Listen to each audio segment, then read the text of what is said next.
Welcome back. I've got Doug Drysdale on the line. Doug, how are you today? Hey, I'm doing great, Michael. Thanks. How are you? Good to see you. Great to see you. Really, really looking forward to this conversation as we talked a little bit in the pre-show about this. So, why don't you share a little bit about you, your company, and then we're going to jump into a very important conversation around mental health. Yeah, happy to do that. And thanks for the opportunity to talk a little bit about what we're doing. Like my background, I've spent 35 years building drug development companies of some form or other. In the first half, largely through kind of R&D licensing, partnerships, co-developments, those kind of things. And then later through larger transactions, lots of M&A. I've acquired 15, 17 companies, something like that. So building companies organically. But the most rewarding, I think, for the last sort of 16 years or so, I've been the CEO of four different pharma companies, different types of companies, from a generics company I co-founded, a spec pharma company, a CDMO, contract manufacturer, Cybin, now a biotech company. Two of those were startups and two of those were turnarounds. Two of them were public and two of them were private. So it's a real kind of mix of things. But definitely, I can say that the most rewarding has been the opportunity to grow teams and pull those teams together to deliver things like we're doing at Cybin. And I think that in all of my career in drug development, um, for the most part, it's inevitable that drug development is incremental. We make incremental steps. Science is incremental. We learn a little bit more. Each new product is a little bit better than the one before. But I think for the first time in my career with Cybin, we have something that has the potential to be a real paradigm shift, a massive leap forward, moving away from daily treatment of the signs and symptoms of, say, depression to a more of an interventional treatment that has the potential to rapidly fix depression, remove depressive symptoms.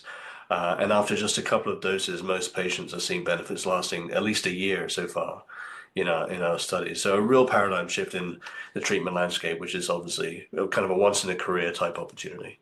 Oh, absolutely. And as I shared with you during the pre-show, and I've shared this on interviews before. I don't know if I've mentioned it on my show though. I'll have to mention it. But I've dealt with burnout in my life and also clinical depression, and was on depression medication for about a year, and was able to successfully wean myself off of that through help with my physician and with therapy and whatnot. But that was a year of my life, and on average, you only get so many runs around the circle, and for me to have to deal with something like this over a year, and I know many people that suffer with depression. It's been a lifelong battle to see the results that you're seeing is I get excited about just thinking about it because I know what depression did to me. I know what it does to people. It robs them of themselves, and of course that always passes through to where they work, their families, their friends, relationships, every aspect of it. In society suffers from that. When people lose great people because they're depressed and they're not themselves and they're not able to contribute the way that they want to or used to, society suffers from that. So, that's why, it's so important for us to get you on the show because I want to talk about, this. And obviously, I don't want to ignore the fact of your career, and a question that came to mind as you were walking us through what you've done all these years is I don't want to guess that you've seen it all, but you've seen enough. I think as you're navigating through the landscape of getting approvals and investors and all these other things, that you can kind of sense what the next question is going to be, the next step's going to be in order to get things approved or clinical trials or anything like that. So I'd love to hear your thoughts on that.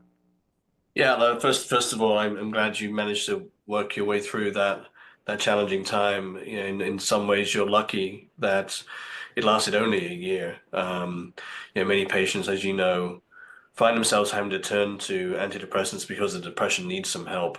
And then once they're on those antidepressants, struggle to get off of them. Not necessarily that they're addictive, but that they become dependent. It's like a crutch, if you like. And so, and people, as you said, rightly so, people end up spending many years on these treatments, and it was never they were never designed for that. So, and then the other aspect is not just patients, but when we talk to psychiatrists in our studies, uh, it's incredible to see these 20, 30-year psychiatrists who had kind of gotten to a point where they resigned to the fact they had nothing that they could help their patients. So suddenly they're seeing them motivated and energized because suddenly they have new tools that can actually change the course of disease and not just mask the signs and symptoms. Yeah, look, drug development drug development is challenging. Drug development is complex, more complex than most retail investors appreciate.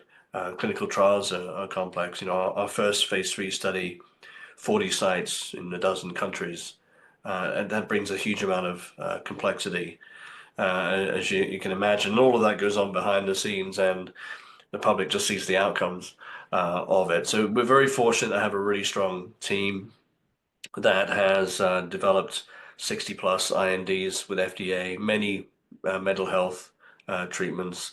The team's had something like 37 exits between them. So that means, I think that's a good sign. It shows that they're able to create value for themselves and for investors.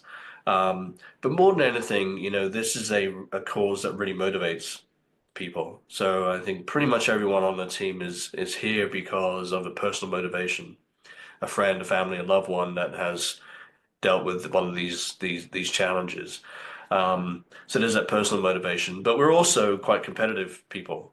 It's interesting to me, always interesting to me, that drug development seems like it's glacial and really slow, but actually it's kind of like swan management.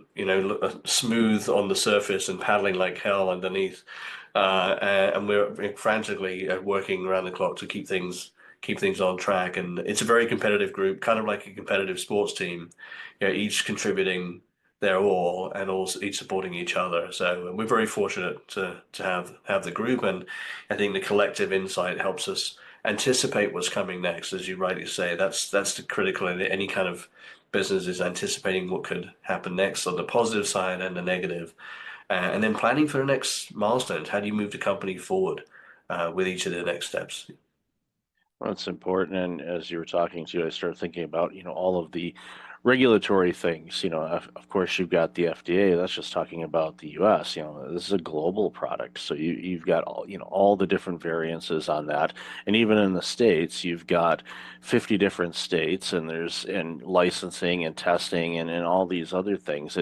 It's a situation. It's like we're just trying to create a treatment, but you end up spending more time on the administrative side of things. To your point, that the modern investor doesn't necessarily understand that. It's like, you're making this new drug or medicine to solve a problem. Okay, they just have visions of labs and scientists. Like, no, well, the mountains and mountains of paperwork to submit that have to be reviewed, working with legal and navigating all of that and translation. And it's a big monster.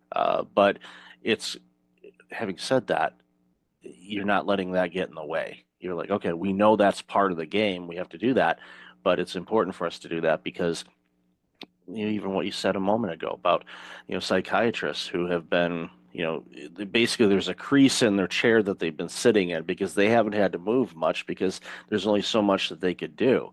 Now all of a sudden they're like, we've got this new tool that could actually help people really fast. And what that does, just thinking about this from a billing standpoint for a moment, for a doctor or a psychiatrist, the more people you can see, the more revenue that generates. So if you can build up your practice because you're able to help people and get them in and get them out, you're going to have more opportunities to do that. That's just one little side effect of it. I mean, that's not your primary goal for your organization, but that is one of those positive side effects is Oh we're yeah. helping people. This treatment has the potential not just to help patients, but to help the entire mental health care system. Um, Depressed patients are quite a high touch, 6 or 9 visits a year to their physician, as you'd expect, they're trying to tweak the dose of the medication, or maybe they're switching to a different one because they can't tolerate the previous one, or they're dealing with side effects like insomnia and they want something for that. Um, or they're more likely to have increased blood pressure, more likely to have diabetes, for example. So there's lots of comorbidities and lots of system interaction. Um, the other aspect is that we have a pretty limited number of psychiatrists in the US and in pretty much everywhere, actually.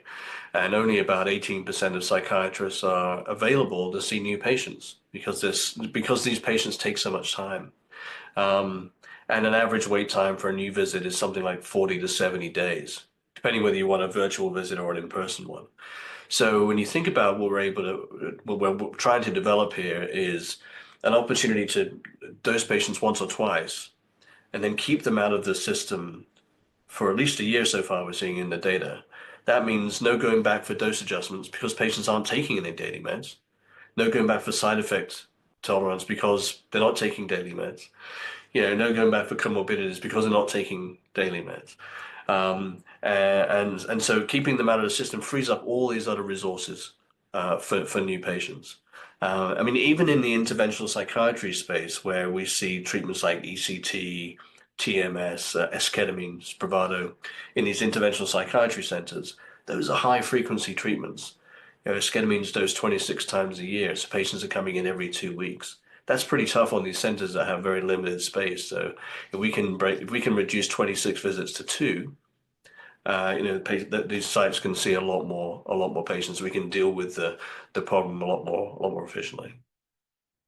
Agreed. And we know the stats of, people that are really struggling, just, case in point, I saw a stat the other day, it's, we're just at the time of this recording, we're just ending, the holiday season. So there's a lot of people that'll be getting their credit card bills in the next week or so. And there's financial stress, and the stress Mm. causes depression because they feel bad about overspending, or they feel bad that they can't, make the payments on time. And of course, that can get you down a rabbit hole of depression and anxiety and self-doubt and all of these things. And a lot of this, I mean, a lot of people, especially when I was going through it, you realize that, a lot of that is just, your brain and chemical challenges and whatever that's, adding fuel to the fire type of situation. And to be able to, take that and not quote unquote mask it with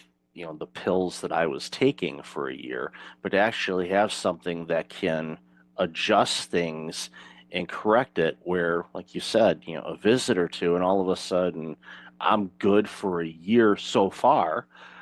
Because it changes things. And again, it opens up the door because, again, I see so many people just in my daily walk of life where I could tell people are having a tough go of it. And I don't know necessarily what the reasons are.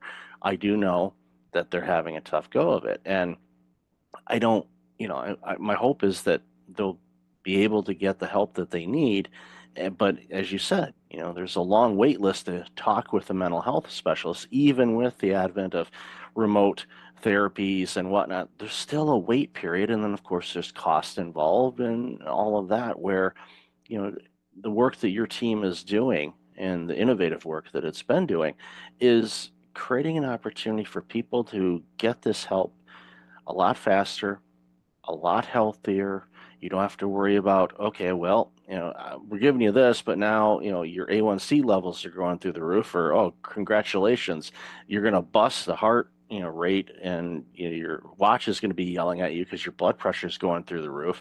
You won't have that. And I used to work in primary care as an executive, so I see the patients coming in, and I know the challenges they're having, and a lot of it is basically playing whack-a-mole. And that's tough on a doctor because they have to figure out, all right, what are all these different combinations of things?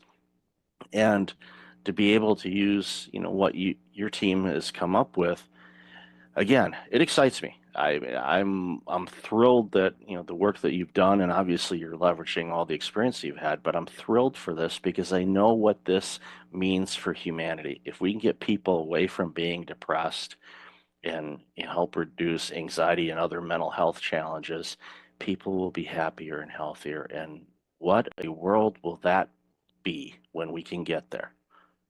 Yeah, no question. And obviously there's a big link between metabolic health and mental health. Um, we know that what people eat affects their mental state. The metabolic health or poor diet leads to reduced mitochondrial function. That leads to reduced mental function because we have 3 times as many mitochondria in our brain than we do in the rest of the cells in our body, and vice versa. When people are depressed, it affects their metabolic health as well for similar kind of connected reasons. So the two are kind of hand in hand. It's hard to fix your metabolic health and all those other things like diabetes, as you mentioned, if the mental health isn't on track, and vice versa. So the problems run deep, and I think, as you said earlier, mental health is kind of like an infectious disease. It doesn't just affect that individual, but the loved ones, the carers, their colleagues, their friends. It's very hard to know how to help someone that is suffering. There's really nothing much that we can do, and certainly the old kind of snap out of it attitude clearly it doesn't work. Um, we're very excited about the potential for this, and we're well into our phase 3 program now, focused on executing that. You're right, you said there's lots and lots of hurdles and barriers. Simple things like drug scheduling, where every site and every vendor and every partner has to have a Schedule 1 license. Adds complexity, it adds cost. But we have a team of professionals, and we've been dealing with that for the last 4 or 5 years now, and we're just powering on through. Yeah, that kind of leads into a question I was going to ask to towards wrap up is, you know, and I already kind of know the answer to this, but what's the long-term vision on this? From your standpoint, obviously I think this will spawn additional research in other areas as well. But what's the long-term strategy for the organization to navigate? And again, it helps when you have an all-star team that's done it before. It, Yeah. it, it, it it's not a case where nothing surprises you. It's like, okay, we know how to deal with this, and they do it. And I love seeing organizations that are made up that way because it strengthens the opportunity to quote unquote get things right. So, love to hear your long-term strategy.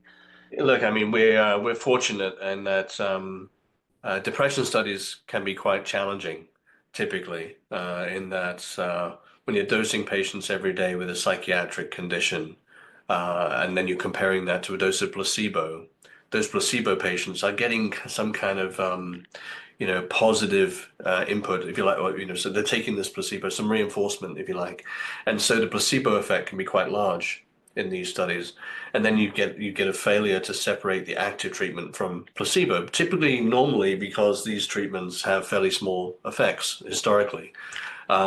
We've got two things working in our favor here. One is we're seeing much, much larger effects, 8 to 10 times larger than with traditional standard of care, and we're not dosing every day in studies, nor with placebo. So the separation risk is gone.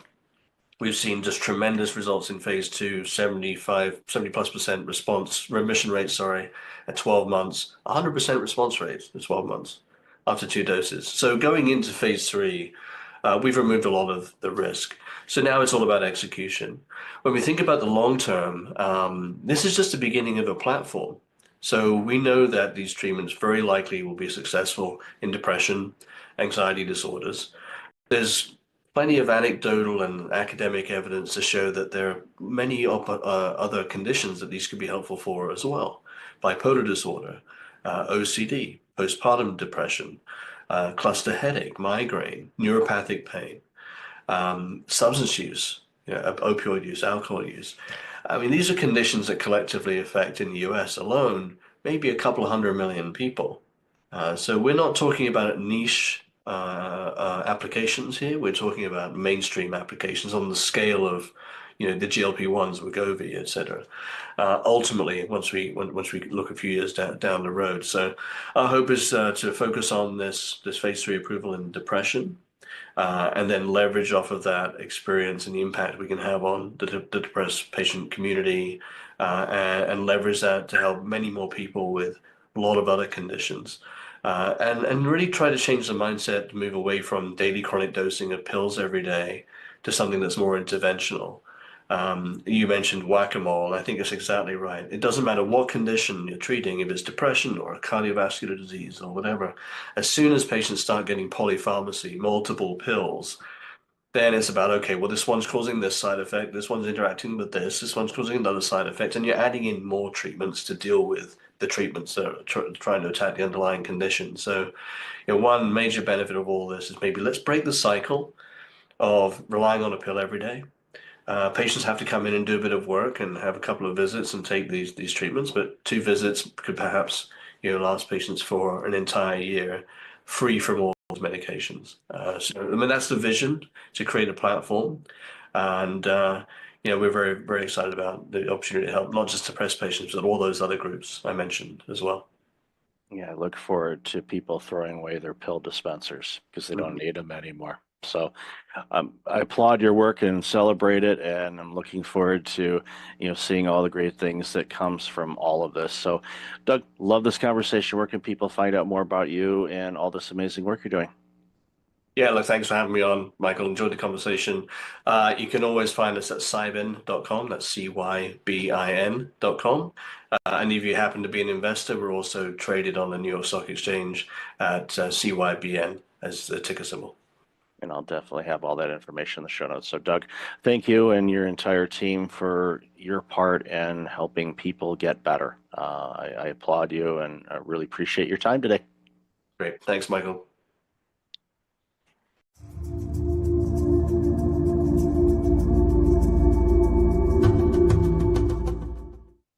Welcome back. I've got Dr. Kimberly Harms on. Kimberly, how are you? I'm doing great, Michael. Thank you for having me. Really looking forward to this conversation. So, why don't you share a little bit about you, and then we're going to jump into this very important conversation. Well, I've been around the block a lot in life. I've been a commissioned officer in the United States Public Health Service. I'm a dentist, was a first woman president of the Minnesota Dental Association, and I was a national spokesperson for the American Dental Association. But I'm on the other side of that now. I had an injury in my hand, and so I'm not practicing anymore. So I turned to speaking. So I've been an international speaker. I've written a couple books. And now that I'm in the fourth quarter of my life and can look back, I've written a book called Are You Ready? How to Build a Legacy to Die For, because I want to focus on this part of my life and what's my purpose now. It's important work, and it's a subject that I find a lot of people are uncomfortable to approach. And, from a personal standpoint, my mother passed away earlier this year, and she did a pretty good job in setting things up as far as the after passing, with, where things are, how to do things, and all of that. The will was clearly laid out. Everything was nice and seamless and as easy as it could be from that aspect of it. Losing a loved one is never easy, and but it's one of those things where it was a reminder for my brother and myself to say, okay, let's pay that forward by doing the same thing, by getting everything kind of established, clear cut, and all of that. So when our time comes, when it's the end of the fourth quarter for us, then our surviving families and friends will have clear instructions how to do things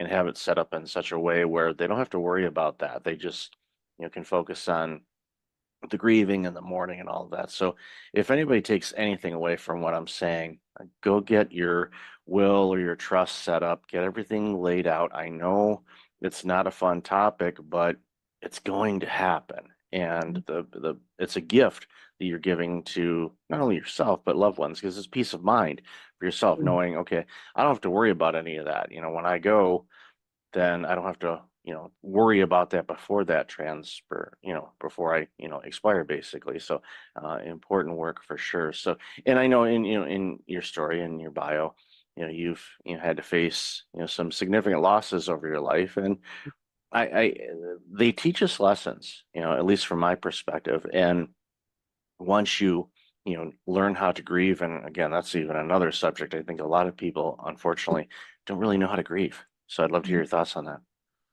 Well, I lost my mother to suicide when I was 17. And then I lost our son, who was this brilliant student at Columbia University, came home first semester on top of the world. He had been named to the dean's list in engineering. He was in the place. He'd been elected to student government. He was just on top of the world, so happy. And 2 weeks after his second semester started, he took his own life 45 minutes after a breakup with a girlfriend. So a failure. He wasn't used to failure, I think, and he had a young brain. He was also a jazz pianist, which is why he loved Columbia, because he could study engineering and play jazz piano. And our world was just torn apart. It just exploded. And I learned a very important lesson then.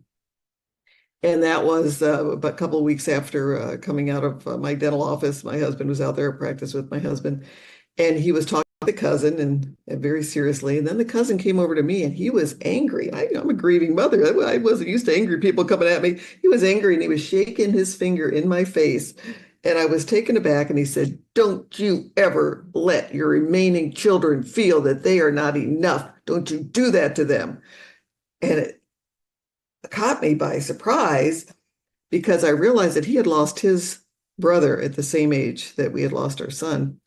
And he felt that he lost his parents at the same time. He felt that the parents could no longer pay attention to their living children because they were so consumed with grief over the dead one. And I was headed in the same direction. It was such a, I didn't think I'd ever get out of that pit, and so it forced me with that confrontation to realize that my grief affects everyone around me, and especially my family. And it was at that moment that I just decided to fight and kick and scream and crawl my way out of that pit to find happiness in life again. And I could breathe the fresh air now. I live my life full of joy at this point. Took time. It was not easy. It took years to get out. Never is easy, but it's certainly worth it. And that's what I'd like to send to your leaders and your listeners, that your grief as a leader even affects everybody around you. And it's so much better for you and for everybody else to fight tooth and nail to get out of that grief pit, because it takes a fight. If you don't fight, you're just going to stay down there. So don't give up. Keep fighting. Yeah, it's an important lesson too, because leaders lead, and those that are being led by the leader, we're looking to you as the leader. We're looking to you for guidance and to tell us everything's going to be okay and protect us. There's, so many different things that are on the plate of a leader, and some are better than others in certain aspects of it. No one is by far perfect, but there are some that, even when they're going through a personal challenge, such as the loss of a loved one, or end of a marriage, or you name it, it's one of those things where it's like, okay, I'm not ignoring that, but my people need me to be the best version of me. And how I do that, and again, it's not easy. This isn't for the weak, but the listeners of this show, you're not weak. You know that you're strong, you're resilient, you're able to accomplish a lot, and you're going to accomplish even more.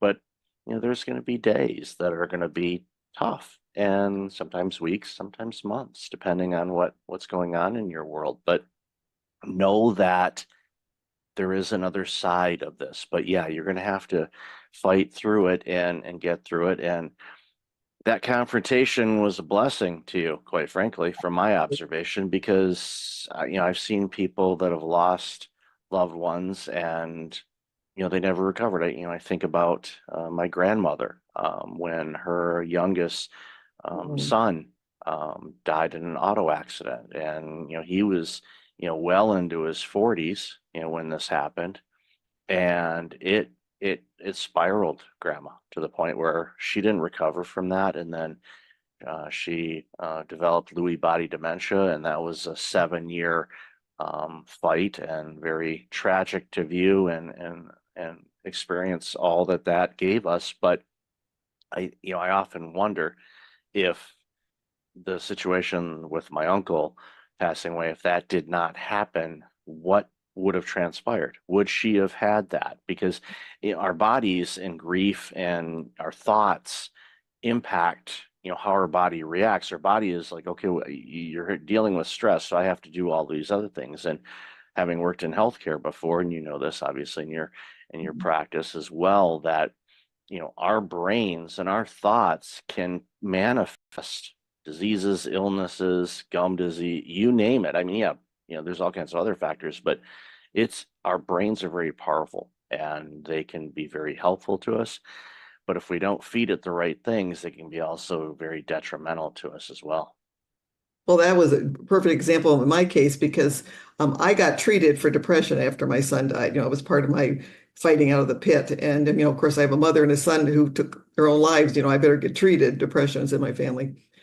But my husband, and I used to call him my stubborn Norwegian, he was a Norwegian farmer, and we were married for 44 years. But he did not get help because, he's a tough guy. He's not going to get help. And he had just had a liver transplant 6 months before my son died. And his heart checked out great before the transplant because they don't give you a liver if your heart's bad, right? And about a year or so after Eric died, he ended up having quadruple bypass surgery and a valve replaced. And then basically after a long struggle with this broken heart, passed away 4 years ago. And I really believe that the grief, the untreated grief, the unrecognized grief, this idea that you can just be tough and get through it without help because you need help to fight your way out of that pit. I really believe that hastened his death. I believe that we might have had him, we're all going to die at some point in time, but I believe I might have had him a couple more years because he was only 70 when he passed, and we miss him. Yeah, that's early. Based on longevity of people, it's 70 is still very young. And as discoveries and science and things like that, we're all living much longer, which, is great to, contribute to society and things about that. Because, both my parents are gone and they were in their mid 70s when they left. And it's like, it just seems like it was too short. But I think, to tie this into a leadership a little bit more, grief is one of those things that impact leaders as well. Where let's say they have a bad work experience, maybe they had a difficult departure from an organization, and they go on to another organization, start working. But if they haven't worked through and processed what transpired, then I find that it diminishes their leadership, it diminishes their clarity, it diminishes their ability to be the best version of themselves as a leader. And it's one of those things, talking, about your late husband as well. And I was, also diagnosed with clinical depression. I sought help on that, worked through it, was on some medications. I'm not on them anymore. For me, it was important because I thankfully recognized that I wasn't me and I didn't like that. And I wanted to be me again. And so I needed to do the work, not just, taking medication and thinking, okay, magic pill, make the pain go away. No, it's like that's not how it works, people. I mean, short term, okay, but you have to work on some things. And again, it's not easy, but is it worth it? Oh my goodness, yes, it definitely is. So, your thoughts on leadership and dealing with unaddressed grief and the impact that has on themselves and organizations. Love to hear your thoughts on that.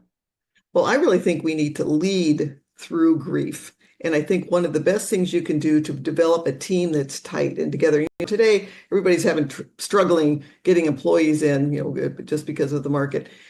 And one of the things that keeps a work team together is that common bond of respect. And when you're grieving, I would speak all over to dental organizations about this, but when you're grieving in the dental office, I recommended that we have a little huddle in the morning, usually where everyone just looks forward to the day and just admit, okay, Mary just lost her mother.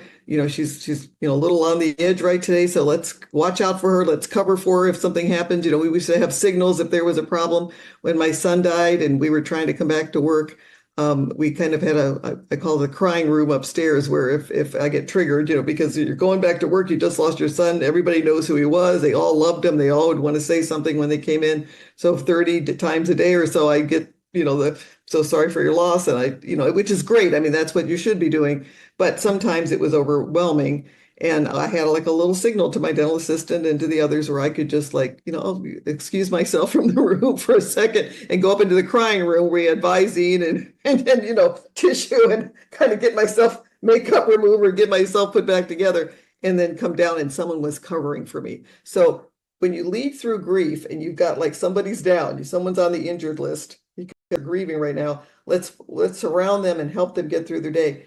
What the result is as a team that is bonding, a team, and the greatest predictor of happiness are strong personal relationships, right? So you've developed these strong relationships with your team and make your workplace a happier place. So I think one of the things you can do is when a grief situation occurs, lead through that, address it, bring your team together. And I think that the benefits are long lasting. I love that approach to the team huddle. I worked in healthcare and we had huddles in the morning, but they were geared for, okay, who's the patients coming in today? Is there anything out of the ordinary? Or, okay, we have, Mrs. Smith is bringing in their son and he's autistic, and Nurse Jackie is the one nurse that he likes to work with. So we're going to shift Jackie's schedule. So when Mrs. Smith brings in her son, Jackie will be there to help, comfort the son, to mitigate any potential issues that may arise with dealing with somebody that is neurodivergent. But those were things that we did. I love your approach on, okay, yeah, we prep everything up. Okay, Mrs. Jones is coming in. She's afraid of needles, and she doesn't like the drilling stuff. So maybe put some headphones on, whatever may help that patient navigate through the dental scaries. Don't be afraid of the dentist, people, by the way, just a side note, but I get why people have fear on it, but I've used dentists all my life. I'm not afraid of them. My mom actually worked for a dentist before I was born, so I'm kind of in the DNA. But I love your approach because, yeah, okay, this is who's coming in today, but it's also how is everybody doing? And if you have a tight group, and you can do this with large teams, and of course, small teams, you really should do it. What that does is it allows for, okay, Janice just got back from a trip and she's got a little bit of jet lag. We know that she's not going to be 100% today, but she's here. Okay, just help her out, check in, see, and you need any help on this? No, I got it. Knowing that you have backup Yes. it actually helps you overcome some of those hurdles. Like, okay, I'm not feeling great, but you know what? My team, loves me and has my back and can step in if I need the help. It gives you that little extra 10% as a person to go, nope, I don't need it, but I am so thankful that you offered it. I appreciate that, because there may be a time where you do need it. You need that crying room or comfort, or someone to pinch hit for you when, something comes up or your child's sick at school. Okay, I'll come in and help out with that. When you have that dynamic, you don't have to worry about retention of people. Your challenge is, turning down all the resumes, because people want to work in that, because people long for belonging. People long to be in organizations like that. When you have that, it's something that it takes work to keep it that way, but it's such important work to do, because it just improves every aspect of what that organization does. Doesn't matter if it's a dentist's office or a retail store or an accounting firm or whatnot.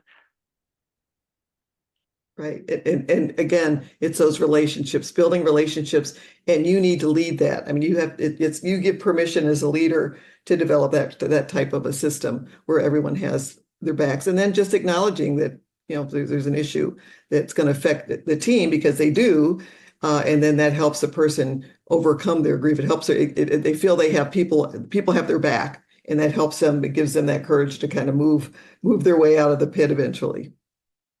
So where do you, this is not the where do you see things in 5 years question, because 5 years ago we didn't know what was going to hit us. But I'm curious as to, what are some of the common challenges you're seeing right now in the workplace that leaders should really do their best to get ahead of and work through? And I know we've talked about a bunch, but is there any others that come to mind for you? Well, I think the most important one is to make your team feel valued to give them opportunities to work through grief, and building trust. Absolutely, you have to build trust. If you lose trust with your employees, you're going to lose your employees. And I think that working on the emotional issues, I'm as dentists, we typically are not we're very clinical people. We like we work in millimeters. We aren't typically as a group people that focus on emotions. And what for any organization, when you work and you handle the emotional issues and take care of any emotional emergencies, and when you see people in your office that maybe aren't getting along, kind of intervene there and help them get along. And when you do that, what you find is by developing an emotionally safe place where people feel valued, people feel protected, you increase loyalty of the customers because they feel it. They want to come. If people are afraid to go to the dentist, but they loved our office because they'd come in and people are laughing and joking and helping each other out. You build loyalty of your customers. You build retention for your team members. And ultimately, you build production, because if everyone's working together for the same goal and you're all on the same page and you care about each other and you're working together, you increase production. So it's a win-win-win-win-win situation to manage those emotional emergencies well, to take care of conflict, and to build trust. Yeah, trust is one of those things that can take years to build and seconds to lose. And and again, everyone, leaders to the front lines, everyone's a leader wherever they happen to be. But it's one of those things where when you present yourself at work, and I see this a lot, I think a lot of people struggle with, their own internal battles, their mindset, their egos, you name it. There's so many different things that get in the way of us living our best lives. But we have to remember that we are a collective. When we go into work, we're part of an organization that's doing great things, whatever you happen to be doing. And if you present it doesn't mean you have to show up 100% every day.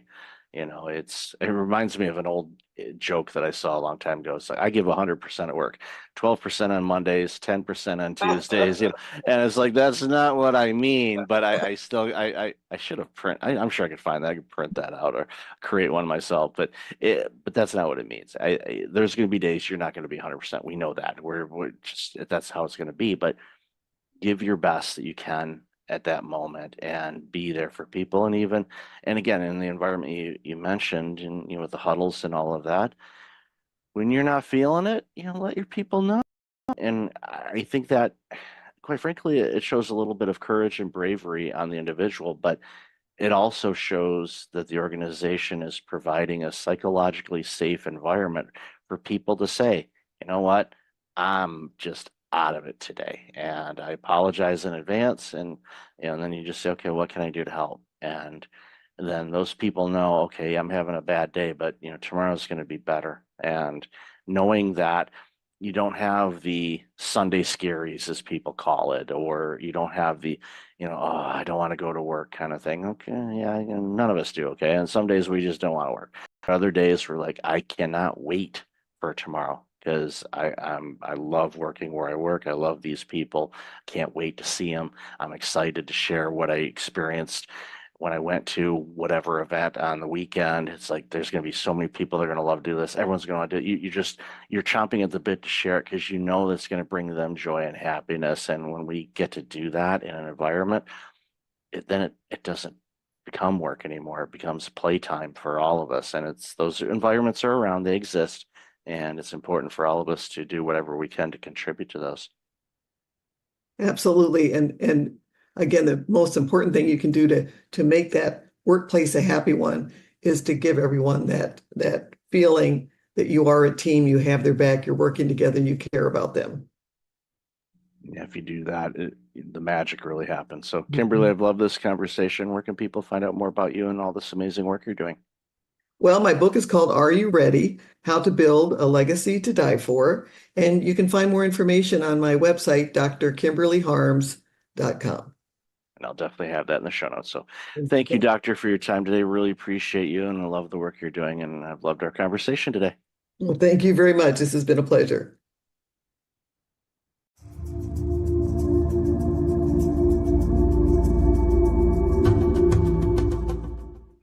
Welcome back. I got Neil Twa on the line. Neil, how are you today? I'm too blessed to be stressed. Thanks for having me on the show. There you go. That's the best way to approach life, no matter if it's full, it's just a challenge to grow and be Yeah. better. So I just look at it that way. And believe me, my life has been a whole lot better since I changed my mindset around It's that. all around the mindset, right? I only tell my kids, and we constantly repeat in our house, it's not that you have to do these things, it's you get to do these things. Therefore, you take a different perception of mindset and authority and accountability over doing them. Yeah, I first heard that and read that, and it was in a John Gordon book. I get Mm. to, that just stuck with me. And like, all right, I'm using that from now on. You And get to believe do me, it. It's all about changing. Yeah, into exa- control and mechanisms of things you can and can't do, and taking ownership over versus being victimized and having a victimized mindset. Misery loves company, as they say, and it's really easy to fall into the negatives. We just have to remain into the positive as well. absolutely. So, why don't you share a little bit about you and the work Yeah. that you do? Yeah, just in simple terms, 30 seconds here. I've been in business, building offline and online companies for the last 17 years. I left a corporate gig at IBM, kind of reached the pinnacle of that in 2007 and said, I'm out.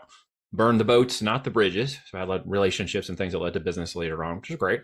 Built a management consulting company that led into a lead generation and online marketing company that led into the physical product world of building private label brands.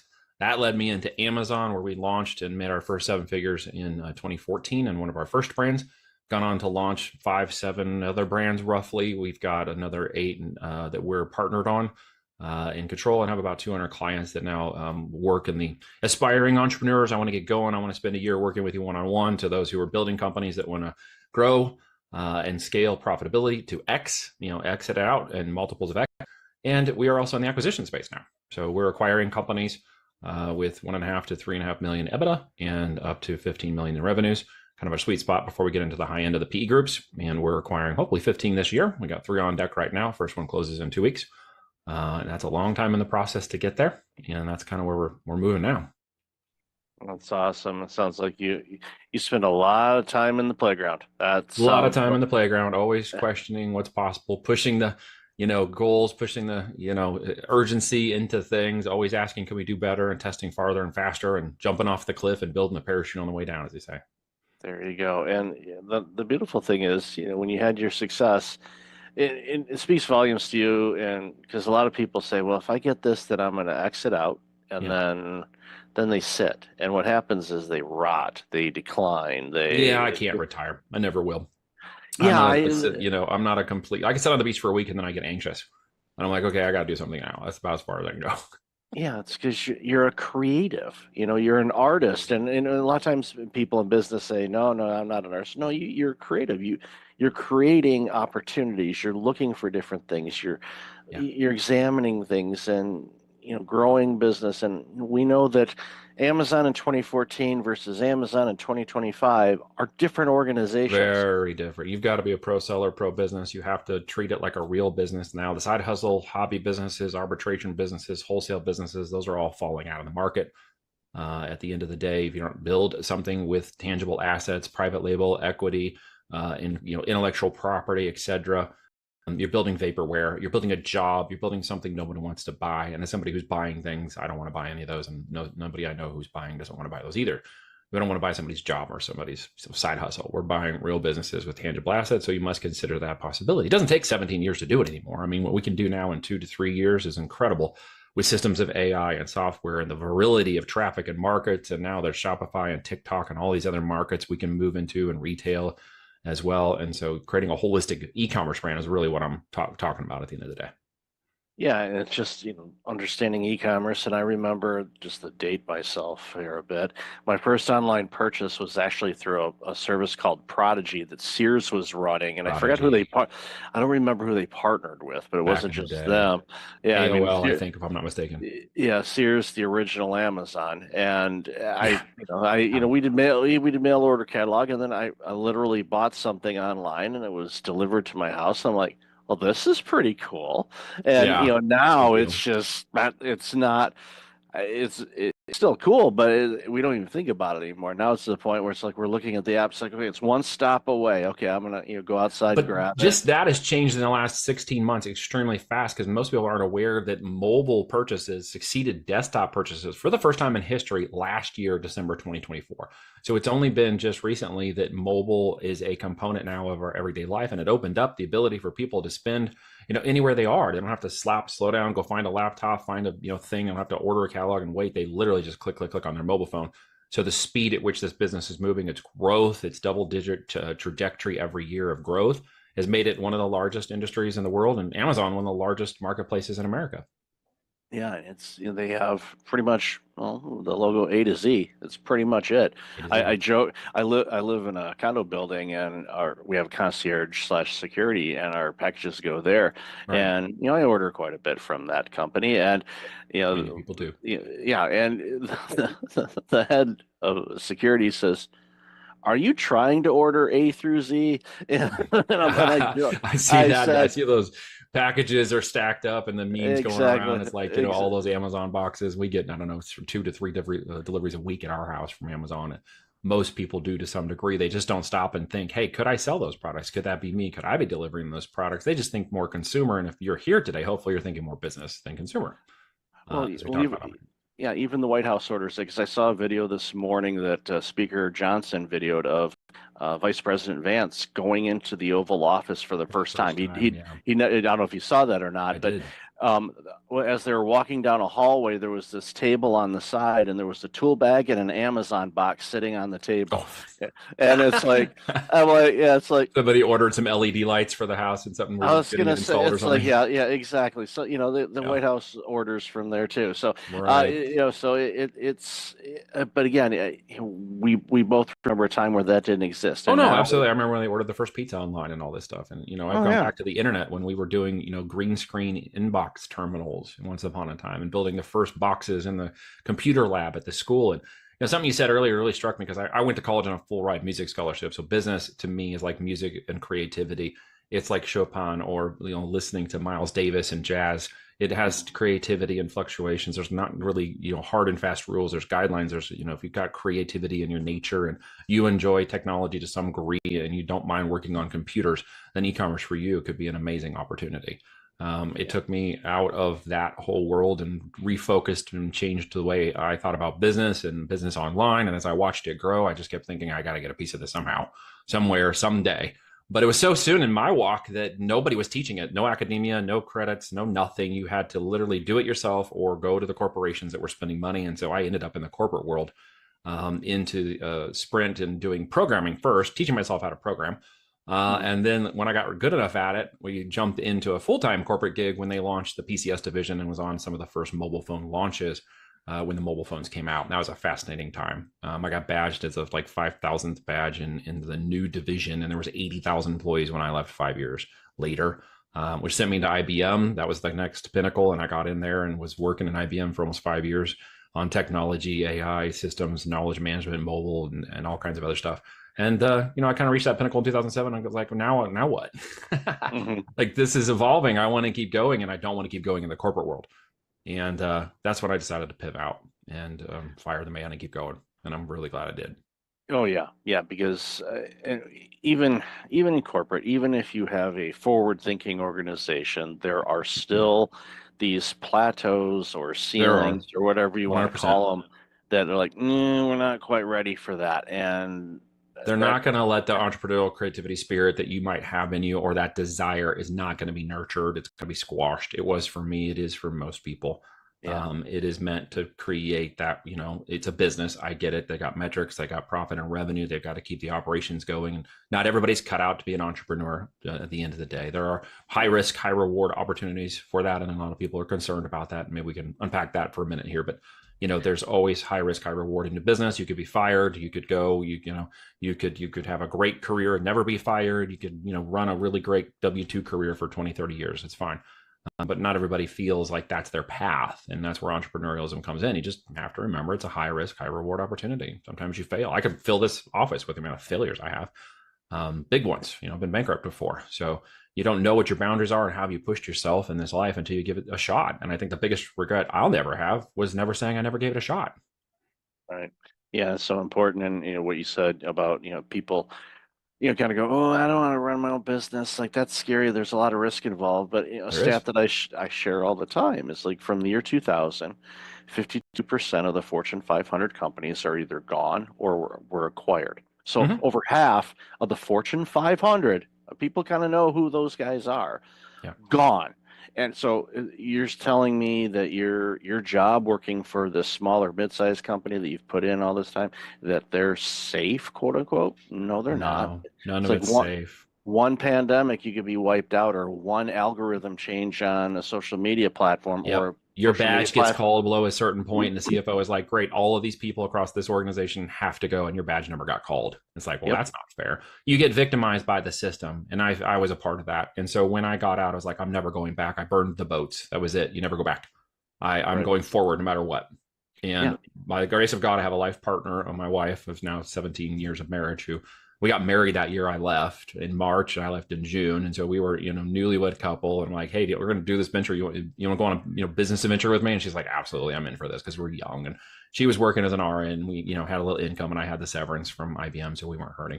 And then we got pregnant in that first year, which we wanted to do, but didn't expect it to happen that fast. And then by December of that same year, she had to go on full bed rest. So she had to stop working. So we went from high income, two people getting married, all life goals and everything. We're going to start this business. We're going to have this time. And all of a sudden it was like, whoa, everything changed. We got to pivot. We got to pivot. That house we built, the thing we moved into, that's, the one we customized and thought we were going to spend the next 10, 20 years in, we got to sell that. Like everything became about pushing the dream out, is giving us as much time as we could, and compromising the things that we needed to compromise. People are like, well, I wouldn't want to sell my house to do that. Well, maybe you don't feel the opportunity is great enough for you. Well, I don't want to stop driving my car. Well, then maybe you don't want to risk that. Well, what if I have to put my payroll on a credit card? Well, I've been there and done that. The level of risk is going to be, down to the reward. It just is the same balance over and over again. I wanted the reward of what I've now called my 5 Fs. Okay. That is faith, family, friends, finances, and freedom. If I can't have those things in the life, I don't want it. And none of those things really resonated with that corporate career and that stat. And I knew that I had to go off and create it. And I wanted to be a part of my family. I wanted to drive purpose and value into my life and my family's life. Now I have 4 daughters. We homeschool them all. We live on 50 acres in the country. Our lifestyle by design has now been and created and done. It took us a long time to get here. And it could be done a little faster, with experience and the help of experience from other people. But I had to do a lot of it on my own, and I had to figure out a lot of it on my own, and had to, circumvent those sharks in the water from going from my hell island to heaven island. But, I'm in a place now where my lifestyle begets my business, and that becomes the business I have in my life, down to even I'm teaching an entrepreneurial group in our homeschool co-op starting this Friday for 15 weeks. And we're going to be doing an introduction to entrepreneurship, a growth, pick your product, pick your lane, pick your business opportunity, and let's start figuring this out. And there'll be kids 14 to 18-year-olds in range in there. And we're going to get them starting businesses in the next 15 weeks. Beautiful. I mean, all the things you just said in that 5 Fs are critical. And, you use that as a guidepost on anything. It's like, okay, how does the 5 Fs match up with this? If there's anything where it doesn't, and then out because it doesn't align. And yes, it may have taken you longer, but it's all about the journey. It is a journey. Yeah. Well, we're always in a rush, man. Everybody's such in a rush. It's like, well, can I do this in the next 12 months? Well, no. Well, what happens in the next 12? You're going to keep doing it. You're going to keep going. Yeah. Perseverance and tenacity are just part of the game, right? Yeah. 3 to 5 months, 3 to 5 minutes can happen in 3 to 5 minutes. There's a lot of hopium, a lot of fake scarcity, a lot of this, lottery mindset mentality. I refer to it as kicking over in our culture out of desperation. Yeah. And in many ways, I get it. I mean, when I, got over leveraged in a business and went too far down the line and ended up having to declare a business bankruptcy, I've got the screenshot that shows the $267 I have in my bank account. I still keep it there to humble myself and what we have and where we're going now and the kinds of things we're doing. And I don't take it lightly. I have a huge responsibility of stewardship and presentation over that. And I'm not going to compromise that just to gain a few dollars. I've been at the bottom and had to fight my way out of it. So I understand when people are like, well, I don't have all that money to get started. Okay, well, be resourceful, figure it out, do the work, maybe a little more sweat equity, got more time than money. Okay, get out there and figure out something you could do. Put some equity into it. Well, I don't know if it's going to work. Well, if there's a guarantee it's going to work, everybody be doing it. So first you got to get out there and start walking the freaking process. Well, what am I going to do when it's successful? There's always that fear of success that kicks in too. And a lot of times that one's unrecognized. Well, what happens if it's successful? What if I got to get more money? What if I have to hire employees? You'll cross those bridges when you come to them. The what if scenario for aspiring entrepreneurs who want to get going, they can build a list 15 miles long, and you have to kick that to the curb because guys like I I'm not going to take and have any patience with that thought process. You're going to have to go off on your own and do a little walkabout and get that figured out and come back to the table with a much stronger mindset. Absolutely. And the question I always ask people is like, okay, how bad do you want it? Because if Apparently you're not as coming up, bad as they want it. yeah, because if they're asking, well, what about, and it's all fear-based or 100%. All victim-based, fear and scarcity based, limiting mindset. yeah, Yep. Limiting it's belief like, systems. And yeah, I get it, dude. I grew up in a house where money, I jokingly say money in our house was a 4-letter word. Dad worked, man, 30, 40, 50 hours a week. He was a hard guy. He didn't graduate school, but went in and did a couple tours in Vietnam. He was a Navy veteran. He was, suck it up, buttercup. We got into the cars, we changed our oil, we did everything ourselves, as we had the time and the skill set and energy. So we learned, but we couldn't complain. And we certainly couldn't talk about money, although we had the things we needed. And there was food and I got clothes. Anything I wanted, I had to go figure out. So by the time I was 12, I'm out hustling in the lawns to make extra money so that I could even borrow his truck to go do things to pay for the gas. That was just part of the requirement. And didn't get my own car, of course, because we couldn't afford that. And so I just really learned the value of hard work and perseverance and dedication and tenacity. What I didn't understand was the time that I was trading for that money could be worth a lot more when I changed my mindset and perceived differently. And I actually had an uncle, and it turns out this was kind of a rich dad, poor dad scenario. I didn't understand that till much later on when I read the book. But my uncle was an entrepreneur, was a go-getter, was a guy who thought very differently. He started a boat company in San Diego and got to go down there and see his operation and talk to him and just started picking his brain and, asked him if I could call him more if I had questions. And for the better part of a decade, he was my mentor. He died in an ultralight aircraft accident in 2005. And that was one of the catalysts for my move out of IBM in 2007. It took me 2 more years to kind of refocus my brain and understand that this had to happen. But he had always encouraged me to get my own thing going. One way or another, buy a franchise, do something. He's like, you got to do something. Introduced me to a lot of wonderful people and really expanded my mind into the abundance thinking that I had been locked out of because I simply didn't have access to it. yeah. And going back to what you said a few moments ago, which I really want to commend you on, is the workshop that you're going to be doing with 14 to 18-year-olds, teaching them how to be an entrepreneur. That is so lacking. We think about it because the small business is the heart of our country, It is. and people, I vaguely remember some things in school, in high school anyway. I went to business college, so I was taught business, so that you got it there. But teaching that age where they're still able to learn and retain things a lot easier sparks ideas, because they always ask what you want to do when you grow up, and you're like 14 and you're like, it's going to change, right? Yeah. It's going to pivot. It's okay. Yeah. Like I'm not running a lawn business. Yeah. I ran for a while a game server company called Killer Game Servers, and I had to handle zero density. And before Twitch and YouTube and all this stuff was cool, I was out running the gaming forums and tournaments, raising up a business and getting people to subscribe to a $24.95 a month service where we could do a Zoom style call without the just audio only. So while they were playing the games, they could multi-channel conversation. And it was really cool. And I was setting up thousands of people playing these games, just leading the game board and telling everybody that I was from killergameservers.com. And they went and checked it out. And I raised up, 10,000 people into that service and had 20 game servers running out of Texas. So there's so many ways to make money that I think people acquiesce the idea that it could happen for them when the bar is so low now. I mean, we didn't have the technology. When I was running mobile campaigns in 2008, 9, and 10, we had barely any interfaces to run the campaigns. Just the systems were not there. They were coming online. Companies were putting on, the advertising campaign dashboards and stuff, and we were running them on spreadsheets. So we didn't even have the campaign dashboards yet. It wasn't until like 2010 that the dashboards were actually coming online and we could actually start seeing it digitally and track it digitally, which was a game changer, of course, as well.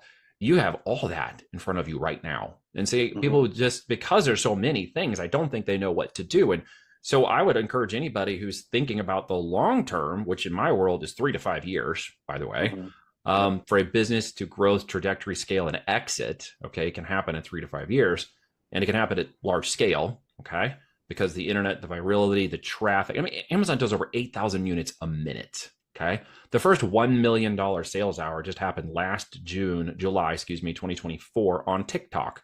And that took like 30 years for QVC to have the first $1 million hour. So this is moving at lightning and breakneck speed. If you have a product, a narrative, and a service, and you can get in front of people, you can make a lot of money today selling physical products and branding products. Owning the IP and the intellectual property creates the assets necessary for someone like me to look at that company and say, okay, I'm willing to pay this much for that company. I'm willing to see the value of that company for the last 12 months, and I see where we can change it and modify it and enhance it and grow it through our connection. So within 2 or 3 years, we can raise it up to another exit. And by the way, here's your check, here's your offer, here's your opportunity. Let's go do it together. But you've got to build that asset or no one wants to buy it. And that's where physical products are great, because you've got both the digital aspect of the digital real estate of Amazon and you have YouTube and Shopify and TikTok shops and all these other places. And it's a physical product.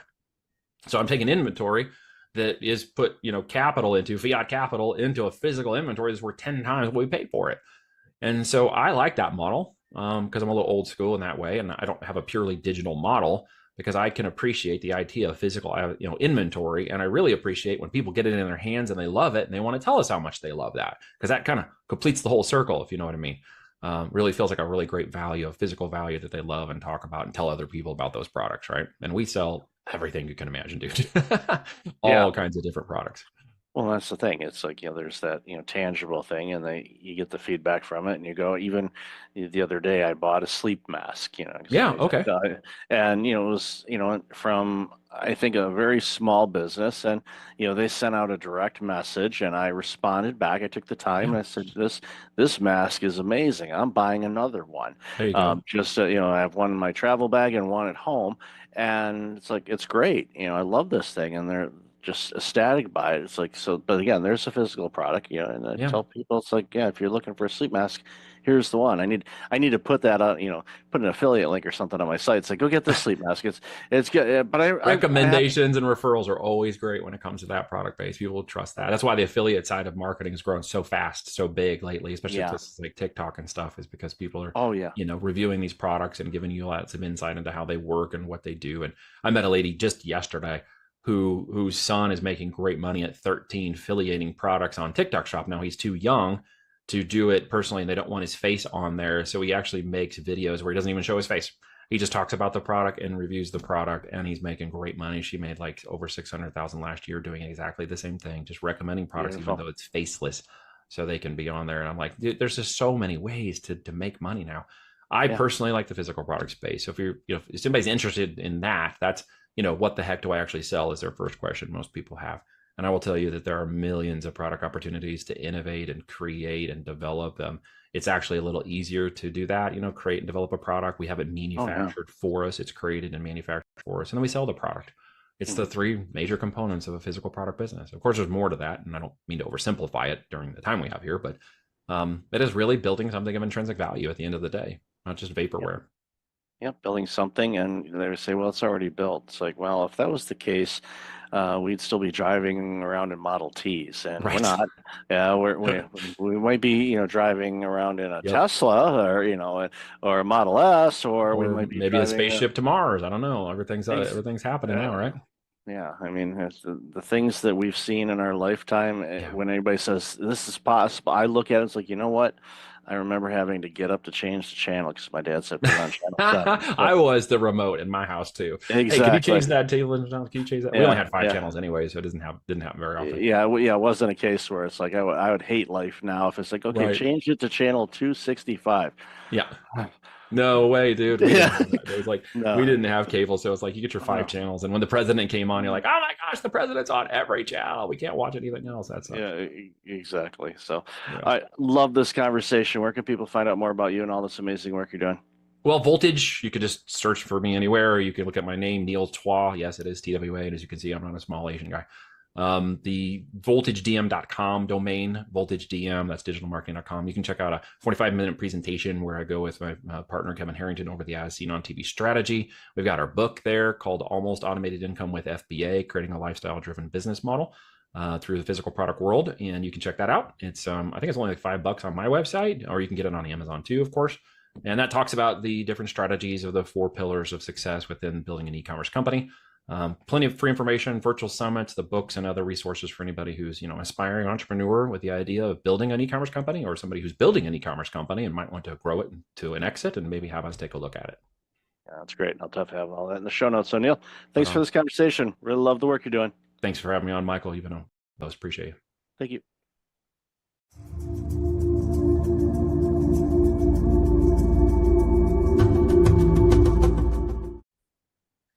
Welcome back. I've got Clifford Stephan online. Clifford, how are you? Great. How about yourself? Thanks so much I'm for having doing, me. oh, my pleasure. Really good topic that we're going to talk about today. Important one too. So why don't you share a little bit about you and then we'll jump into the conversation.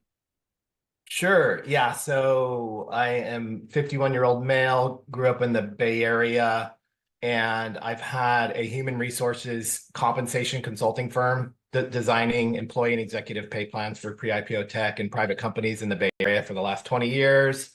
And got a degree in nutritional science, pretty active in sports, kind of a health nut.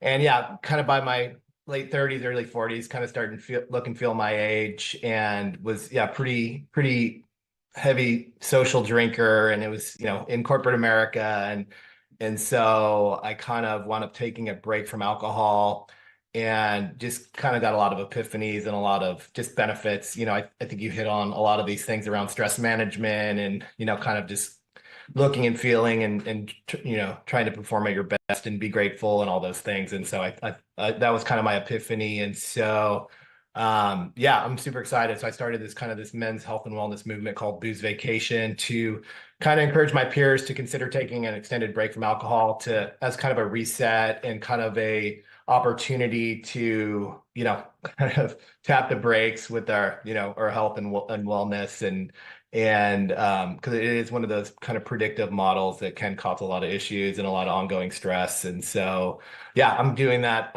officially full time starting in June. So I'm super pumped, kind of my life's passion, and it's been a lot of fun. And yeah, so that's what I'm kind of up to. That's very important work. And yeah, I've shared a little bit on my show. I think I know I've had it in conversations, maybe not so much on my show, but as far as my family is concerned, there's alcoholism in every branch of my family. Mom's side, dad's side, mom's side, mom's dad's side. You just name it. You literally branch the thing out, and you can pinpoint where alcohol was a huge issue for people. Now, for some, it isn't per se, um, but it does impact, as your research and the work that you do does impact a lot of things. Obviously, our physical health, but also our mental health as well, because I know a lot of people, especially those, I have, family members that deal with it, or have dealt with it, when they were alive. It was, it's a coping mechanism, to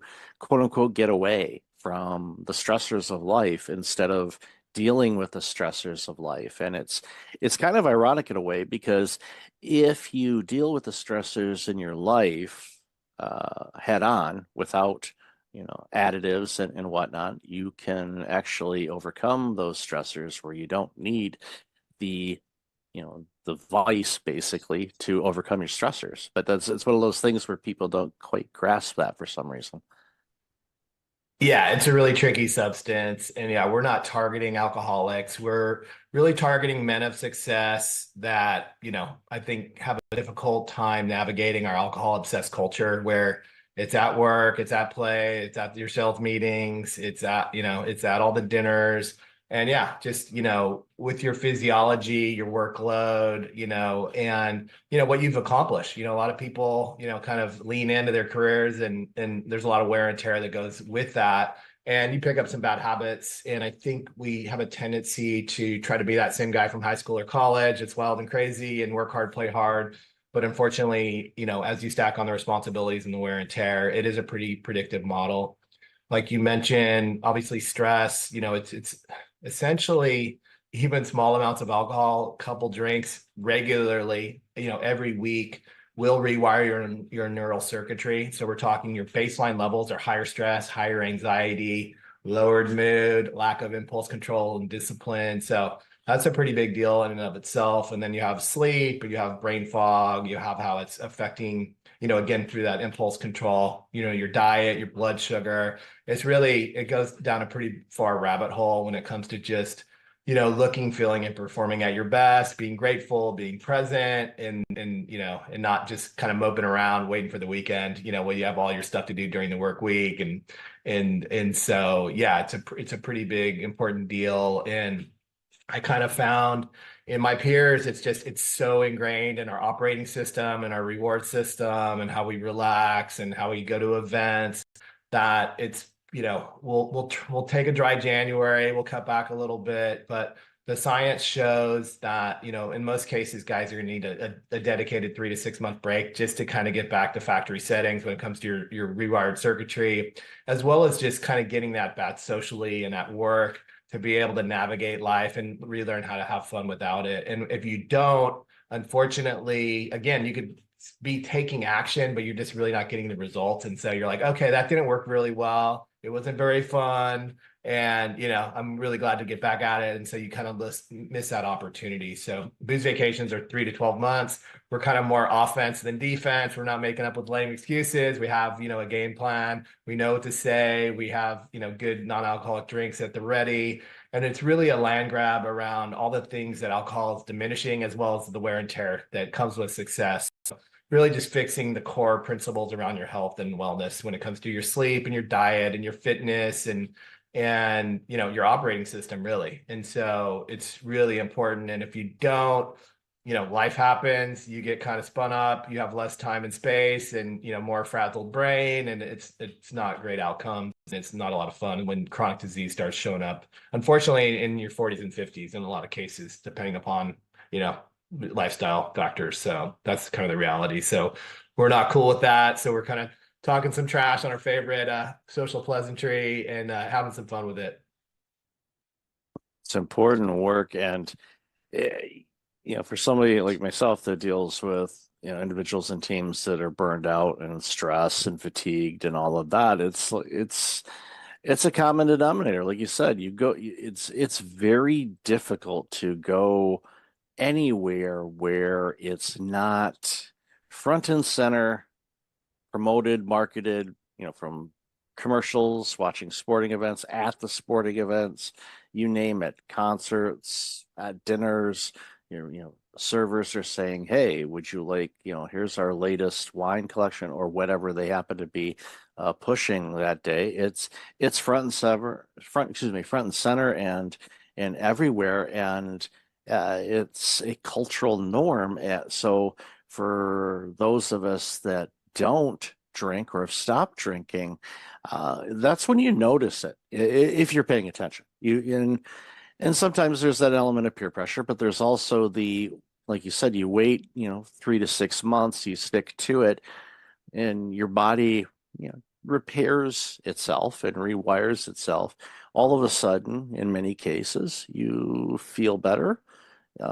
You taste foods differently. So, just naturally, your eating habits change because there's certain foods that pair with adult beverages, as I like to call it. And you find that you may not like to eat those types of foods as much. So you improve your diet, you start feeling better. When you start feeling better, all of a sudden, those stressors that you were facing, those stressors are still there, but they're not impacting you the same. And you're able to navigate through them or around them easier because you're not in this fog. You're getting good sleep. You feel better.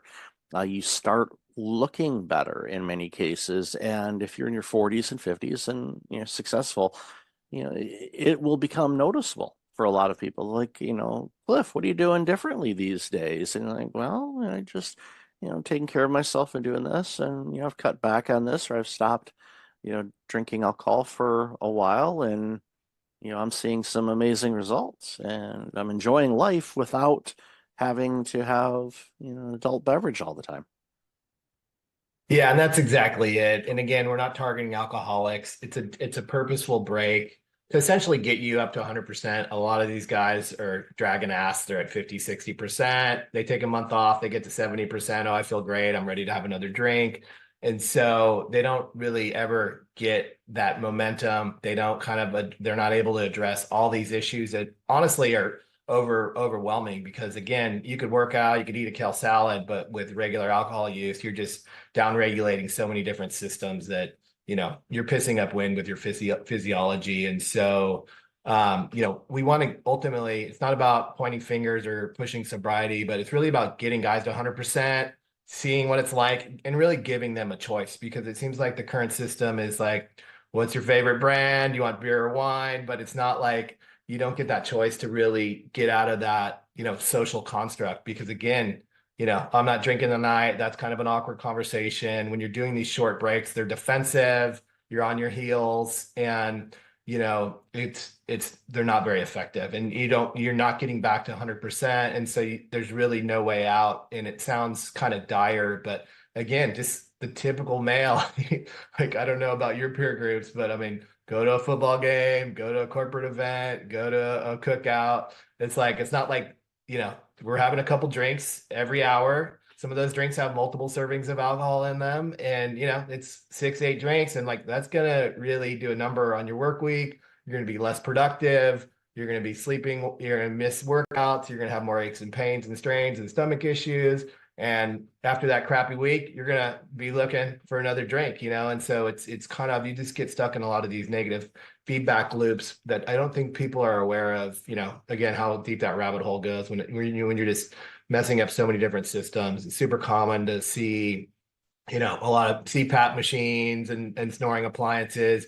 You're dysregulating your autonomic nervous system, your respiratory rate, your heart rate, your stomach. You're creating a leaky gut, chronic inflammation. So there's a lot of Advil and Tylenol, in the gym bags. And ultimately, again, when you're crushing testosterone as males. So, when you stop getting results at the gym and stuff like that, you're like, whatever, I'm kind of a sore shoulder. I'll just, stick with work. And it's like, you wind up, you have plenty of money. And then once you lose your health, then you're pretty screwed, because things can kind of go sideways pretty quickly. And you realize you haven't been spinning the right plates. And so I think it's just really imperative as guys, we kind of target guys in their 30s or 50s. We were talking offline about how I think some of these younger generations, they have dating apps, they have, they have weed, they have all kinds of different stuff that, back in the day, I think we were more indoctrinated into the alcohol type stuff. And that, it's a very predictive model. You use it and it works really well. And then when you stop using it for a period of time, it doesn't work well. So you kind of break that system. And again, ultimately, probably probably 70% of our members will go back to drinking, but they're just drinking way less and for different reasons. And they've had that opportunity to restore their health, which is a limited time only offer. Once you hit chronic disease, a lot of people are going down with cancers and cardiac events and arrhythmias and all kinds of, autoimmune diseases and stomach issues. And, once you kind of start playing with your doctor and pharmacist and surgeon, it's kind of like all bets are off. But we really want to give guys a lifeline and an opportunity. And again, I'm kind of sounding like a nervous Nelly, but the reality is that, success, wear and tear, age, and regular alcohol use is a very predictive model. And it's not just the alcohol, but yeah, it just really erodes your diet and lifestyle. And like you were saying, it's like, yeah, it's really kicking your metabolic health in the groin. And there's a lot of sugar spikes with IPAs or just you're just craving a lot of junk and a lot of processed food. You're eating after dinner. That's dysregulating your sleep. It's spiking blood. It's just kind of sitting in your gut. It's just a lot of negative things that you get stuck in, and it becomes normal, and it's not, it really tanks your quality of life that, now, because you're more stressed, you're not as grateful, you're not performing and looking as well. And then later on, when these chronic disease states start showing up, it's not a lot of fun. And this is for guys that don't really have a drinking problem, they're just kind of a normal guy. And so that's kind of the scary part.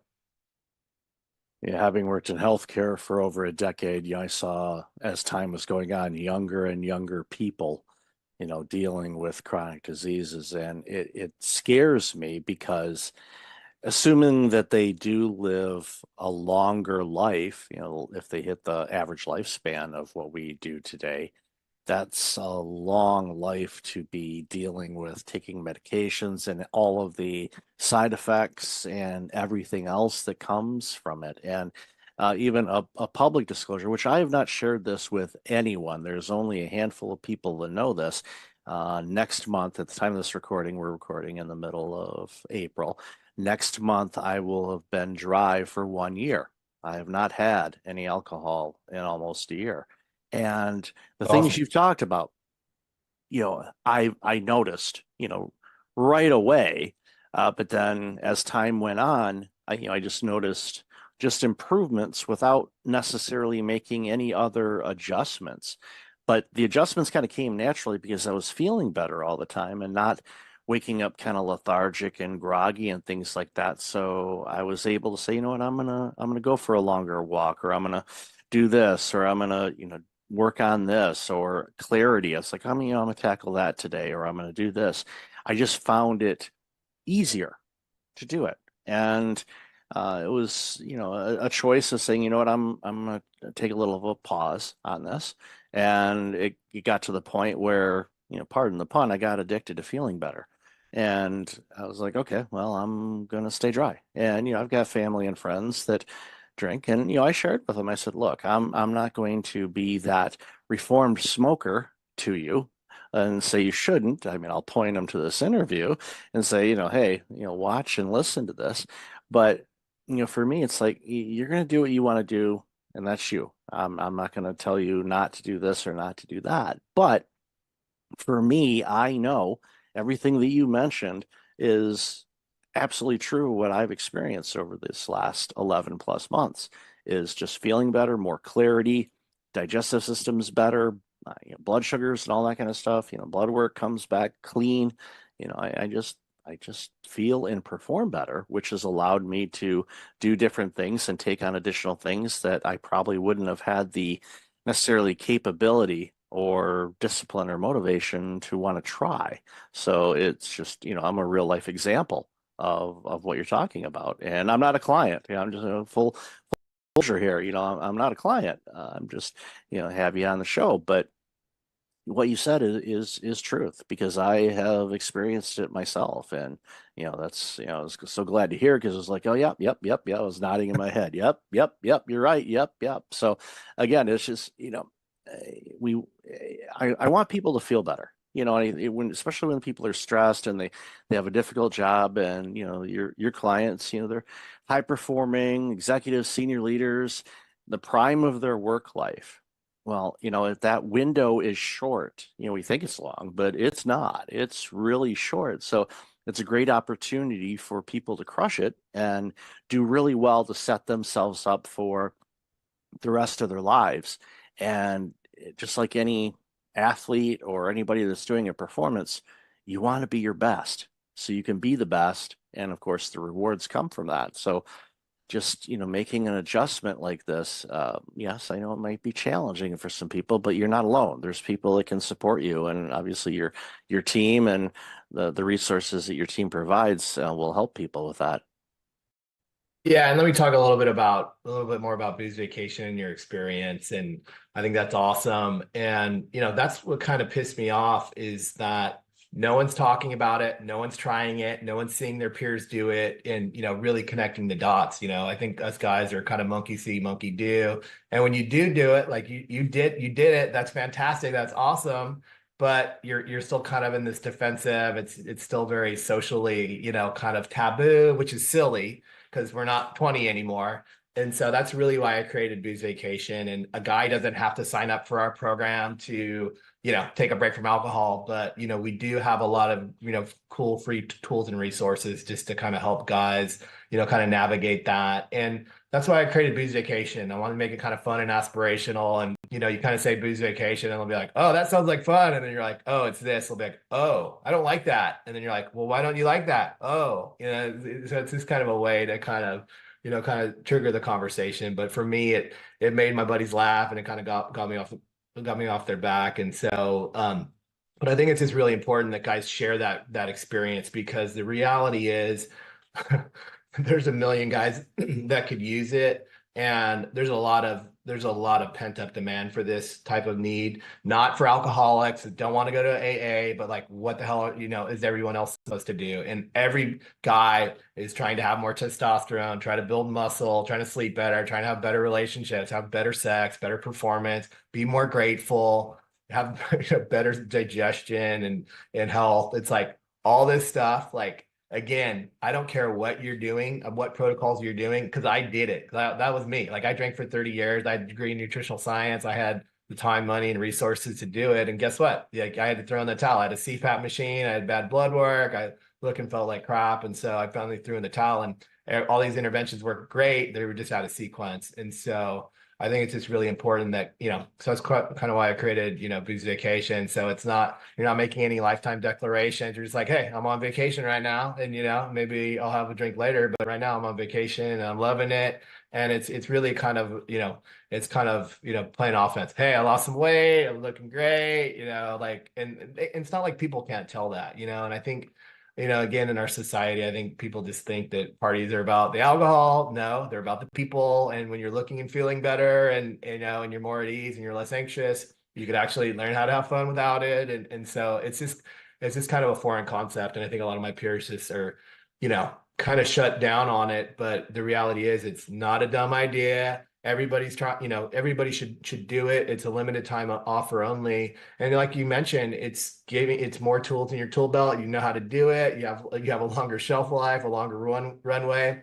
You might, say, hey, I still want to drink, or, I might, kind of mix and match and do other things, but it's giving you that option that you don't currently have. And no self-respecting man is going to want the big bag of predictive problems that they're signing up for with regular alcohol use, whether it's a CPAP machine, whether it's erectile dysfunction, it's rusting and clogging your cardiovascular system. I could go on and on what it does, but again, there's so many direct and indirect effects to all your organs and functions and systems in your body that it's just a matter of if, not, when, not if. And so that's kind of what we're up against. And so that's why it's so important to us. And yeah, we have a ton of free tools and resources, and then we're going to have like more of a mastermind group and more kind of paid stuff. But at the end of the day, anybody can do it. You're not an alcoholic. But I think the critical piece, one tip I'll tell people is the most critical piece is like, don't try to cut back. Don't take this 1 month stuff.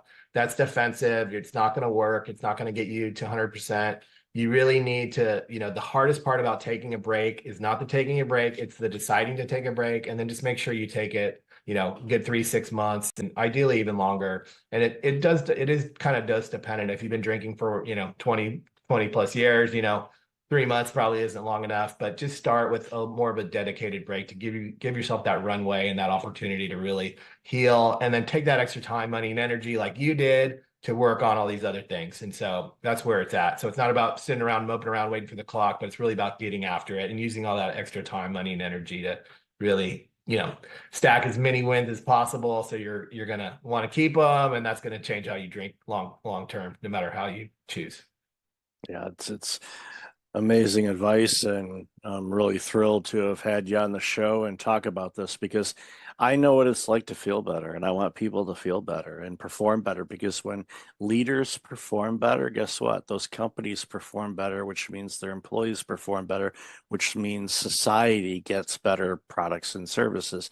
So I'm selfish in this. It makes things better for all of us. So it's a win-win for everybody. So Clifford, I've loved this conversation. Where can people find out more about you and all this amazing work you're doing?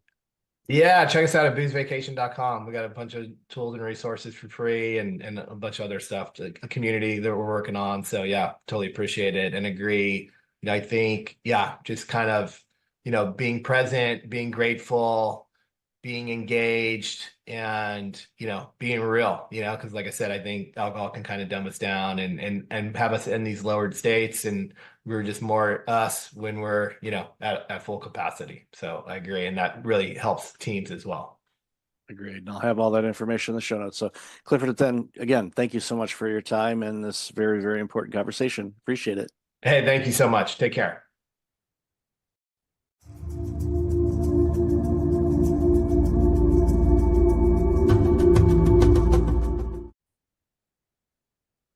Welcome back. I've got Erica Ziegelman on the line. Erica, how have you been?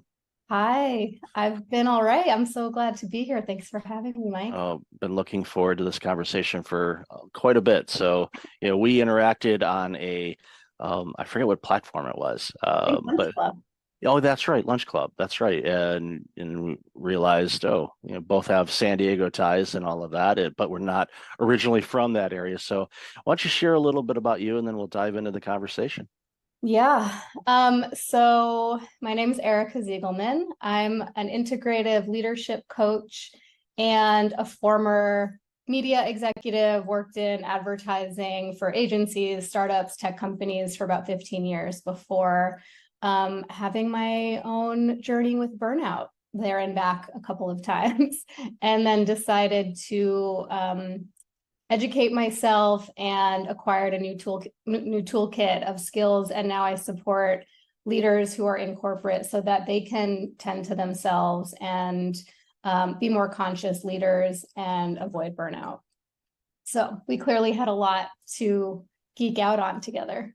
Oh, absolutely. And one of the things that always comes to mind too, when I think about people that are working in the corporate space that are dealing with burnout and all of that, there's many of us that have left corporate, quote unquote, and went on our own or doing something else, maybe a nonprofit or who knows.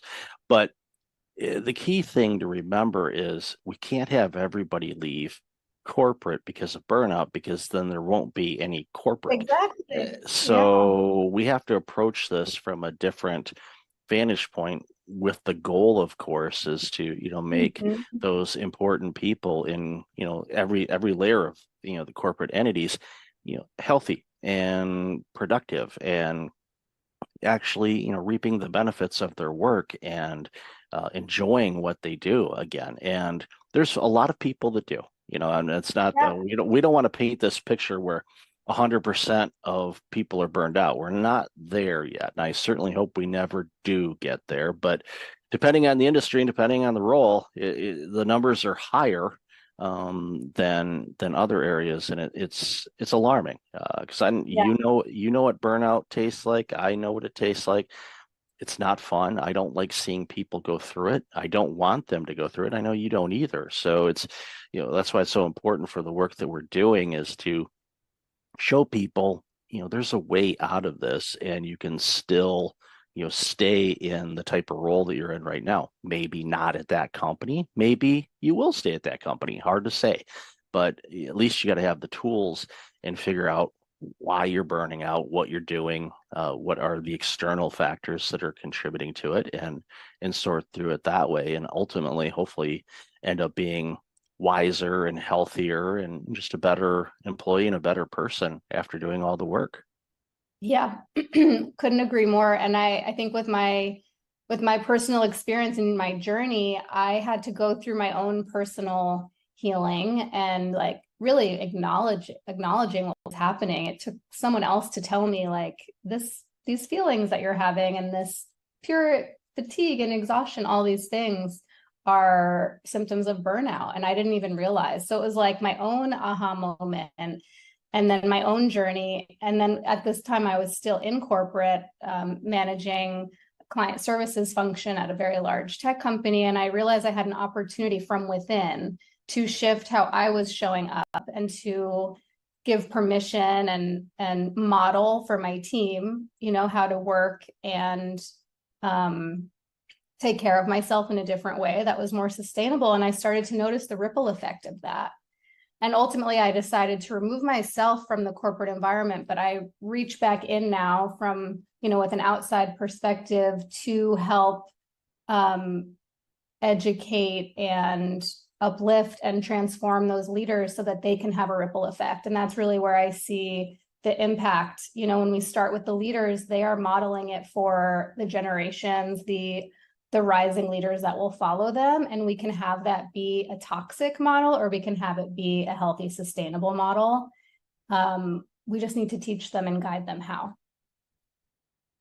And that's the key thing, is just teaching them, because the way that they learned was probably a combination of the leaders or executives that they've worked with in the past, and they kind of borrowed some habits, some good, some maybe not so good, and that's just how they do it, and they can't approach things in a different way. And having somebody like yourself that has obviously the corporate background, they'll listen to you because you've been in the trenches. You know what it's like, and you can say, yeah, there's this and this, and here's a different way to approach it. And if you do this, then you will get better performance out of yourself, and you'll get better performance out of your team because they're mimicking you. And that's the thing that a lot of executives don't really notice, is that their team is behaving the way that their executive is. So if they're working 18-hour days, sending emails, 11 p.m. on a Saturday night and doing all this work,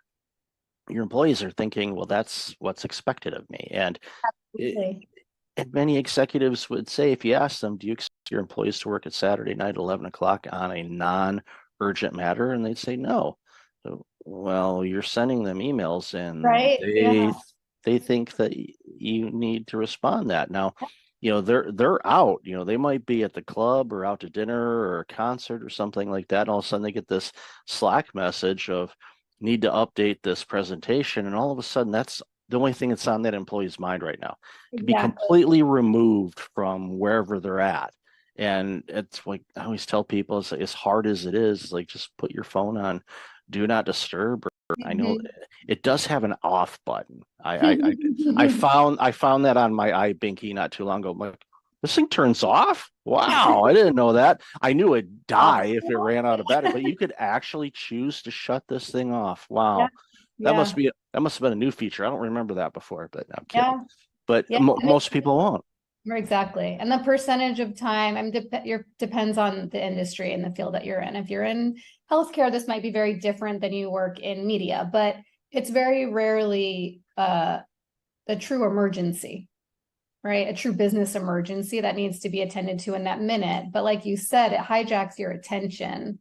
So even if there's nothing you can do about it, or it's not necessary for you to take an action, you're now taken out of the present moment and having a parallel experience to what you're actually doing, and which also means that we don't have that time to recover. So I think staying in that constant state of vigilance and like always waiting for that next Slack to come in or email to come in, or urgent request from your boss or your client, like keeps us in this elevated, activated state with adrenaline and cortisol constantly running. And then when you have time off, you can't really unplug. We're like addicted to that. So I know I'm preaching to the choir, but that's what happens. And if leaders aren't aware that they're contributing to that, that's a huge opportunity to inform them and to shift these behaviors from the top down. Yeah, I'll give you an example of that. I called it, I actually published an article not too long ago on my blog about addiction to email, basically. And what I purposely did, not with your email, but with most of the emails that I get, I set up a separate email account if it's a newsletter or it's a lead magnet or something like that. So I have everything driven to that email address. That way it kind of keeps my business email account relatively clean, other than just business inquiries and client work and things like that. So the other day I went to log in at the other email, and there were 60 new emails that came in that morning. And I thought, okay, this is way too much. It's like, and I'm not saying that those emails, I signed up for them. They weren't just like spam, they showed up. No, these are separate emails that I had signed up for with all great content. But the problem is, if you spend all your time looking at those 60 emails and all the messages, and again, all of them were rock solid good, it takes you away from what you should be working on. Pick 2 or 3 things that are your most important things to do that's going to move your business, your career, whatever, forward. If it meets the criteria of those 3, then by all means, sign up for it, read the email, but apply it. Do something with it, make a note of it or apply it. Otherwise, you're basically reading the newspaper. And it's, again, not knocking anybody that has, sent out emails to, but what I ended up doing is like, you know what, this is too distracting to me. So I had a choice, either delete the email account or just unsubscribe. And I went through and just unsubscribed pretty much all of them.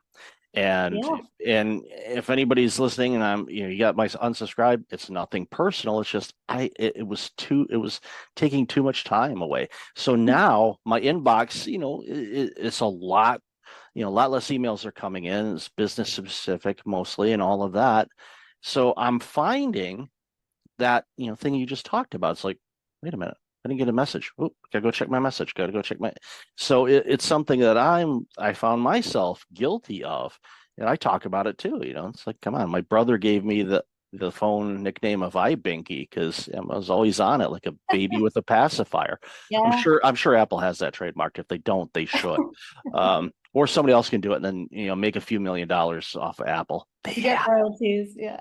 they have it. But they would probably win in court because it's so close, and Apple has more legal power than most of us do if we all combine our money together. But Fair. another story for another day. But ultimately, it just boils down to having boundaries around when you consume things and when you don't, and everybody's different when it comes to that.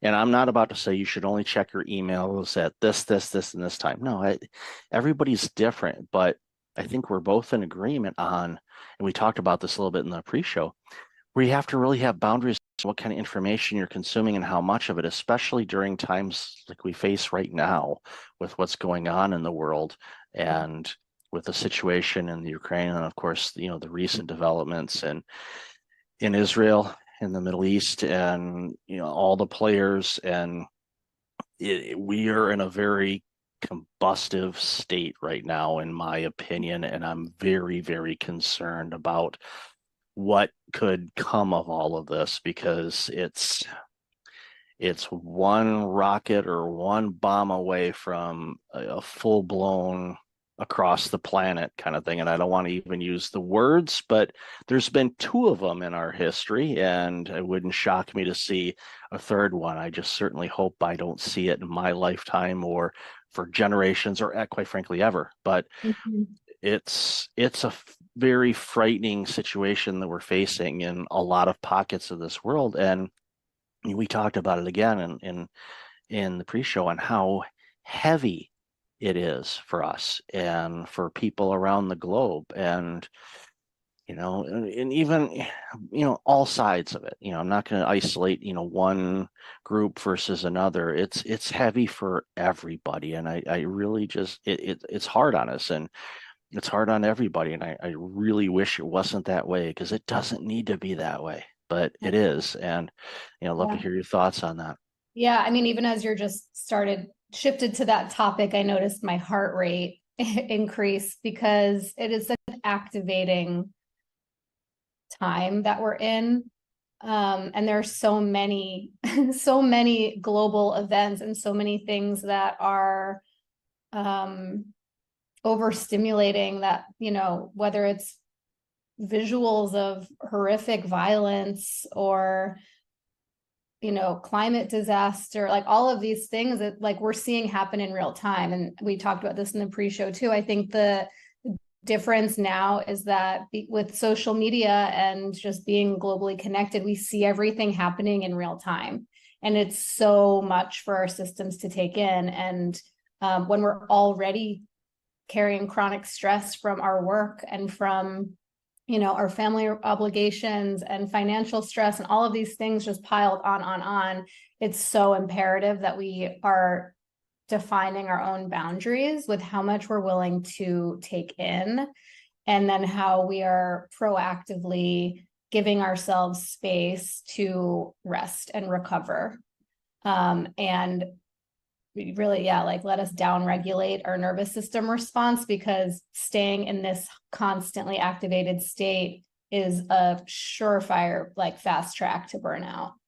And so I'm, noticing for myself what those boundaries need to be. And I was talking about just taking social media off my phone, because the thing with social media is I might go because I want to like soothe myself with like a kitten video, but you don't get to choose what you're served. So you might see something that you do not want to see, and you're kind of bombarded by that image. And before you even have a chance to scroll past it, like it's too late. You've already seen it and you can't unsee it.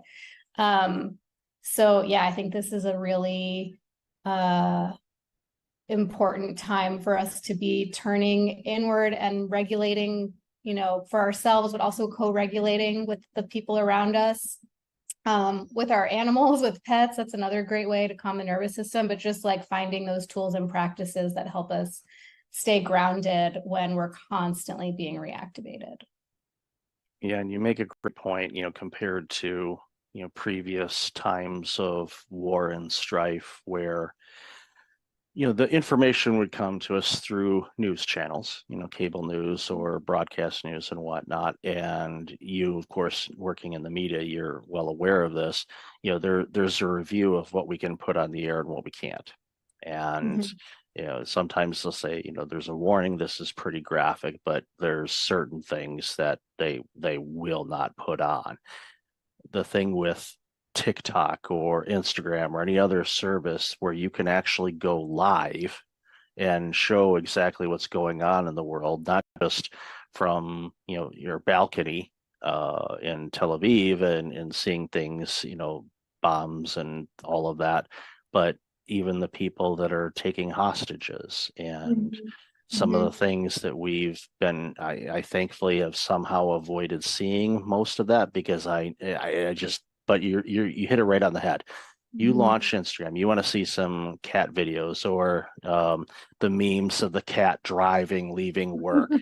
One of my favorites was, can't find a parking spot at work, I'm going home, they have enough people. I just found that so hysterically funny, and just this white cat driving a car.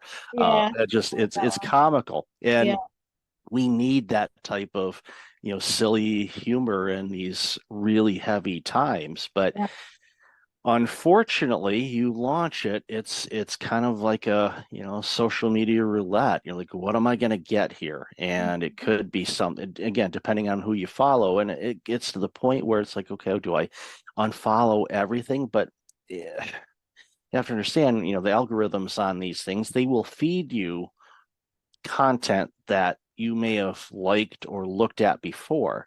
So even though you may not be following, let's say, a news agency, it's like, you've liked something from a similar organization before. Would you like to see this? And you're like, no, I don't want to see that right now. And there's a lot of work that needs to be done around that from the social media standpoint. I am not one for censorship. But there has to be some humanity and we're not going to show graphic things that are going to be harming to the psyche of people that could consume it. I mean, you could traumatize somebody from that's what it is. It's vicarious traumatization, where we are being traumatized by seeing these visuals and hearing stories, especially when it's like, I'm considering almost like non-consensual when it happens in social media. And I realize it's my choice to open an app, but we can be traumatized. We are being traumatized by seeing this and hearing the sounds and the stories. And I'm not advocating for putting our heads in the sand either and not being informed, because I think it's really important to be educated and to understand the situations that are happening. Just from a political perspective, we are like all connected, a humanitarian perspective more than anything, but to do it in a way where like it's at a time where we choose, where we feel resourced to do it, where it's not, going to just like take you out of your day when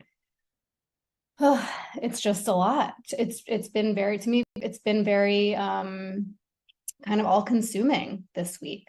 So trying to figure this, how to walk this line for myself. Yeah. And it's one size doesn't fit all. It's what I do myself when times are challenging or down, or dealing with a bit of depression or anxiety or anything like that, is it just like, okay, let's get back to the basics. Let's whatever kind of brings you more of a relaxed or happy state. Could be meditation, could be listening to just different sounds, brown noise, your favorite music, going going for a drive and going back to your favorite coffee shop that is nearby. If you live across country, that's going to be a long drive, but you can find something local. Apparently there's coffee and tea shops in San Diego. I've heard a rumor. I don't bother with the frequent cards because I'd have to have like 2 wallets just for all of those things. So it's just not, it's like, that's okay. I'll let somebody else get a discount. But whatever you do, and this goes obviously for you and everybody listening and watching, is just, figure out what those things are in life that you love doing that kind of brings you into a singular space where you're not thinking about work. You're not thinking about what's going on, overseas or in your own backyard or whatever. Just, get to, find that whatever it is. And sometimes it could be a physical object that you touch to remind yourself, okay, it's going to be okay. I mean, right now we're in the midst of a storm, I forgot who said it. It was, I think Churchill, if you're going through hell, keep going. A lot of people have said that, don't stop, just keep going, through it, get through the storm and you'll be fine. In situations like what we're seeing right now, there's so many of us that feel powerless, but I think I want to flip the switch on that and saying, if you take care of yourself and you protect your energy and you protect your well-being and you get to a happy, loving state of yourself, making sure that you truly love yourself and you're taking care of yourself the best that you can, that emits an energy that people recognize, and hopefully they will pick up on it and they will do the same thing. So we can get to more of a harmonious state, because we are one planet. Yes, there's these borders that were man-made, and a variety of other factors involved. I don't want to simplify things. It's complex, especially, since, some of these battles and things like that have been going on for a very, very long time. And it's to the point where I often say, do they even remember what they're fighting about? It's, again, that's a simplification of the dynamics of everything that's going on over in Israel and Palestine, the Gaza Strip, and all of that. But it shouldn't require harming people. It should.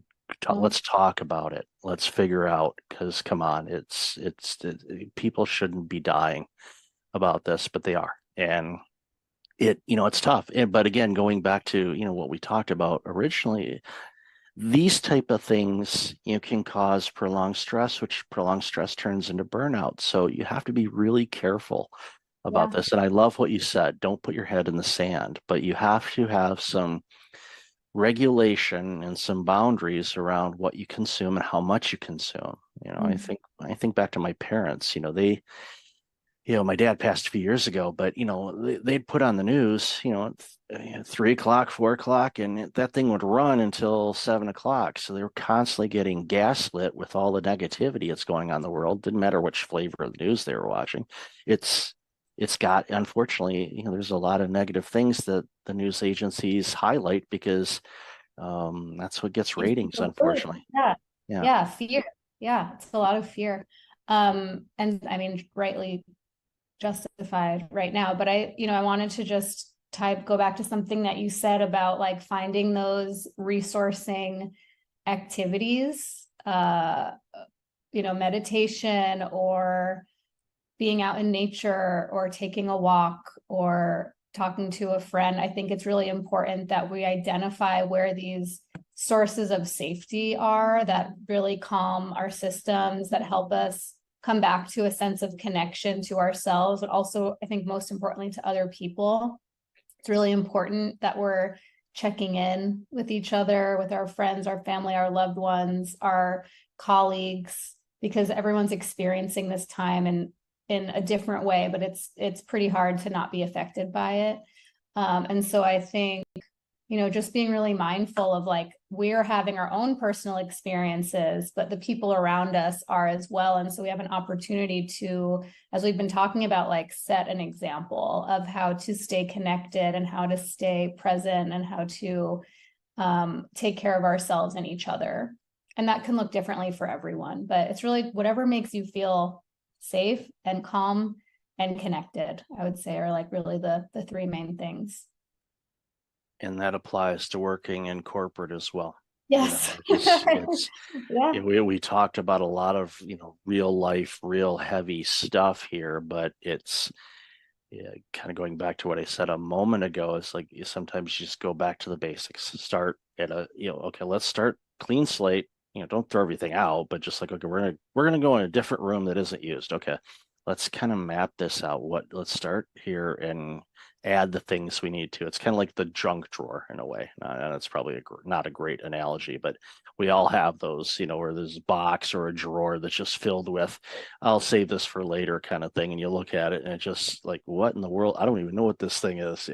But eventually it's good to kind of clear that out, start with a fresh slate, and you find things, I've been looking for that, or I don't need that anymore. And then a week later you realize, oh yeah, you did. But you can order it online anymore. Life is easier now when it comes to things like that. Yeah, well, they'll sell you that little handle for your bread maker. What's that? We don't need this. Oops, yeah. Guess we can't make bread now. But at the end of the day, it's just a reminder for all of us we have to take care of ourselves before we can take care of anybody else. And when we do that, and we find, and it takes time, because especially when, and this, when people are burned out, they've kind of forgotten how to take care of themselves. And getting back to the basics of like, okay, what does taking care of yourself look like? Describe that, and give them the permission to do that again. Let's just start one little step at a time. And when you do that, and it becomes a habit, and it's, it sticks around, then you start seeing other areas of your life improve. And then from there, all of a sudden you're like, wow, you know what? Yeah, the stress from work is still there, but it's not impacting me the same way anymore.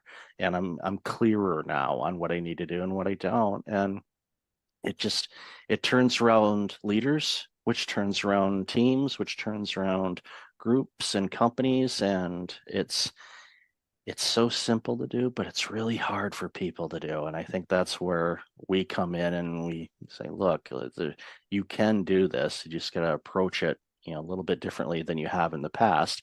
And you'll see big returns just by getting real crystal clear on what you want to do and what you don't.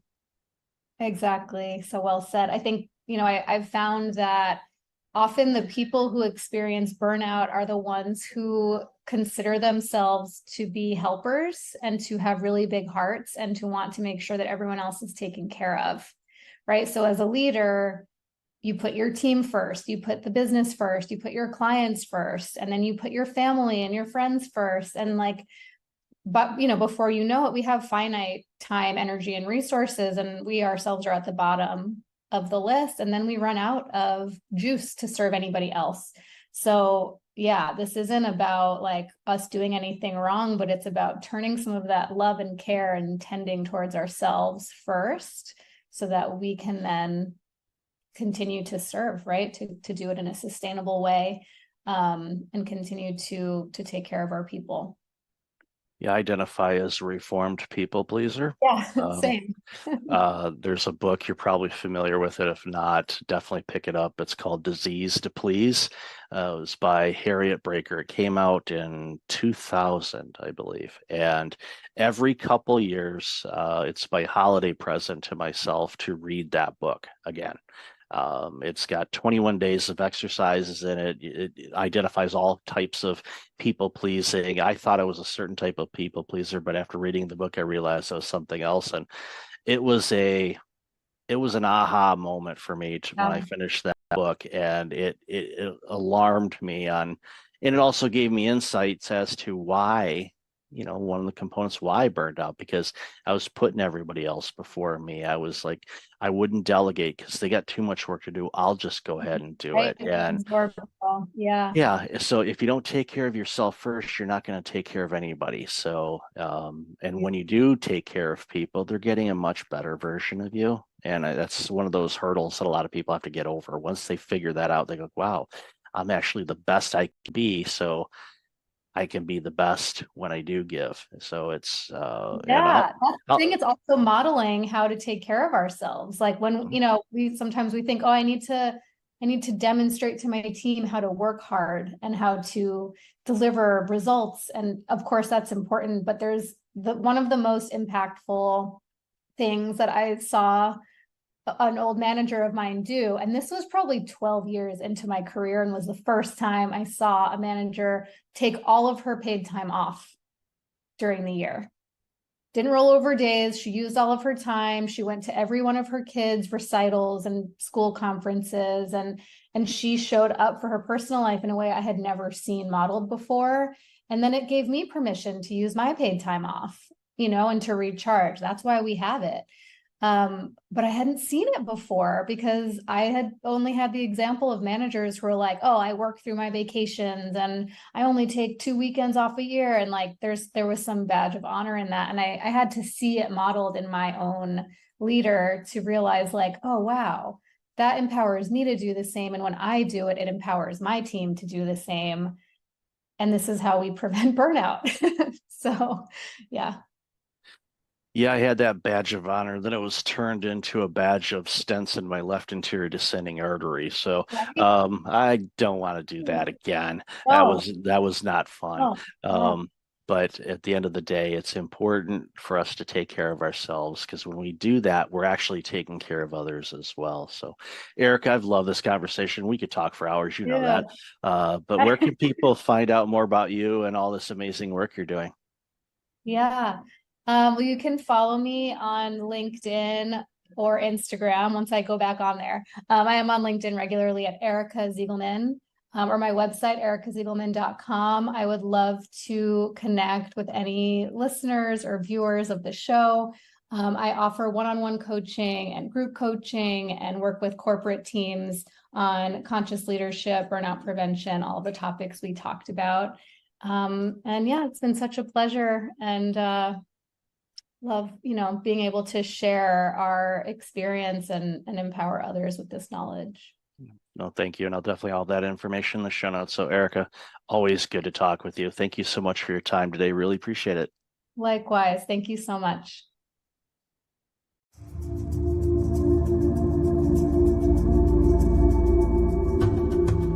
Welcome back. I've got Rachel Gogos online. Rachel, how are you? I am doing great. How are you, Michael?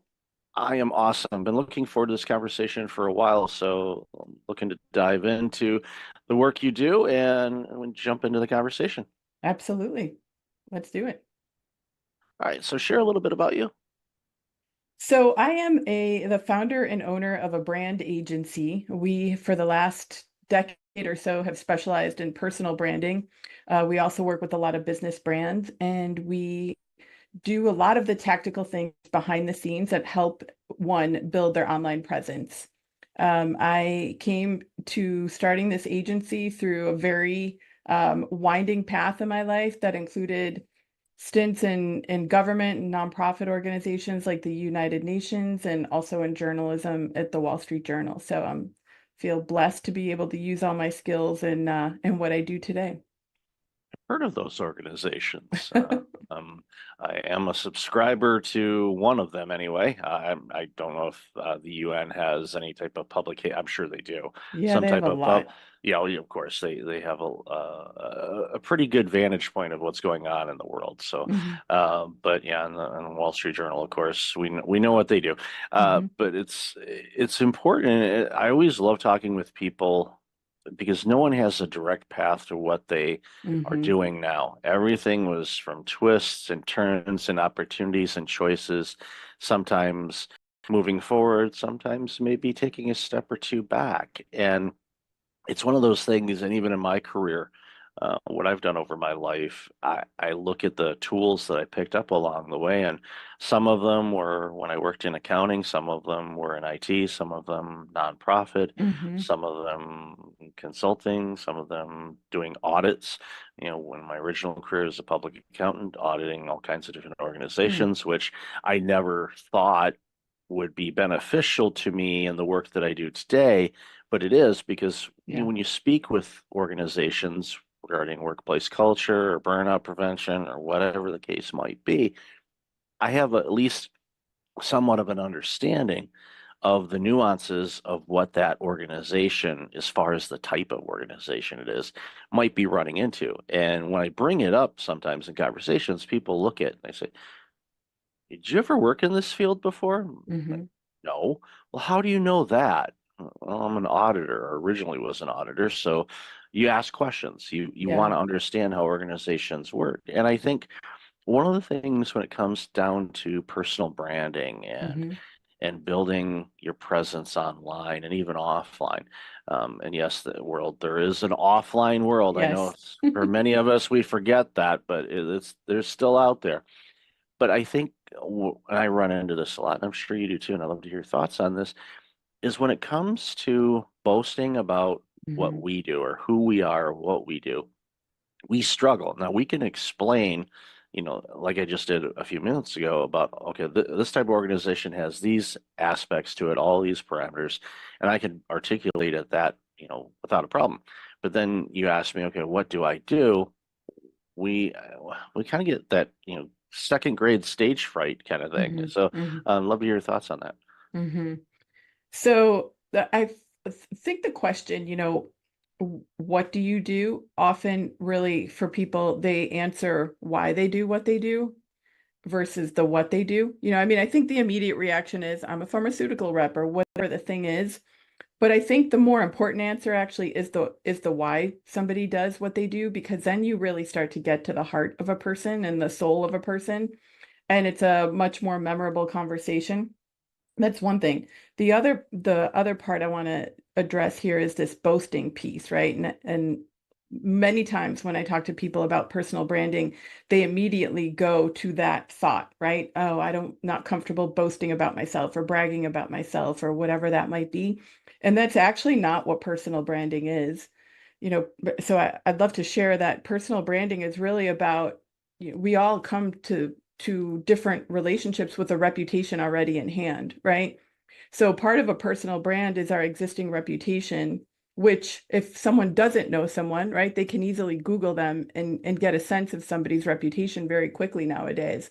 And the other part of personal branding is the personality, like the real essence of the person. What makes them tick? What are their values? What is their mission in life? What is their drive in life? What are the things they're really convicted about, really passionate about? Those are all elements of a personal brand. So if you think about it, if you start to share some of those things, it's not really boasting. It's just kind of dropping the kimono a little bit, and letting people in and just letting people know who you are. I think it can be a little bit awkward doing that online because sometimes you feel like you're talking into a black hole, but there's certain ways one can write content so it doesn't sound like that, right? And try to also increase engagement and conversation and posts as you're informing people a little bit more about yourself or educating them on the work that you do in a way that can be helpful to people too. Like articles that I write or keynotes or posts, anything like Mhm. that.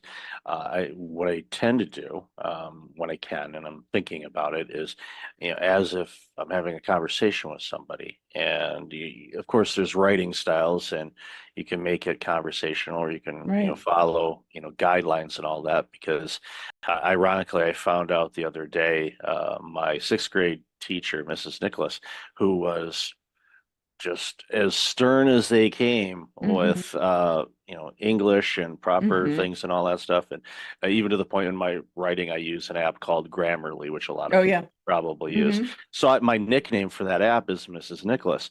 And I one day I thought, what, I wonder, you know when she may have passed away or anything. So that was sixth grade, that was not yesterday. Right. So I thought, okay, when did she pass away? She hasn't. Oh, And amazing. I'm like, one, that's awesome. Two, it's like yeah, she would be. I think she would be quite pleased and not surprised in the work that I'm doing. Yes. I'm there's days I'm still shocked at that I do what I do. Like, Uh-huh. wow, but I can connect the dots. I can see how I'm doing what Yes. I'm doing, but there are days where I have to kind of pause for a moment and go, all right, why is this such an awesome experience now? Because I, again, never would have done it before. And I think Mhm. the storytelling of branding Mhm. is important because people connect to stories. That's why people love watching television shows or going to the movies or watching movies. I mean, everybody paying for the 400 streaming services that we all have now. Yeah. People love stories. So when you are talking about what you do, Mhm. there's if you can somehow bring those people in, like you mentioned, Mhm. and share the story of why you do what you do.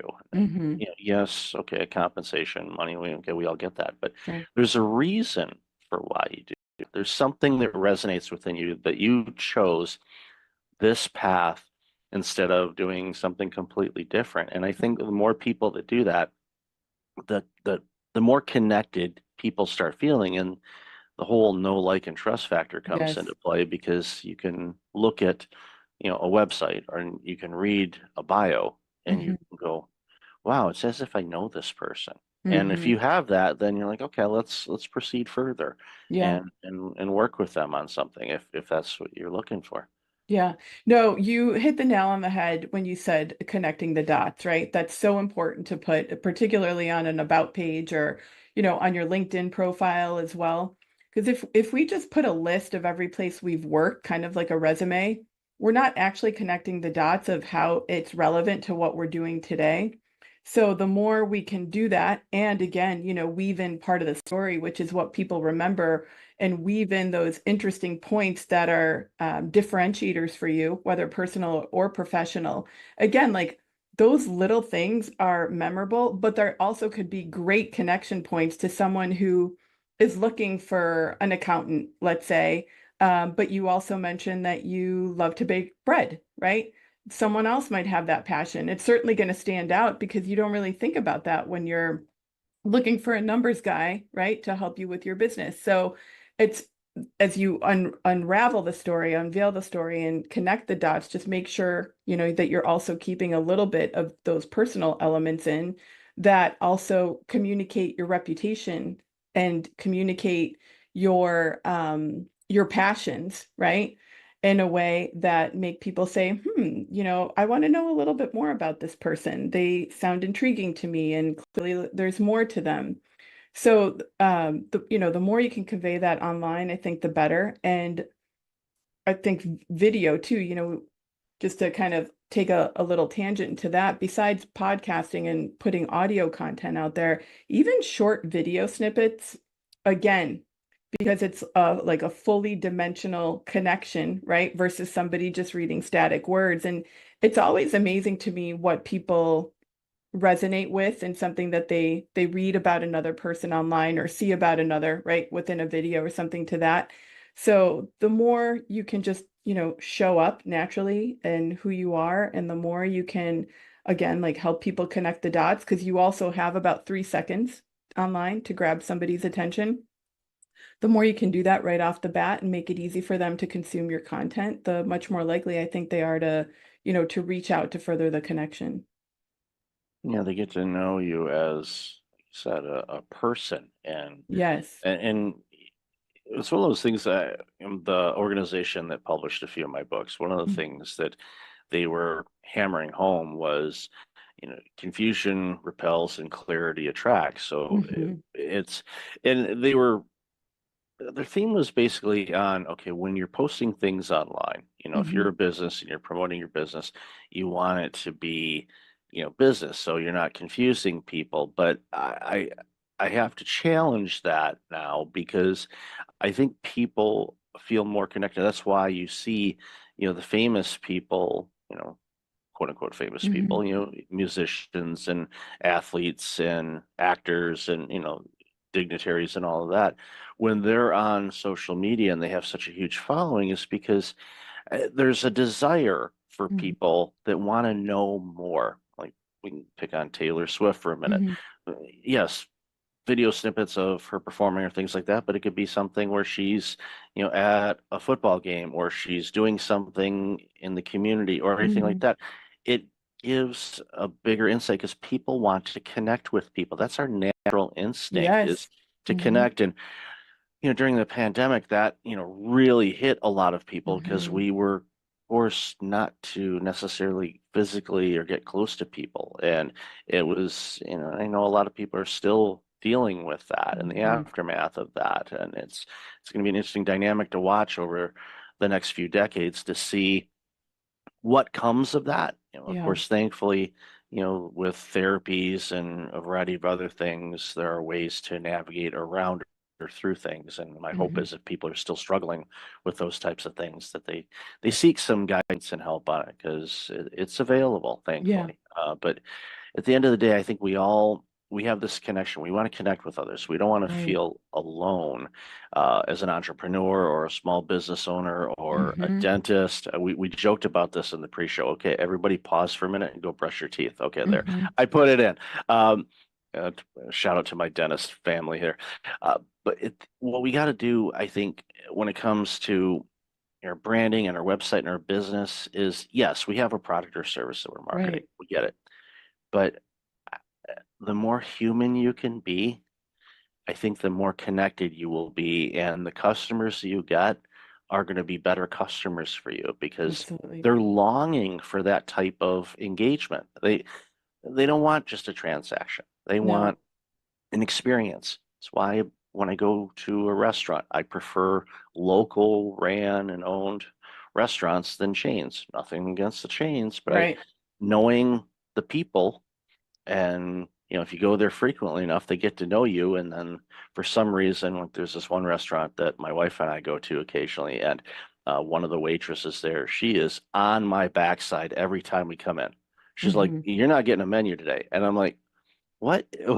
What are you doing?" And she picks on me like no tomorrow. But of course, my spouse loves that Mhm. amazingly. I roll with it. It's kind of fun, but you wouldn't necessarily get that if you just went into a chain restaurant. Even if you go there a lot, it's different.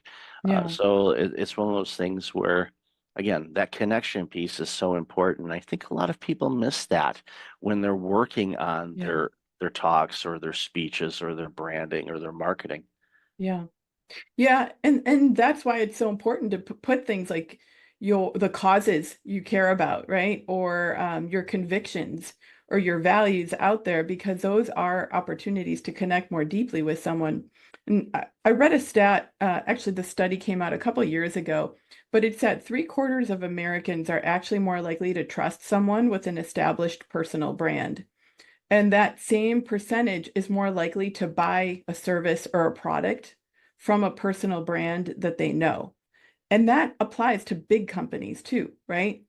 When you have a sense of what that company or the founder of that company stands for, just like you were saying about supporting certain restaurants, right? Because they're local versus the chain. But we also do that when we're thinking about like major purchases. If we know that a company is supporting, I don't know, say a local shelter or whatever else it might be, right? We're more likely to support them. So, um, again, the more we can help people connect with us and just really truly show up as ourselves, I think the more likely we also are to grow our businesses, and convert people, as I like to say, from browsers to buyers. You bring up a good point, and I think again, it's something that just came to me right now. When we start thinking about what we value and what we find important, like the restaurant analogy, or you gave a Yes. great example of, supporting a local small charity Hmm. versus a large national or Hmm. international one. Again, nothing wrong with any of them, Yes. but it you connect to that and you go, okay, why is that important to me?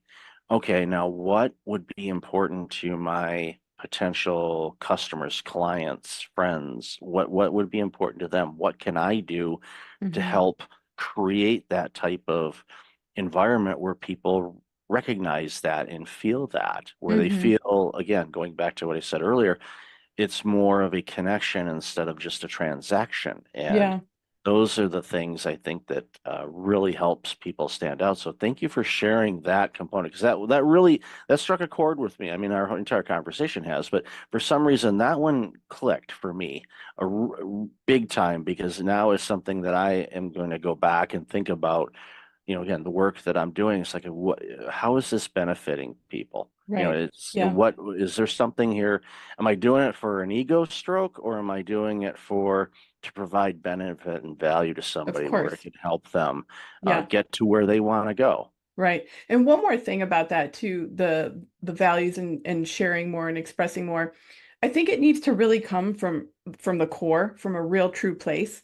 It's great to think about what's important to your customers, especially if you're a local business, right? You really want local to survive and thrive in every industry. And that I think a lot of companies have been suffering since 2020. But back to the piece of thinking about aligning with others around those values, I think it's okay to be polarizing. Meaning, I'll give you a specific example. We're working with a client who is very convicted about certain things going on in the world, you know, around COVID, around rights, around medical rights, around schools, school districts, what's going on in those places. But she also has a part of her personal brand where she's a holistic business person, right? Talks a lot about gut health and you know, certain other things in that arena.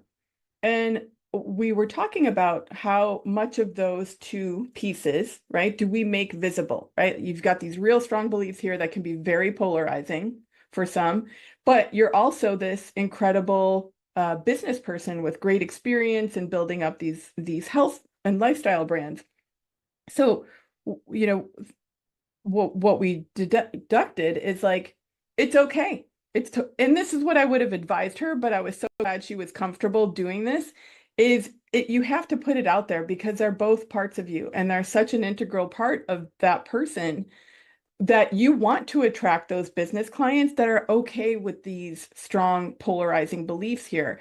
And the fact is, her audience is going to be a lot easier to market to and way more niche because of her strong feelings and values around certain topics, right, that are polarizing today. It's not going to make her lose clients. It's actually, she's going to lose the right clients, right? She's only going to be working with the right people that she can totally help and fully show up as herself with and help them grow in other ways too. So I just wanted to share that because I think it's very important. You know, I think a lot of times in today's world, especially the last years as things have evolved, is like we're self-censoring a lot because we don't want to make waves. And I'm not ever saying make waves for waves' sake. I'm just saying find ways to really put your values out there and your the causes that you're passionate about in a way that is true to who you are and really helps attract your ideal clients.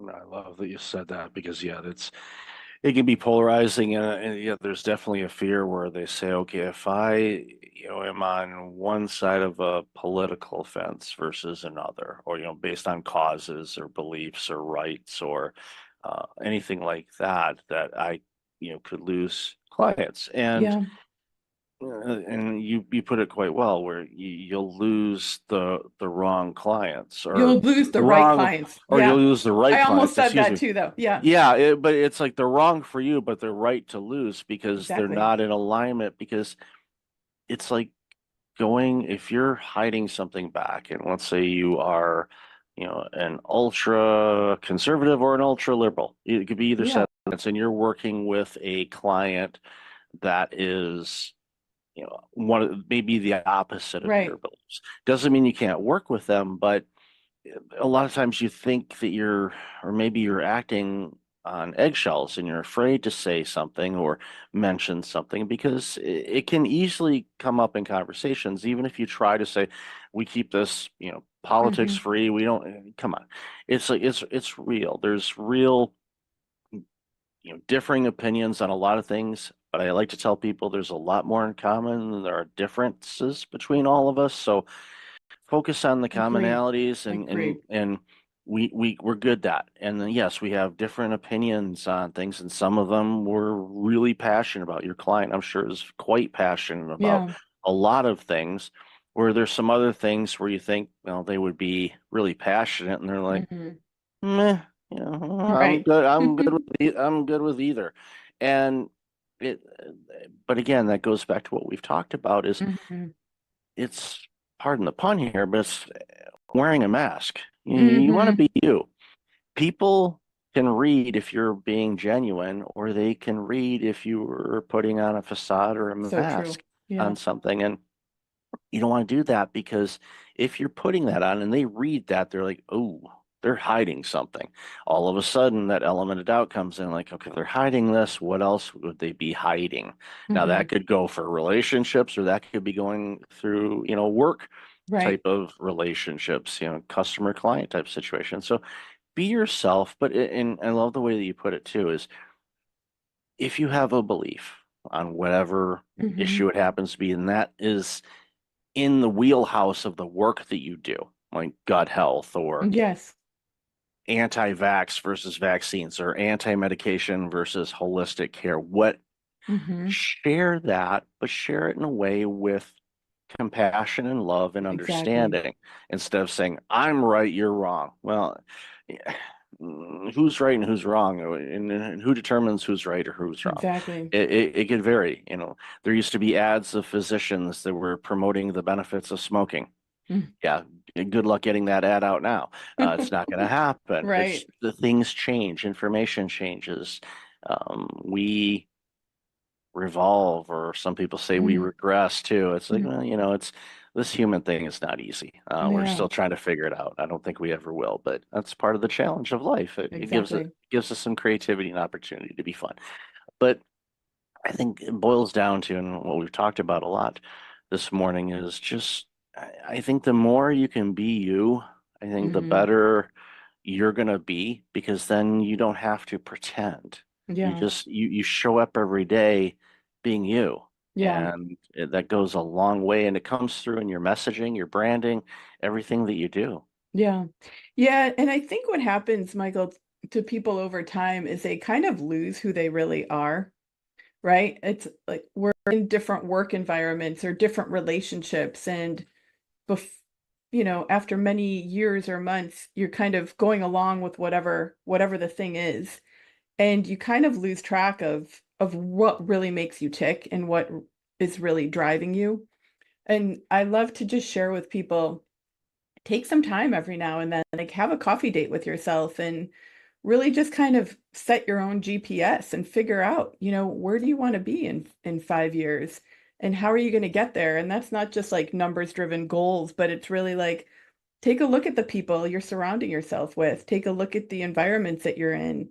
Where do you want to make changes? And I think the more proactive and thoughtful and intentional we could be about the life that we're living, the easier it is for us to build our personal brand, because we're just taking a little time every now and again, reconnect with who we truly are. It's an exercise that I do at least a couple of times a year. Oh, that's great. And it's That's rare, by the way.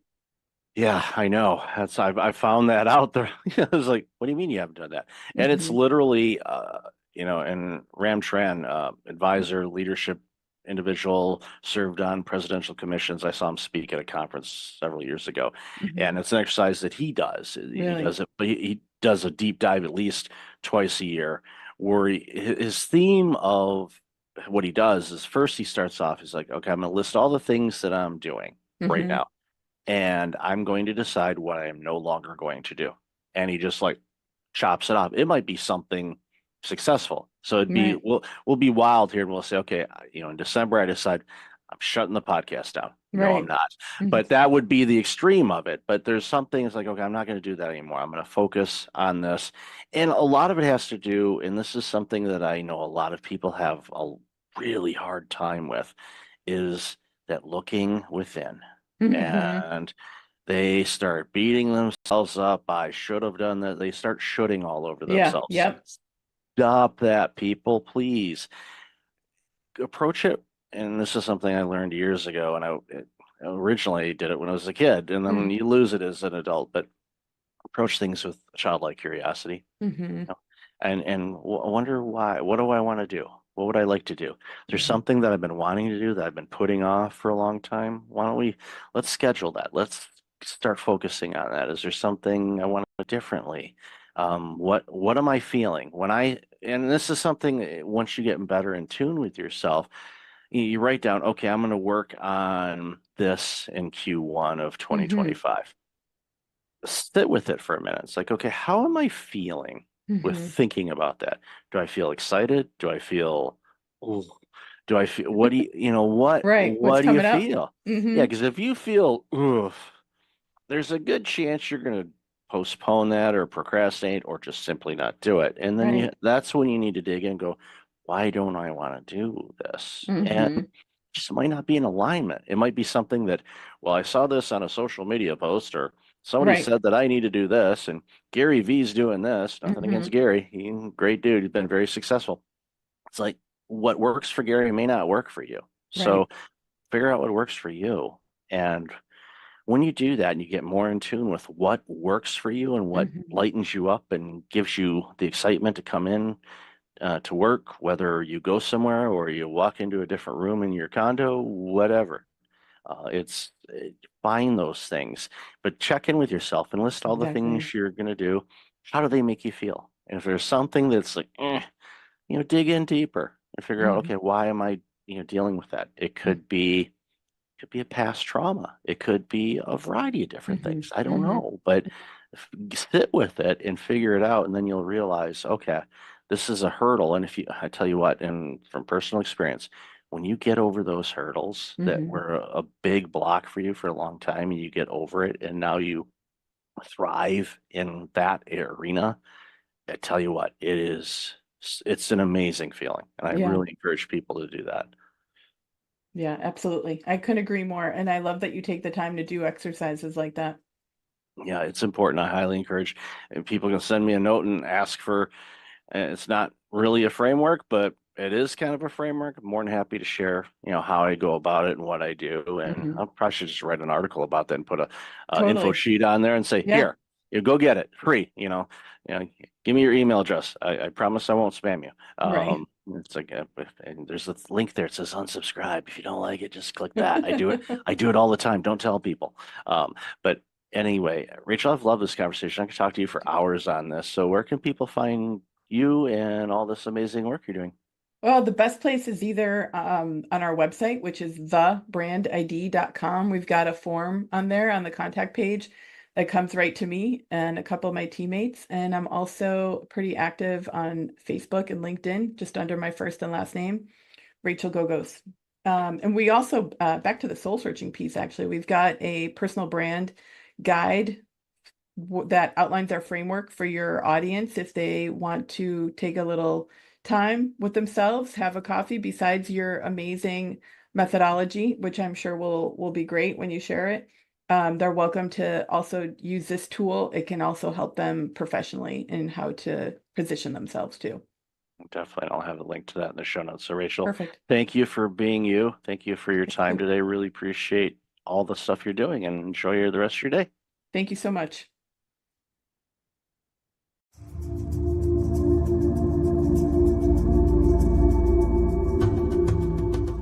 Welcome back. I've got Felina Hermans on the line. Felina, how are you? I'm good. How are you?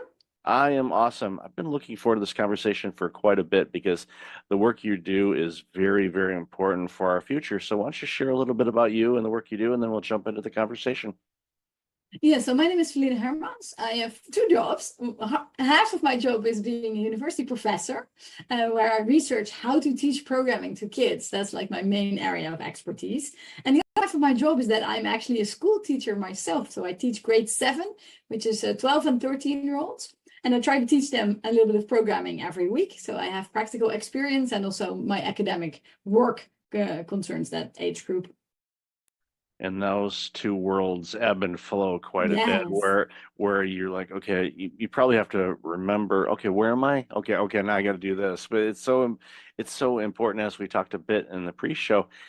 It's so important to help our future, which is our students and our children, learn skills that are going to be not only in demand but in need for the coming decades. And the work that you're doing, especially with teaching our younger human beings, coding and programming and all of that is so critically important. So, what got you interested in this line?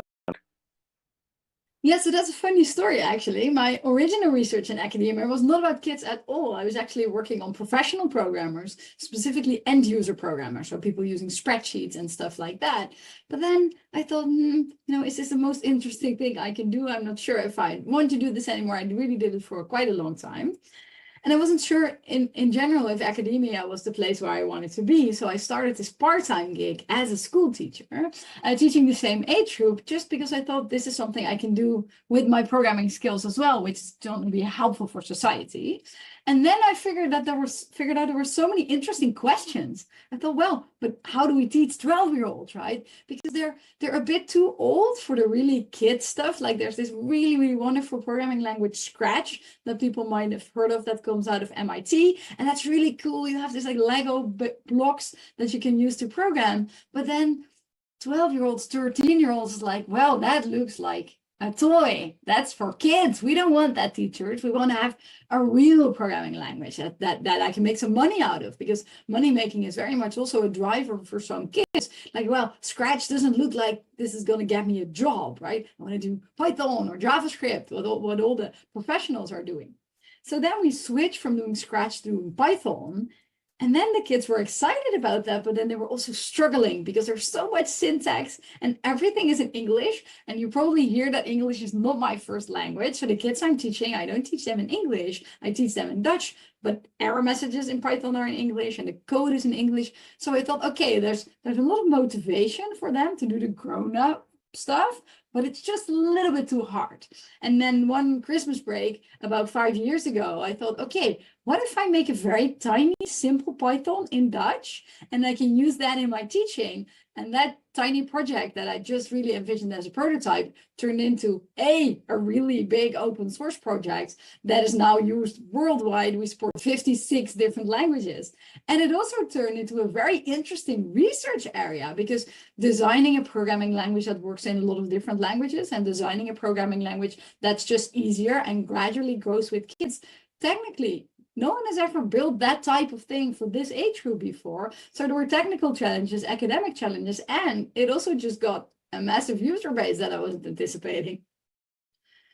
I'm so glad you had that thought during the holidays to create something, because as somebody that's a native born English speaking individual, we take it for granted. And Python and the other programming languages, whether it's Unity for games or JavaScript or things like that, it's okay, great, it's in English, but it's limiting the creativity from the world. And that's one of the things that I've celebrated throughout my life, is when you hear about innovation and things that are coming from different parts of the globe that historically haven't been able to participate in creating things for the masses. I celebrate that because it gives us so much more robust products, services, skills, programs, you name it.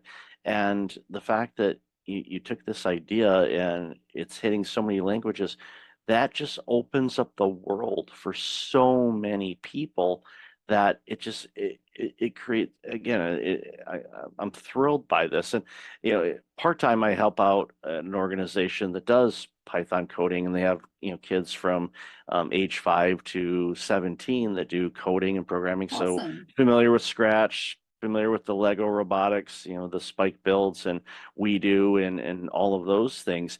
And it's great to see. But when we have the 12, 13, 14-year-olds, they're looking at Scratch and going, no, I'm not doing that. I want something else. And they get into it and then they realize, okay, wow, this is a bigger thing to chew off than I thought. But as with everything and the way that the courses are designed, and I know it's the same thing that you do with Eddie, is you build it in such a way where they're learning the skills that build onto the skills. So as they're getting deeper into learning the languages, the coding and programming languages, those skills that they picked up, maybe a couple months ago carry forward. They know how to do it now. And it's just a natural progression for them to get better and better. And even to the point when they're problem solving. And in case of point, I'll give a real life example. There's a college aged individual that is actually doing, one of the coaches that helps out, but he's also in college to learn programming and things like that. And he brought in some programming. His code was broken, and for the life of him, he could not find it. So I can't find this. And I asked him, and this goes back to my spreadsheet days when I was originally an accountant. It's like sometimes you just got to step away from it and look at different things. Read a book or go outside and stare at the clouds. Don't stare at the sun, kids. Just a reminder. Even if you have the solar glasses, don't stare at the sun. But you get step away from it and you get back to it. And usually, more times than not, it's as if someone took a yellow highlighter and highlighted the broken code. Oh, there it is. It's just you step away from it. But it was funny to see a coach that's coaching on it was really frustrated by his own code because he couldn't figure out where the error was. And again, that goes back to the teachings that you do. And and I want to obviously hear your thoughts on this, but I don't want to diminish your school teacher component of things because that helps with all the work that you're doing. Because again, those worlds kind of mesh together, and I think those skills as a school teacher really help you out in this organization that you had launched and the open source things and all that. So definitely want to give the platform back to you to share some of your thoughts on this. Yeah, absolutely. Because even after all those years, I'm still teaching 7th grade using my own product, right? And there's no better way to improve the thing you're working on is to work with it. So I was just, we have this meeting with other open source contributors every week. And I was just telling them the other day, like, you need to work on this part because I will use it as a teacher. And next week, I have my different cap on and I will say, this is not clear and this is not clear. You have to improve this because as a teacher, these and these and these things are really annoying for me. So it's really very nice to combine using the product with building and designing the product. And it's also, as you were saying, the things that kids are learning are not just about programming. It's also about being like more resilient to stress or frustration or unclarity. They also create these big programs like, teacher, it is broken. How? Why? It's like, I don't know, right? And sometimes I'm lying, sometimes I see it straight away, but sometimes I also don't see it. I'm like, I don't know this 100-line program that you created last week, what it's supposed to do. I don't know, but here's a debugger, right? So we can step through the program and then it will tell you at least what it's thinking it should be doing. Or here's some techniques, you comment out this code, you look at the values of variables. So we give them these techniques, and these aren't heady techniques. They are programming techniques. And maybe there are even techniques that go a little bit beyond programming. We're like, okay, what is this supposed to do? Why isn't doing that? Just taking a step back and doing some analysis work. And it's really very, very fun and valuable to have kids then come back 10 minutes later say, teacher, I know what's wrong. Like, awesome, right? I didn't do any work. I just told you to use these techniques and then you figured it out. That's very, very cool. It's giving them life skills. And I love that you mentioned that. It's giving them some resilience, some perseverance, the problem solving. It's not, here it is handed to you on an iPad, all works, everything's functioning properly. No, and as in life, there's challenges that we face, there's problems we encounter and difficult situations, and figuring it out and using the skills and the knowledge and the tools that are available, using a debug tool. It's one of those things where, and I don't know if you do this or not, but I'm guessing you probably do. It's like, okay, before you run the debug tool, just take a glance and see. But using the tool there is definitely helpful. And my hope, and I'm guessing most of the students do this, is once they discover the error in the code that they made, then it's a learning opportunity to go, okay, now I know not to do that for that. And usually they don't repeat that error. I mean, there's always the one, and we always run into this. I remember working in a software company years and years ago, and there was a software developer, and no matter what, every time they had a code that they used that broke something, and they continued to do it. It was you could set your clock to it because it was always going to happen, and they knew it was wrong, but just out of habit they just continue to do it, and we laugh at it and we know it's going to be there, and they fix it and all of that. And but ultimately, it's, again, coding is a life skill, and not just okay, on how to make money, which is obviously kind of how the system works, but it also helps you navigate through other non-coding situations in your life, problem solving, communication, analyzing things, taking a step back and reflecting on it. And when you do that, it's so foundational. And I think it's for students that are interested in doing this, I highly encourage them to do it. Years ago, it's okay, go into finance, go into this, go into legal if you want. But now it's like, no, I'm telling people, it's like, no, go, learn code, learn how to code, learn how to program. You're going to be needed for a long time. Even if we have AI do everything, you still have to have somebody look at the AI or code the AI to be able to do the things. So it's not something that's going away anytime soon.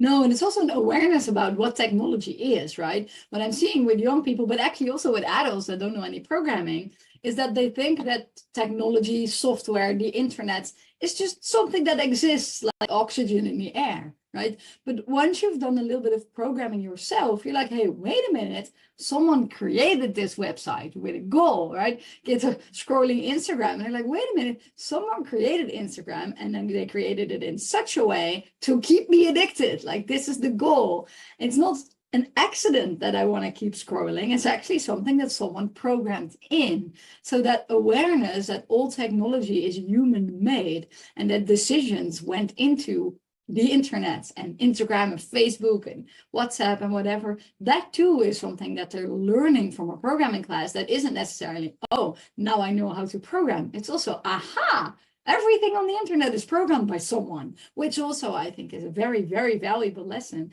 in terms of, for example, AI, that they don't buy all the hype that some adults are peddling, like, oh, AI can think, it's going to take over the world. They're like, wait a minute, someone made the AI. It isn't something that just exists out of the air.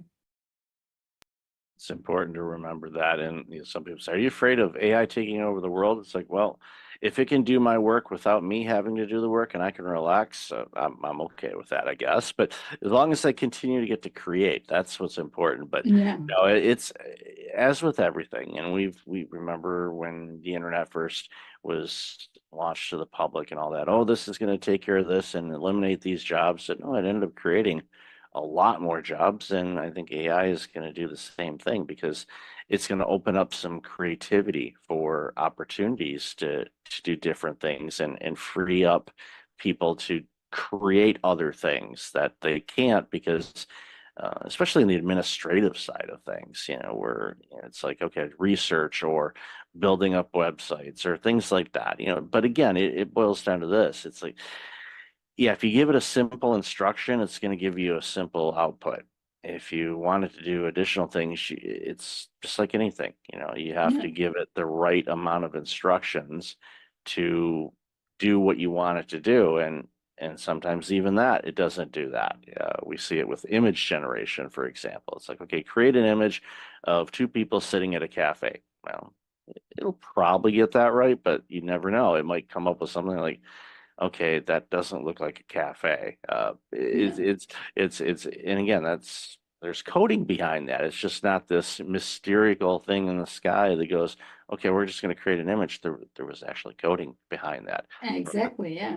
And even if you use an AI for coding, then checking if there's two people in a cafe is relatively easy. But if a lot of code comes out, then you still need some understanding, like what exactly is this doing? Isn't this doing extra things? Sometimes, of course, my students in class think that they can use an AI to generate codes, but then immediately, I catch them because like, why are you defining 3 variables here that you're not even using, right? Oh, well, I didn't notice it was working. It's like, yes, I see it's working somewhat, but you're doing things that don't really make sense if you know enough about coding. So for a very long time going forward, people that are using AI to generate code will still need understanding of code to figure out if it's not making mistakes that are maybe so simple as defining extra variables. But of course, this could also be security vulnerabilities, accidentally leaking information. So you will still need this knowledge, even if you're using an AI for coding, to evaluate the code. I'll use this simple analogy. You have a fancy coffee machine at home where you put in a pod and you push a button and it makes you a cup of coffee. Okay, great. That's easy. But if that machine breaks and you have to make coffee, you're like, okay, how do I make coffee without a machine? Yeah. A lot of people like, I don't know how to do that. And it's like, well, I do because I've done it. And as long as you have coffee grounds and a way to filtrate it and an H2O, you're good. Will it be as fancy as that pod? No, but it's still going to be coffee. And it's a simple analogy, but it's Yeah. important for you to understand if you have AI do something, you should be able to do it without AI. And that's what's really Yeah. important for people. I don't want people to forget how to do things, because if things happen, internet goes down or things like that, it floors people and they're like, what do I do? Well, we're both of the age that we remember a time in life where we didn't have a smartphone to look something up, or Yes. Or the maps, internet in or general. we how do you know how to do this? Like, we learned how to do it before technology made it simpler to do, but I still want to know how to do it in case the internet's out or anything else that happens.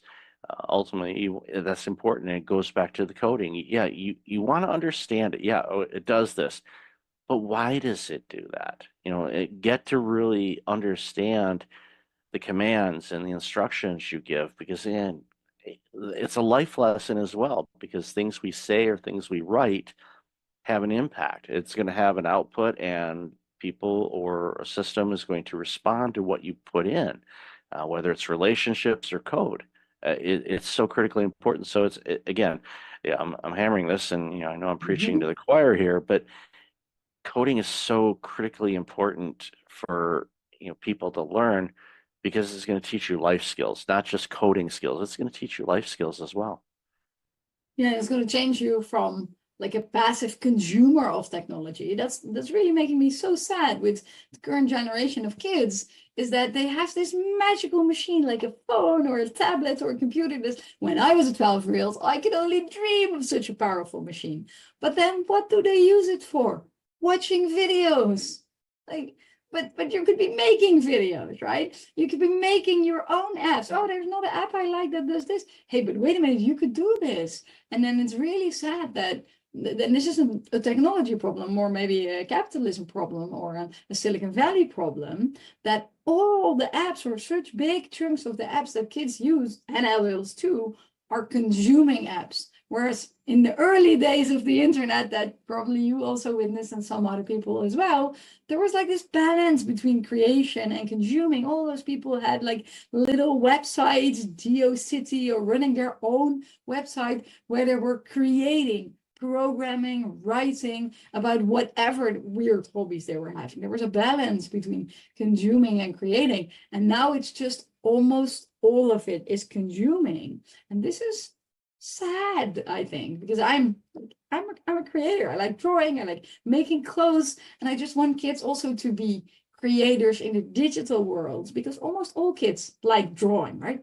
And like crafts work, and like making, I don't know, a birdhouse. Kids really like making, and parents do making with kids. Is one of these things that we think makes us human. But then in the digital world, we don't do any of that. And this is one of my drivers, actually, for working on programming with kids, is just to turn them into creators in this digital world, even if it's just like a simple drawing. That we have this turtle feature, that's a feature used for drawing. Kids can make songs with music and use speech output, and I really like that, because I want them to create also in the digital world. Yeah, it's using the tools to be creative, and Yeah. with tools that are out there now, you can create music, you can create art, you can create television shows or movies, and Yeah. that's where it's like, that's when you really okay, yeah, you're going to create something for people to consume, but you're creating something, and Yeah. you get from your own perspective and experiences and whatnot, and it's fun. I've dabbled around in a lot of it just to try different things. Like, okay, I'll create this, or I'm gonna do that. Okay, I'm gonna tweak that. it's fun. I use it in a way to create, and I agree with you. We are definitely, are watching too much and not creating enough, Yeah. and that's limiting us, and it's creating, and quite frankly, a social divide, I think, of people that are the creators are going to be the ones that are going to be at least have better access to things and the opportunities than those that are just on the sidelines consuming. So get off the Yeah. sidelines and start creating. Create And stuff not that's just you. like the reward in terms of like having a job or having marketing skills, also just it is so rewarding to create something, even if you can't sell it, right? If you draw something beautiful, if you make your own like t-shirt or whatever, just making something. Like I think it's like making something in addition to physical exercise. And like the two easy ways to get happiness in life are making things and working out of your house. It's sort of easy. And then a lot of people know that sitting down is not so healthy and you need to exercise, you need to take walks, like this is good for physical and mental health. But the fact that just if you're sad, creating something will make you happy, and making something that lasts for a long time will give you really long-term happiness. That's not something we talk about so much, and maybe we should. Yeah, we should do it a lot more. And I'm using a standing desk right now because I don't Oh, like that's sitting. very good. I don't like sitting down. As much as I used to. Well, my original career was accounting, and we sat down all the time. So Yeah. that's like, no, stand up. Teacher, you're an educator. You're standing a lot. So Yes, I am. Yes. you picked the right career for that. So, Feline, I love this conversation. Where can people find out more about you, your organization, and all this amazing work you're doing? Yeah, if people want to check out Hedy, the easiest URL is www.hedy.org. If you're thinking of joining Hedy, either as a translator, a teacher, or a programmer, the easiest URL is hedy.org/join, where we have introductory material for those three groups, target audiences. And if people want to know more about me, my website is feline.com, FELIENNE.com, where you can follow my blog and stuff that I'm doing as well, my research. I'll definitely have that in the show notes. So, Felina, thank you so much for your time today. Really appreciate you, and congratulations on this very important work you're doing. Awesome. Thanks for having me.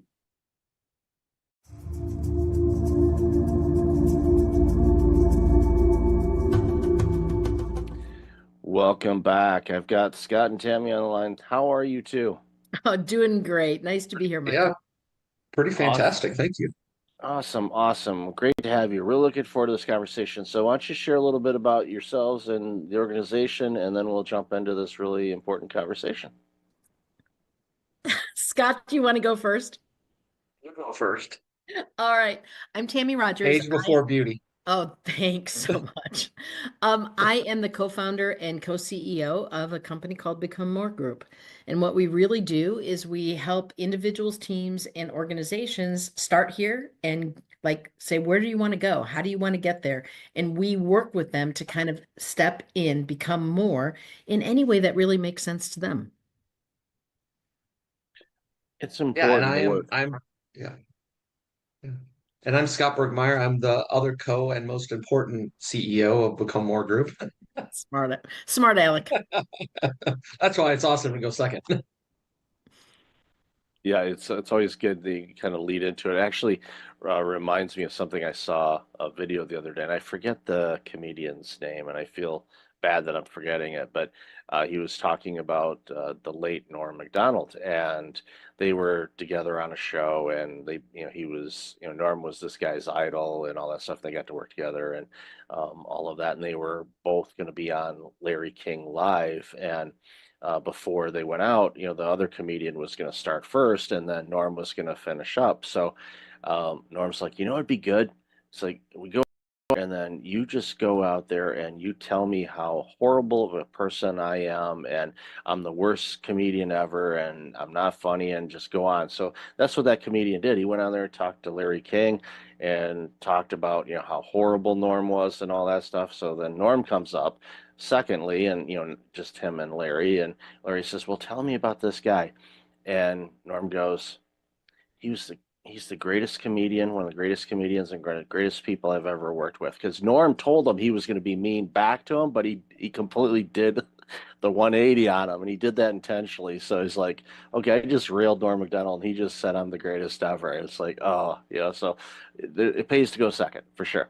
But Oh, your company, become more and appropriately named, because one of the things that I want for people is I want them to be the best version of them, whether it's an individual or a company.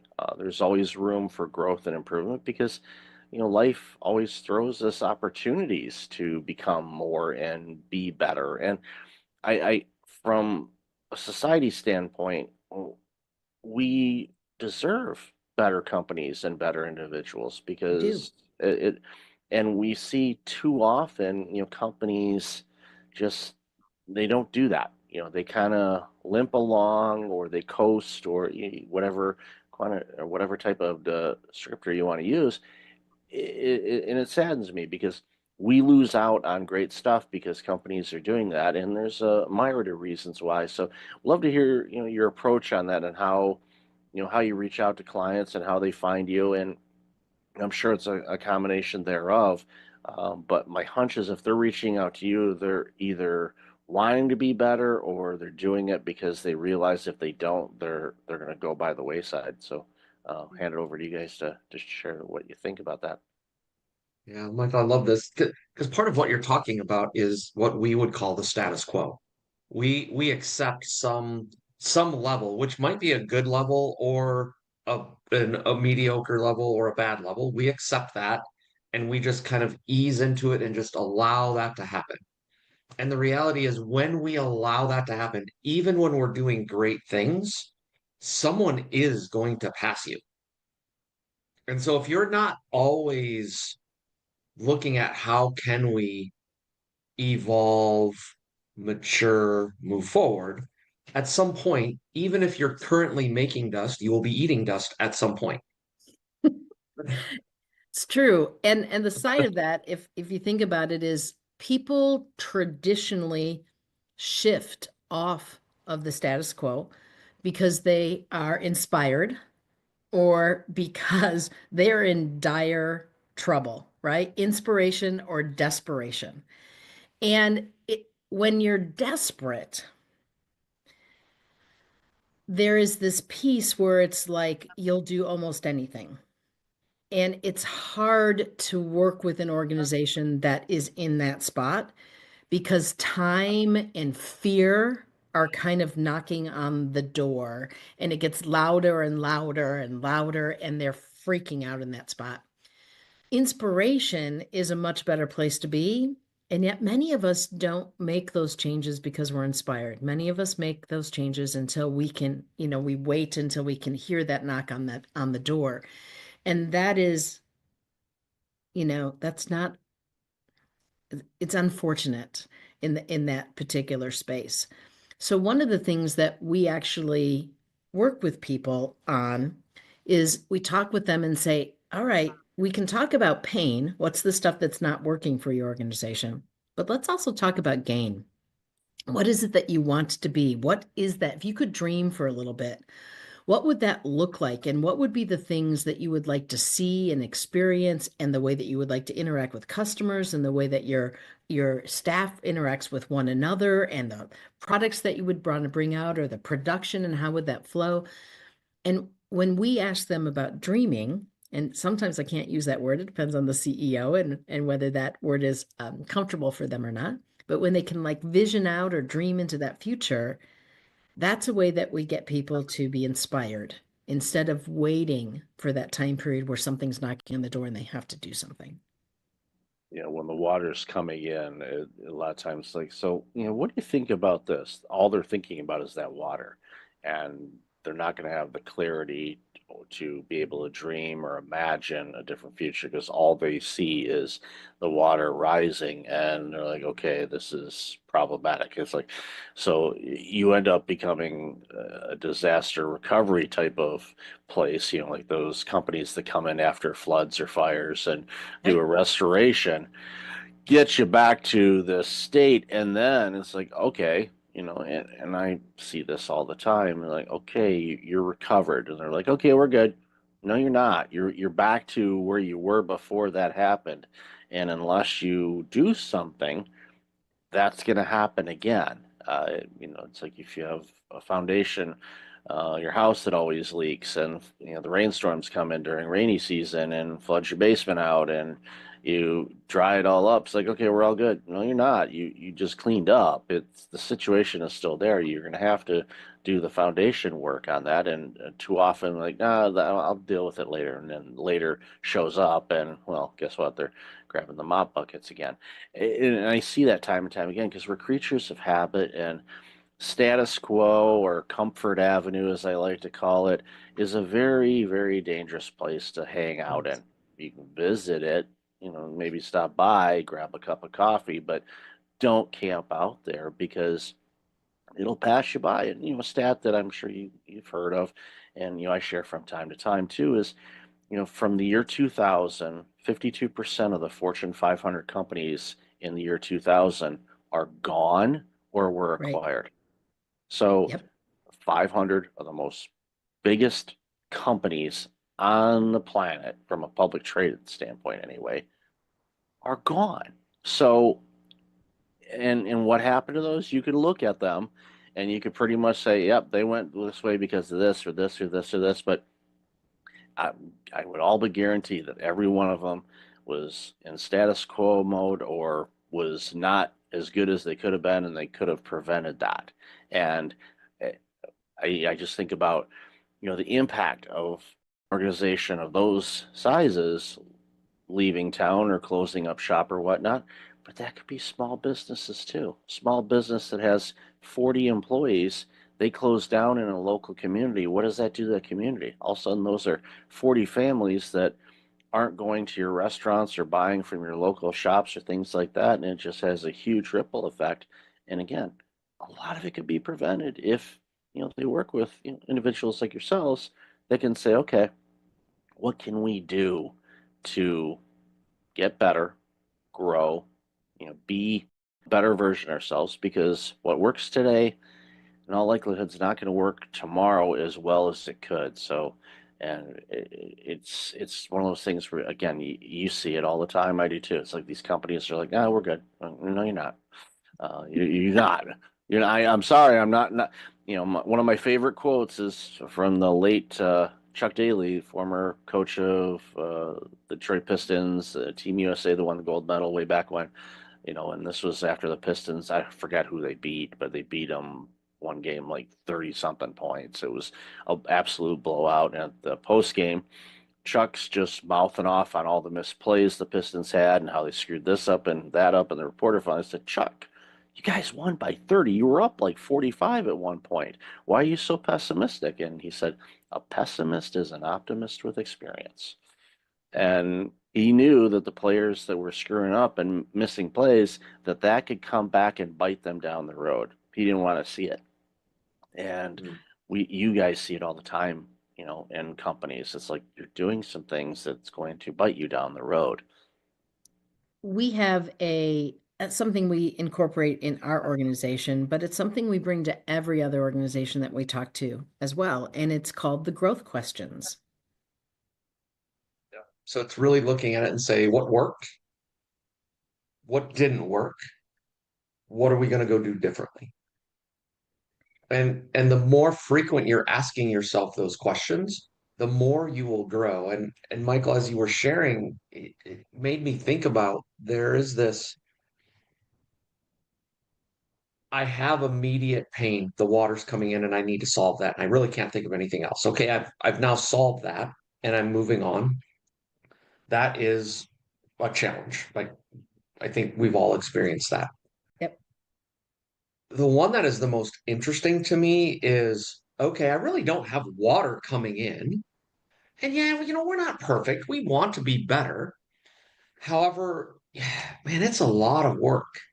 And I can't take myself out of the day to day to actually think about what the future is going to hold and like set aside the buzz, the bees and bugs flying around, because it's not like I have dead carcasses. It's just the noise of the day. and watching leaders not take the time to slow down, think, start to look at the future, what could be. And it's this piece of they get in this status quo or a rut. And my dad said to me one time, the only difference between a rut and a grave is dimensions.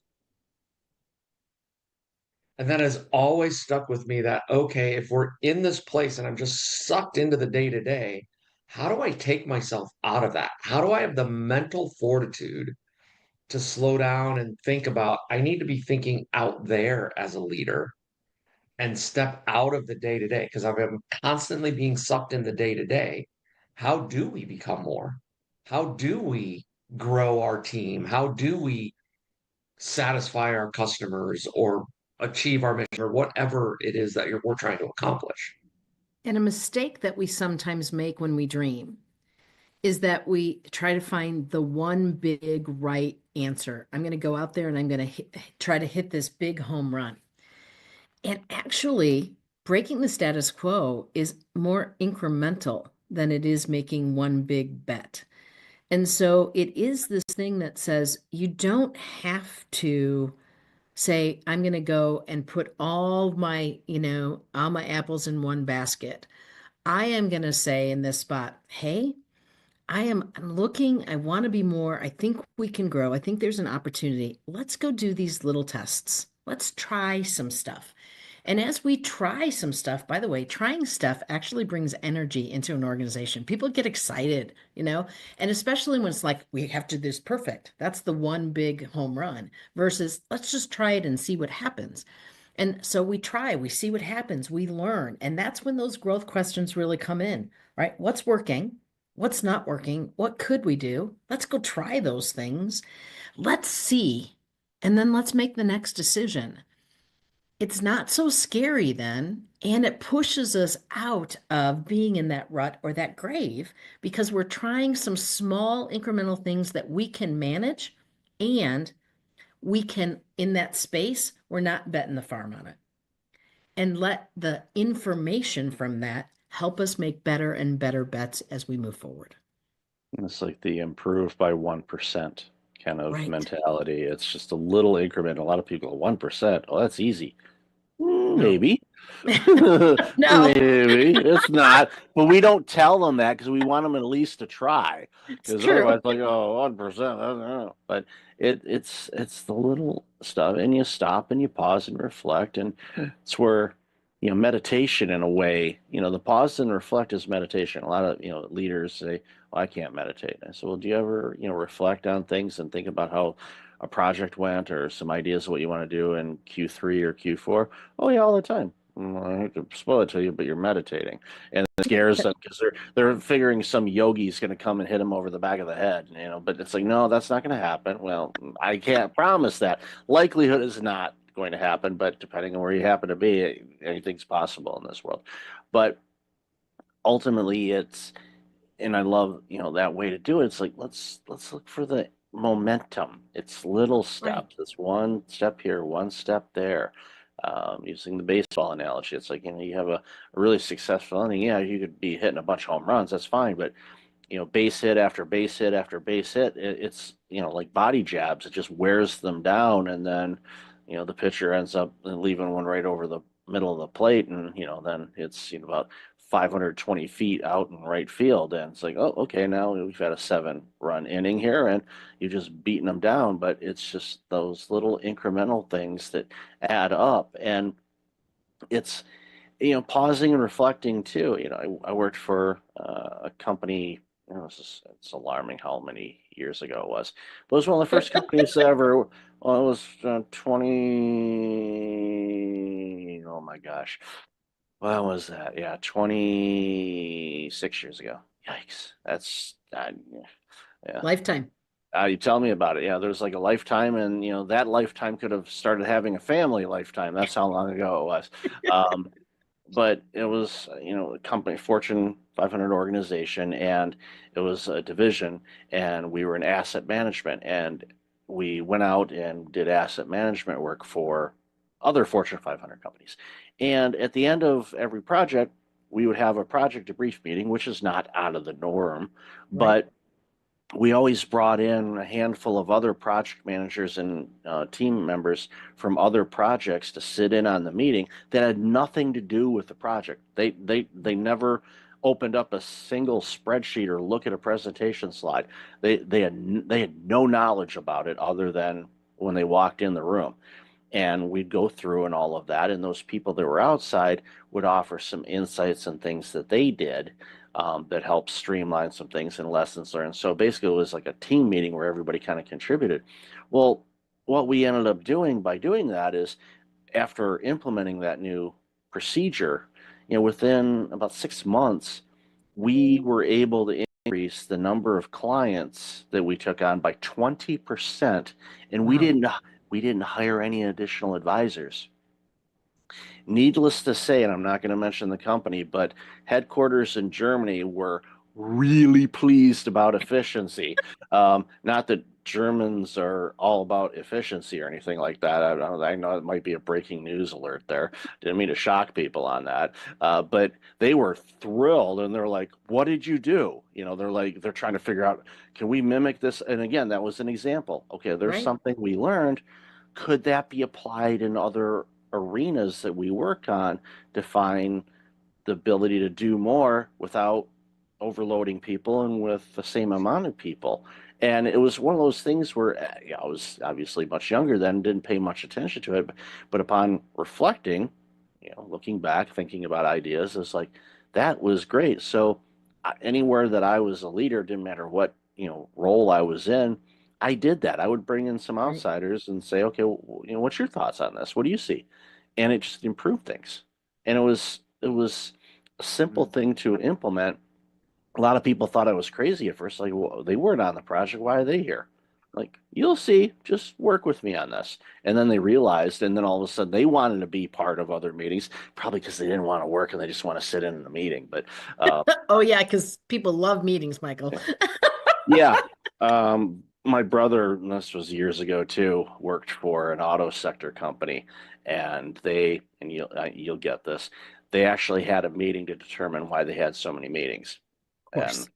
And they didn't come up with a solution. So because it was an ineffective meeting. There you go. Yeah. Is there an agenda? Could this be an email? Do I need to be there? Yeah. Yeah. I do like that methodology that you're talking about, outside eyes. I mean, it's great, especially if you have enough internal staff to be able to have an outside perspective. That's phenomenal. If you don't, that's what you kind of need consultants about, right? Because an outside perspective says, I don't have any skin in the game. Here's just something to think about and consider. It's not like you did this wrong and you did this wrong. It's not like an audit. It's this thing that says, here's something that you might want to consider. Here's something that we've done. This is what our experience says. And that's how you get better incrementally, but you do it very quickly. And so that's what's really interesting about that. That is growth, very specific, a growth plan to help us see what we can do differently and not just get stuck in, well, this is the way we do it. Well, it worked last time, we'll do it this time. And having the outside in, whether that's a consultant or whether that's someone from the next department over, right? Ideally, like, they have the ability to ask the quote dumb questions that we just make the assumptions on. We assume we do it this way because it's the best way, but having someone say, well, why?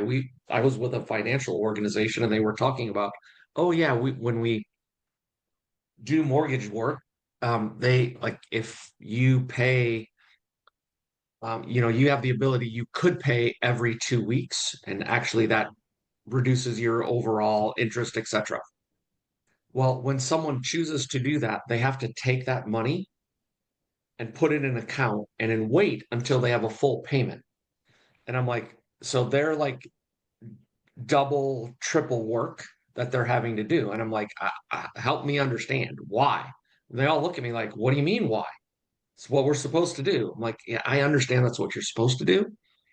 Help me understand. You have made the decision to do that, or there's a legal regulatory reason to do that. And there is actually a legal regulatory reason to do that, to make it compliant if they want to sell it on the outside market, versus a car, a consumer loan, a car loan or something. You could make $1 payment every day and that will be applied. And it's so interesting, like the process hoops they have to do. However, they have never thought of, like, in their mind, it's just, well, we just do this. And it's just normal. Like, why are you even asking? Well, because number one, I don't know, because it sounds really stupid. And Michael, you don't know about us, but we have an acronym that we use. It's SLL, stay stupid. Sorry, I did that totally wrong. It's SSL, stay stupid longer. And that place where you stay stupid longer and keep asking questions, seeking to understand, helps us to actually innovate. It helps us to make those incremental changes. It helps us be better. And that's one of the great skill sets of being a leader, not just a consultant. When you have staff, right? Don't give them the answer. Stay stupid longer and help them figure it out. It's kind of cool. Yeah, it's great. And I think too, and this is something that a lot of leaders, they struggle with initially. The great ones figure it out much sooner than I did, is your people, in all likelihood, are much smarter than you are when it comes to something that they're working on. So let them be that, and let them show and give them the autonomy to be able to create and come up with some ideas, Yes. because they're seeing things that you're not, and vice versa. You see things as a leader, you're going to get exposed to things that your front lines may not be aware of. What you share, obviously share as much as you can so everybody can kind of be rowing in the same direction. But there's opportunities where it's like, okay, I'm not seeing this. What am I not seeing here? And especially if you're going through, it doesn't matter if you're going through a growth stage or a retraction stage. Like, what am I not seeing here? What do you think? What's going on? And this is one of those things that's like, I know you talked about this with your spouse or your partner back home.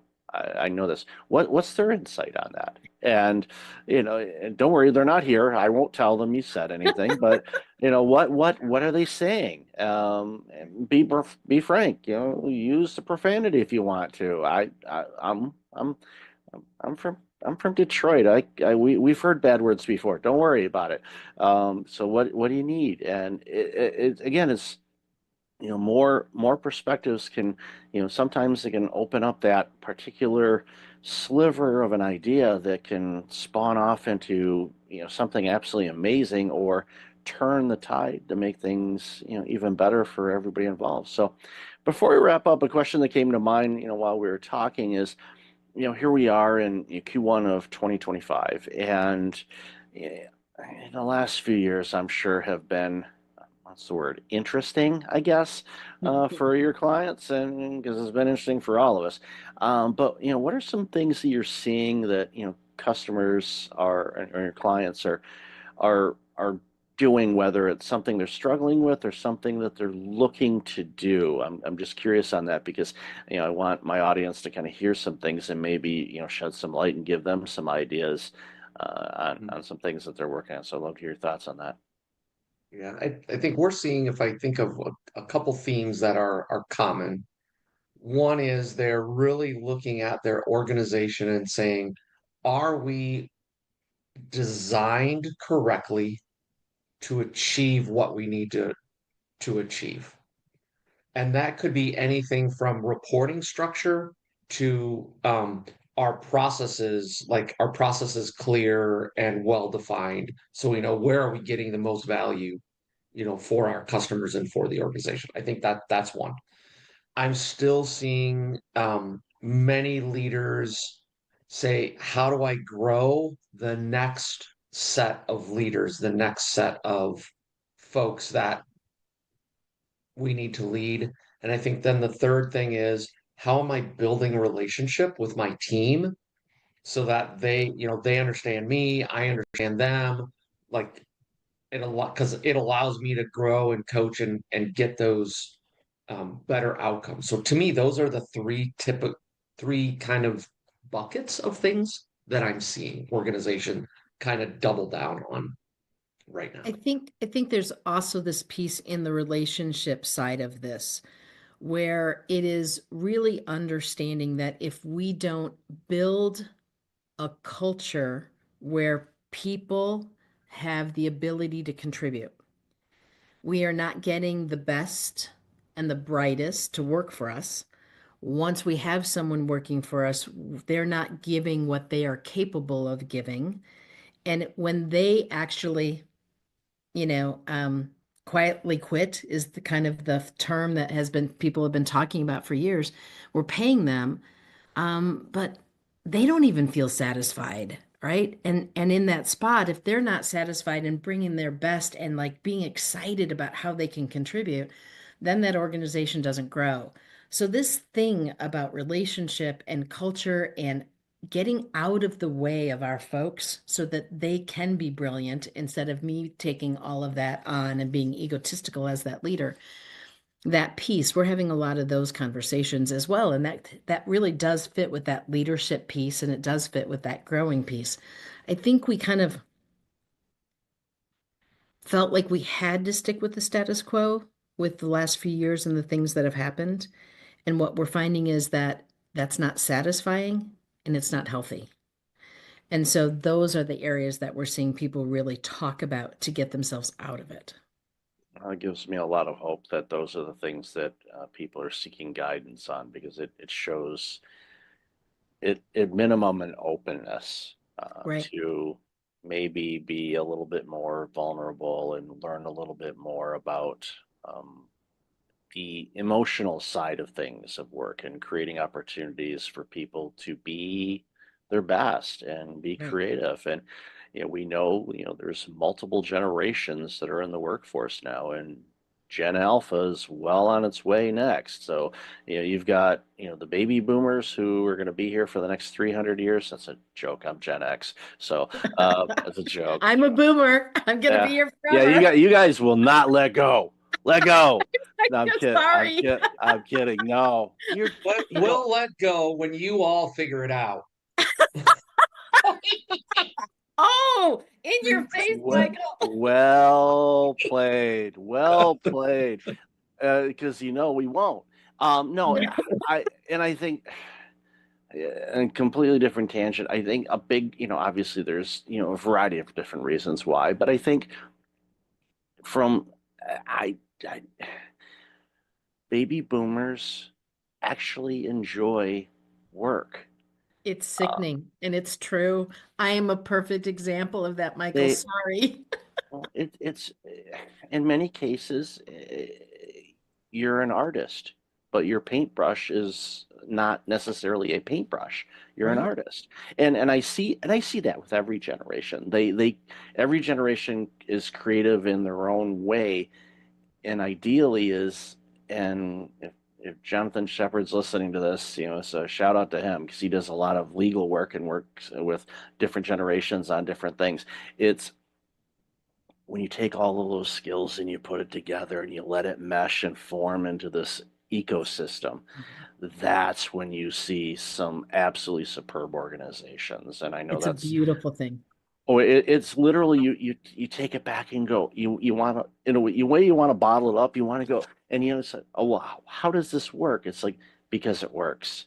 And I know that's a very simplistic answer, but there's a lot of ingredients to it. But it's by design that it does that. So I've loved this conversation. We could talk for hours on this. So where can people find about you guys, and where would you like them to check out? Yeah, easy, three places. Easy. One is our website, becomemoregp.com. Or if you're like, hey, I want something specific, you can email us at becomemoregp.com. Or if you want to hear some more of our rants and raves, you can listen to our podcast, The Leadership Line, on your favorite podcast thingy. There you go. Thingy. Yes, thingy. Yes, I'll definitely have the links to all those thingies in the show notes. So really appreciate you, Scott and Tammy. Thank you so much for being awesome people and the amazing work you're doing that makes the world a better place. So really appreciate your time today. Thank you, All right, thanks, Michael. Michael.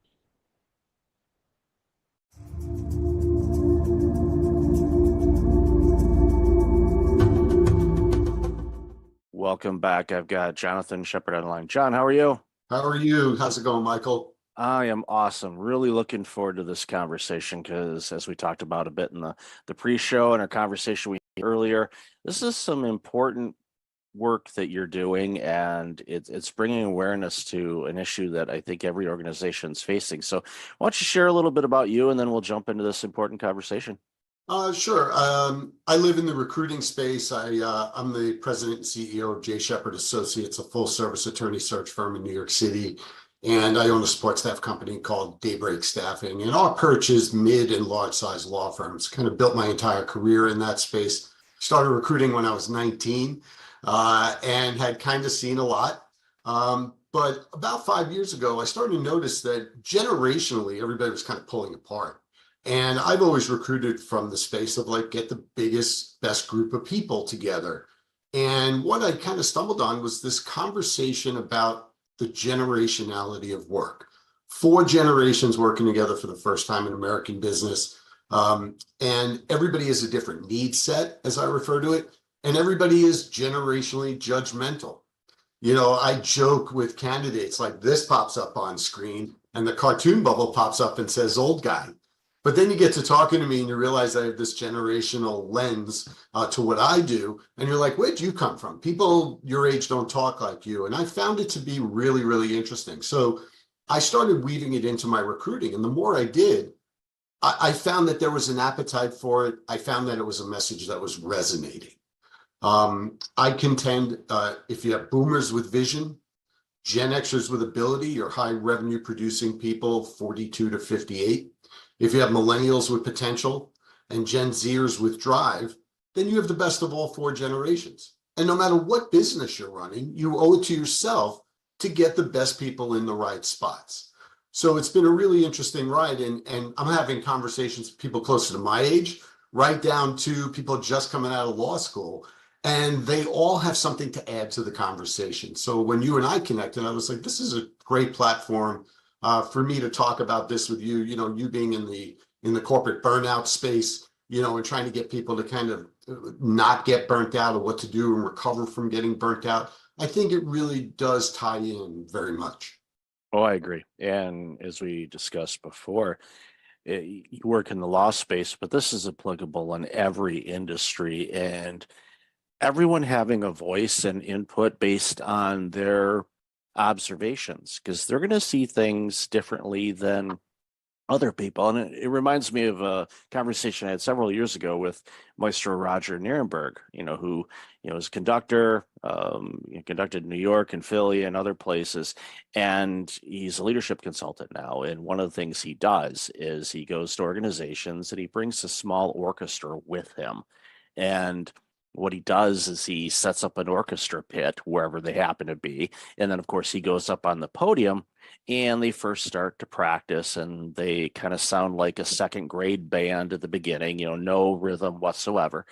And then they start harmonizing and everything sounds amazing. And they have the employees of the organization in management sitting in with the pit. So they're hearing that music. And then what he does is he brings up people either one by one or in small groups up to his podium, and he has the musicians play the same notes, the same music again. And everyone is absolutely blown away on how completely different it sounds from that vantage point. And he said, that's the thing. From my vantage point as a leader, or my vantage point as a baby boomer, or I'm a Gen X, or a millennial, or a Gen Z, or Gen Alpha is coming, we all see things differently. And the thing is to focus on that. What are you seeing from your perspective is an opportunity to see things in a different light, or maybe a different way, that could be completely a game changer for your organization as far as teamwork, interaction, your deliverables, you name it. Yeah, 100%. You know, you use the analogy of an orchestra. You know, the piece of music the orchestra is playing is the end game. It's finite. How you get to playing that music is infinite. And that's really the thing now in the work life of America. You know, people are redefining things like shifting expectations in the workplace. What does productivity look like? What does engagement look like? And all of those things, and they're all seen through a different lens. And what I've been trying to tell people is, if you communicate effectively and you respect the opinions of everyone, their view of looking at the musical piece, then you're going to bring things to the table to make your business stronger. Just like the playing of the notes is one thing, but really the fulfillment of the piece of music is really the bigger thing. And that's what I'm finding now in corporate America. And, you know, my perch, again, you know, it's the law firm space. So there is a hierarchy there in law firms between partners and associates. But at the end of the day, you can learn a lot from everyone. And if you're open to that, you're not going to take every policy and everything like that from somebody who's only been in the workplace 2 or 3 years, but you may take a piece of that policy and apply it and win over the entire workforce. And I think that is now post-pandemic where firms find themselves and they don't really know the way forward. Why? Because you have 2.5 generations or 2.25 generations on the younger side who are basically saying, yeah, I know we're a successful firm. I know we've been around a long time. Everybody's made a lot of money, the boomers and the older Gen Xers, but we don't want to do it that way. We want to have a different experience. We want to do interesting work with good people at a fair wage, at a company or a firm that we believe in. And then we want to go home and we want to have a life. And we don't want to be defined by what we did for a living, unlike the baby boomer generation, who was very much defined by their occupation. And now the push-pull of that is that there are other options out there for people in the workplace, because there are progressive companies out there that are embracing everyone and not saying, well, we did it this way. I mean, you and I are old enough to have parents that said, wait till you have kids, right? And, you know, and at the end of the day, it's really now about the kids telling the old uns what to do. So it's a really interesting time in that regard as well, because it's a time of opportunity, like you said. Yeah, great. And you know, it was a post, I don't know if it was a podcast interview I did or an article where, you know, coming from a Gen X standpoint, it was basically an olive branch to millennials and Gen Z and to the baby boomers as well. It's like, look, we all have gifts to bring to the table that's going to make this world better. Let us all figure those things out together, share our experiences, and it makes such a big difference. And, you know, I think back early in my career, I originally was in public accounting, so I worked for a CPA firm, similar kind of hierarchy situation to legal, where you've got your partners and you've got your associates. And, you know, I would learn from everybody, from the senior most partner that had probably 40 years on me to a recent partner who was maybe 10 or 15 years older than me. So that was, you know, and, you know, I'd pick their brains on different things and get their perspectives, learn about their personalities, what made them motivated, you know, why they looked at things a certain way, and just, you know, borrowed some, you know, work styles from everybody and tried it out. And I think the more open-minded all of us can be when it comes to learning how to do things and shifting away from this, I'm going to put in the 80-hour weeks every week, and then, you know, this is who I am. You know, hi, I am Mike Levitt and I am this. Well, you know, I don't identify myself as necessarily a burnout consultant or a coach or a podcaster. And it really depends on my conversation. This is some of the things that I do, but that's not me. Other generations, as you said, they, you know, identified themselves with who they were in a workplace, which I think is, you know, one of the, I don't want to call it sad, but it is kind of sad in a way, is when the baby boomers have started to retire, it's an identity crisis for some. And I've had conversations with them. They're like, I don't know who I am. I'm like, you're Bob. That's who you are. And it's very limiting, right? You know, why would you want to be one-dimensional, right? Why would you, you know, you're a father, you're an uncle, you're a brother, you're a, you know, softball player on the weekends, you're, you know, any of those things. But what I find is that people are so in their comfort zone and so unaware and maybe even a little afraid to just try to come out of that zone a little bit to extend themselves. You know, the firms that I do business with in the mid and large size space, the ones that are trying to find the way forward are the firms that lateral partners and associates want to go to. They may be stumbling with a policy or an initiative, but they're out there trying. And it's the firms that are out there trying because they're going to listen to people a little bit more of all generations. And it's not really a commercial for, oh, you have to get with the times and, you know, the younger generations are coming up and everything like that. It's not about that. It's about you're running a business. And if you needed a better computer system, for example, you can go out and buy it. If you needed higher caliber performers in your business, you should owe it to yourself to find them, regardless of where they are in their career. I did a roundtable of managing partners last summer, a breakfast question Q&A, and one of the managing partners stood up and he said, John, let's cut through all the BS about recruiting and people and all this. What are the top 2 things you look for when you look for people for law firms? And I said, that's easy. Number 1, subject matter expertise. They got to know what they're doing, no matter where they are in their career. And that's true in the law firm space and outside the law firm space. Number 2, good human being. Because if they're good human beings with subject matter expertise, you're a smart guy, you're running a law firm, you should be able to use those people most effectively. And he said to me, you know, those are kind of words to live by, but hard to put into practice. And I thought that was interesting. Yeah, and I can see where you're from. And I think about, you know, my experiences in hiring when I worked in healthcare and hiring, you know, people that may, excluding clinicians, again, they have to be a subject matter expert. They have to have their licenses. They're going to be working with needles and medicine and things like that. You want them licensed, please. But as far as clerical administration side of things, you know, I looked for, are they trainable and coachable? Are they good with people? Are they a good person? Will they be able to withstand the variety of demands coming from a variety of different personalities? Factoring into that, one, you're going to have some grumpy physicians. They exist. You're also going to have some really grumpy patients, because typically when people are going to the doctor's office, they're not well. They're not feeling good. So they may not be putting their best foot forward when they're interacting with people because they just don't feel good. Yeah. So you have to be able to navigate through all of that, do your best not to take it personally, understand the big picture of all of it, and give the best customer service, quite frankly, as you can to all the stakeholders involved. Yeah. And I remember hiring, and I've shared this story before, I hired a receptionist for one of my clinics, and she didn't have any healthcare experience, but she worked for one of the major cell phone companies in their retail department.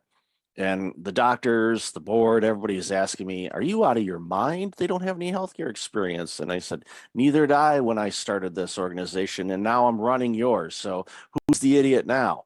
And you know, so basically they went, okay. I said, she's trainable. She's going to pick it up quick. Number 2, she's great with people. So long story short, she is now running a clinic herself, a healthcare clinic, when she started in a cell phone company, and now she's running a clinic. Why? Because we gave her the opportunity. We created the environment where she could thrive. She did. She took advantage of it and made it, you know, her career. Yeah.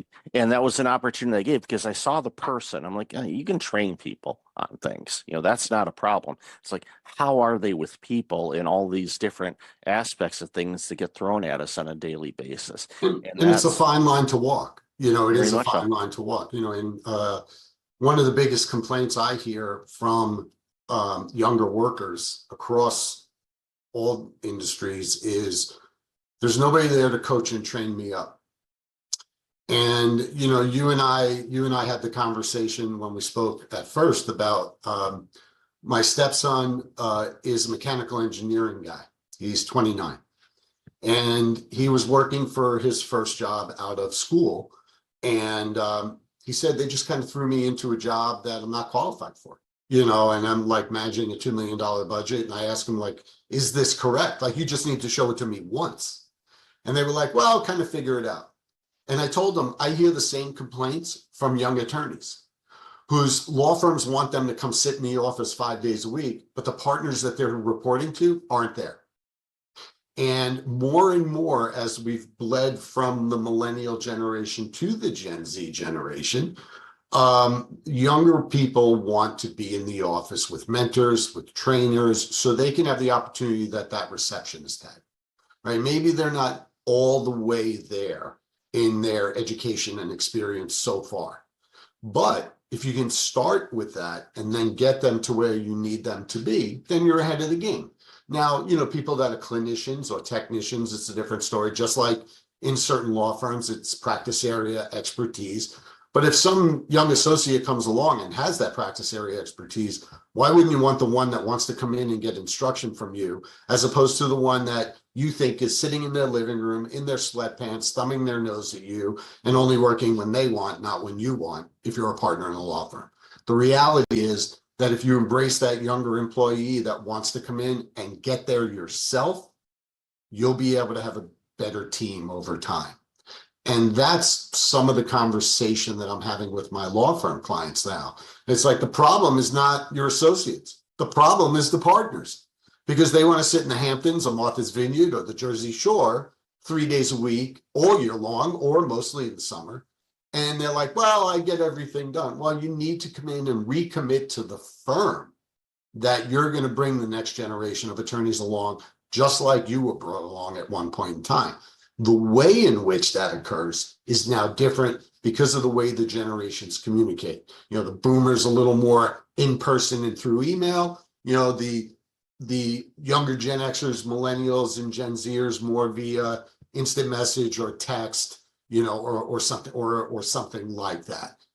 If you're a boomer, you just have to make the effort with the Gen Xer or the millennial or the Gen Zer to communicate the way they want, and then they'll eventually come to you too. It's not you acquiescing everything to train up good people. But if you train up good people, you'll get a better team together and you run a better business, you'll be more successful, and guess what? You'll make more money.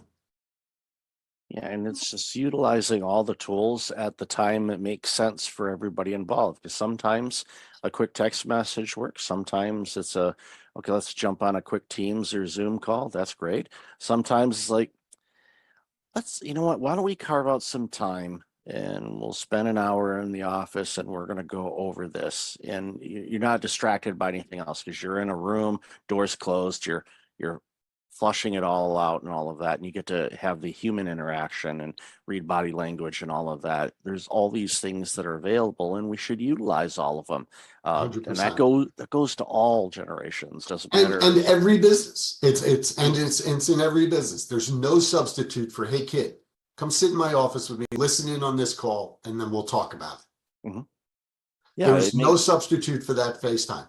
Now we live in a work time where that specific type of event is less frequent and shorter in duration. But that doesn't mean it shouldn't be part of it. And that's what the workforce is having issue with at the moment. I hear the same complaints from my mechanical engineering stepson as I do from young attorneys, as I do from young people in trades who are doing things like, electrician work or carpentry.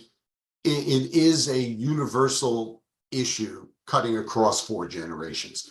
And those people, I was preparing some notes, for this podcast. And, one of the things I made a note here is navigating the landscape, right? Everybody's like, how do I do it? Well, you have to read, and you have to get good at reading the 3 generations that you're not a part of. Because then if you extend yourself into those generations, you'll get better feedback, more open communication. And I use the example I heard the phrase boots the house down. And it's very much a phrase that came out of the LGBTQ community and the drag community. And it meant when a drag performer had a great performance that they brought the house down, boots the house down. I threw it at my daughter-in-law, who's 28, very much the Instagram generation. And she looked at me wide-eyed and said, how do you know that phrase? And they said, because I can read. I was online, I was reading an article and stuff like that. And she said to me, slay. So I ended up, and like we all know what that means, right? You killed it. So I ended up doing a video on Instagram and LinkedIn about those two phrases and how the thought hit me of, if you're a lateral partner in a law firm and you're mid-career or beyond, and sometimes you can connect with a younger associate just through the use of a silly phrase or an exchange about current events or something like that to just break down that wall. That's all you're looking to do. And it's amazing to me that more people don't think that way. But I think that those who do are going to be lined up for the biggest success going forward. Yeah, it humanizes people and Right. it breaks down those silos. And for those that are a little reluctant to do it, you kind of have to ask yourself, okay, why is my ego fighting this? What's bringing this about? Because if I want to make a comment about Taylor Swift's new album, okay, you read up a little bit. It's not like the information isn't available, but again, it's in the context of the work you're doing. It adds that human element to it, and they go, oh, wait a minute, old man Bob isn't as non-hip as we thought. He's like, wow, he's slaying it today, and it just on a call or something like that, and you're just like, oh, okay. Yeah, and I think back even in the early days of my career when I talked about earlier about just kind of observing people and the way they approach things, and it made such a huge difference in my life both ways. Because there were people obviously younger than me that were working that I was observing and going, okay, what's motivating you? And especially when I hired people after they'd been there a while, I'll ask them, and sometimes they had to check because I tend to be sarcastic sometimes. I say, why do you work here? And I had to frame it and use a tone that it sounded like I was curious and not Mhm. being sarcastic. And why, you have so many options, why do you choose to work here? What about this place? And often, they would blow sunshine up my backside and tell me it was me and all that, which was nice to hear, but I knew there was other elements too. But for me, it was like, okay, I'm creating an environment where people want to be here and they can thrive and shine and do things and interact with each other and grow. And when you have 100%. that, you navigate through all these stressors, you navigate through all the ups and downs, you navigate through pandemics, you navigate through all the challenges that the world throws at us because you've got each other's backs. Yeah, And and it you're in makes the a big right kind difference. of environment. I started my businesses in 2000. People were like, "Oh, you can do so well," and blah blah blah. And I was like, "I'm not really driven by money." I said, "I'm driven by experience. I'm driven by controlling my own destiny." I created a workplace that I wanted to be in, and then I tried to fill it with people that thought like I did in that regard, where people are treated with courtesy and respect. Different opinions are encouraged and not thrown to the wayside. They're discussed. And I've told many an employee of all ages about why something was a great idea or something was not a great idea. And the fact that we addressed it is what they appreciated. You create that kind of environment.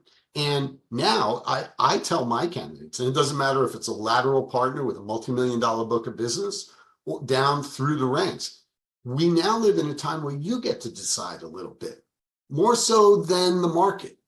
If you have a book of business and you're a lateral partner and you're mid-career and you're missing your kids growing up and you want to change that, you can make a move. If you're a younger associate who's not getting the kind of training and mentoring you want, you can make a move. You owe to yourself, and you talk about including people in the workplace and like, why do you like working here? And questions like that. It's really about giving people a stake in things. It's giving them a say. I was sharing a success story of a law firm that I work with who created a spot on the management committee to give associates and what they call income partners a voice on the management committee. And it's not really done all that much. And the people appreciated it. And it's made the people at the firm grow closer. It's about the culture. I saw an interview with something called the Real Race Project, and part of the exercise was, define yourself in 6 words. You should always be able to define yourself in 6 words instead of 6 degrees of separation. And, mine is interested in people different than me. And you can't be ashamed of admitting who you are, to people whether they're the same as you or different than you. And I'm like, I lived in New York City my entire adult life. And when I would get in the back of a cab, I would ask the cab driver how to pronounce their first name, because it showed that I was interested in them. And they were generally somebody who was a different ethnic group than me. And all of a sudden, the pasty middle-aged white guy that got into the back of their cab made them feel good. And that's the type of stuff that in the workplace doesn't cost you any money if you're running a business. All it requires you to do is change your mind. And if you are bringing in people at all levels, if you're a senior partner that I'm working with and you're only interested in a money jump, it's probably not going to be a successful engagement. If you're a senior partner I'm working with that wants the right firm, doing the right work and making money, then I definitely can help you. And it's really interesting to see how people are now redefining themselves, redefining their lives. And, for my purposes, it's an ongoing conversation. It requires two things, and it's very simple: communication and accountability. And that includes self-accountability. I talk to younger people, I'm like, you spent all this money on law school, and you're sitting in your living room in your sweatpants, and you think you have it great, and you're making X dollars working in big law. But here's what's happening. You're being given the same work over and over. You're getting siloed. You're not really learning a lot.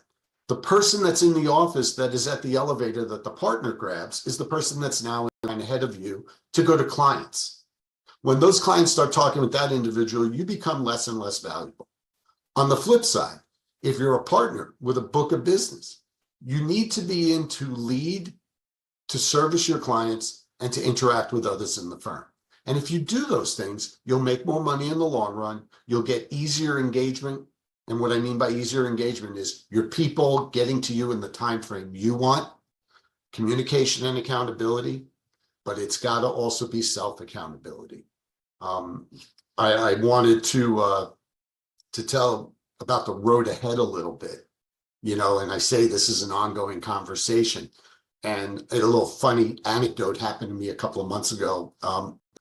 My wife and I had our master bathroom redone, and the contractor had subcontractors, and one of them was the plumber, and the base of the toilet leaked when they finished the bathroom. So the plumber came back, and he's like, I tell these kids, like, don't just put the silicone on the base. You have to take your finger and put it around to create the seal. And they don't listen, they don't listen, they don't listen. I'm like, how old are you? He goes, 28.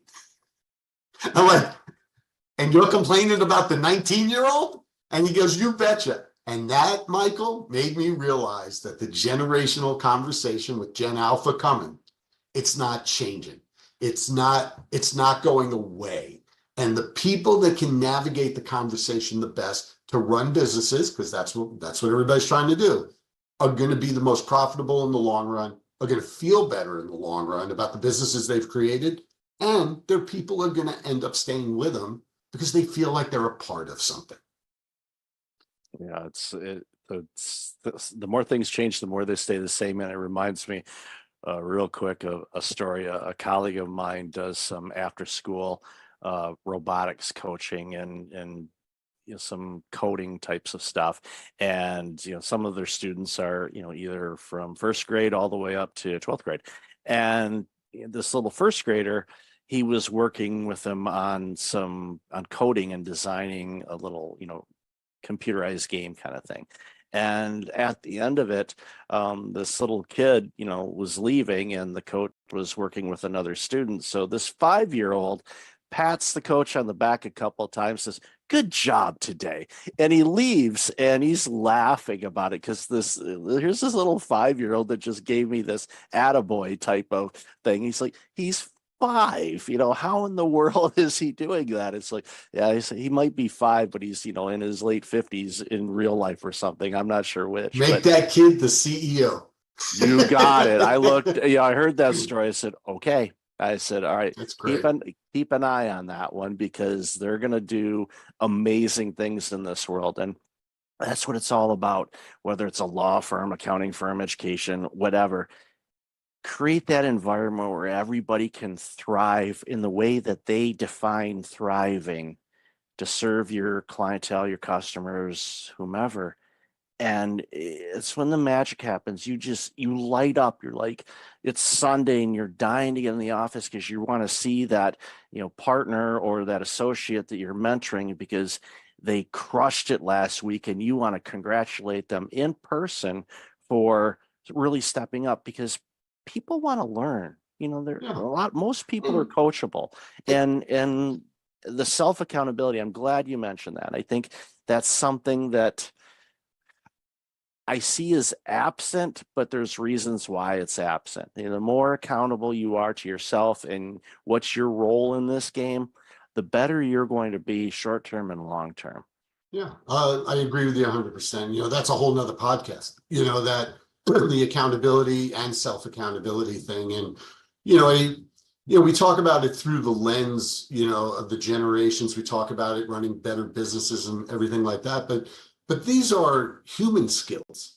These are skills that help you in every walk of life, and I think that's the thing that's lost on a lot of people. You say, you crushed it last week, you're fired up to go into the office on Monday, but we also live in the real world that you're not going to feel that way all the time. Right. And a lot of people talk to people like us and they're like, oh, it's easy to be gung ho and rah, rah, and all that. That's not what this is about. What this is about is positioning yourself. And if you're running a business, positioning your business the best way possible, but being realistic about it. And wouldn't you rather go to work fired up more times than not? I mean, I would settle for that if I were in the corporate space. I think I said to you on our initial call. I work for myself. I'm very much, doing my thing and everything. And I always joke with people, my boss sucks. He just makes me work when other people don't, but he also does approve my expenses, and he does let me go do some fun things. But what he does is he lets me be me. And, I'm fortunate that I work for myself, and not everybody lives in that world, especially if you're in corporate America, whether it's a law firm or another kind of business. We get that. But you could set yourself up to be as close to what you want. And that is occurring for the first time in 2 generations. It really is. People in the 50s really had the kind of opportunity that the generations coming up have now. Everybody from there to now, a lot of the boomer generation, and I hear it all the time, the boomers are hanging on too long. But the boomers who consider themselves, as I consider myself, and I'm sure even though you're a little younger than me, you consider yourself this kind of person, is we're empowerers. We want to tell people, listen, you bring a lot to the table. And I do it with people that are way older than me down to way younger than me. And, I've had more than one candidate at each end of the age range say, boy, you get me. And I said, I'm not trying to be you. Again, it's communication and accountability.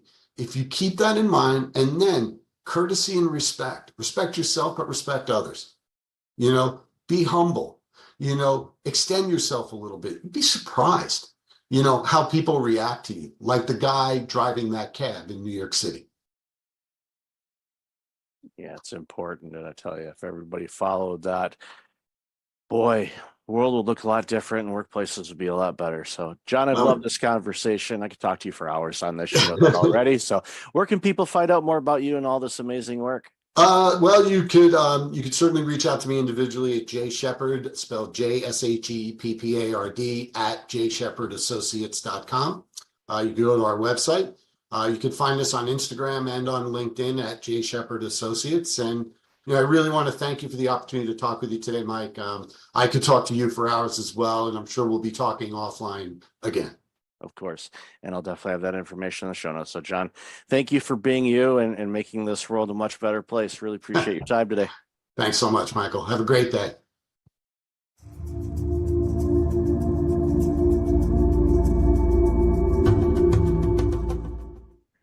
Welcome back. I've got Jim Fielding online. Jim, how are you today? I'm great. Thank you so much for having me. Looking forward to this conversation. You've done some absolutely amazing work so far, and you continue to do so. It's not like, okay, I'm done. Yeah. Why don't you share a little bit about you, and then we'll jump into the conversation. Yeah, I mean, I appreciate you saying that. I mean, I'm committed to lifelong learning and staying constantly curious. And so I don't ever want to be done. And after a great run in retail and media and entertainment with some of the world's largest brands like The Gap and Disney and DreamWorks and 20th Century Fox. I've completely pivoted in the last, particularly in the last 2 years.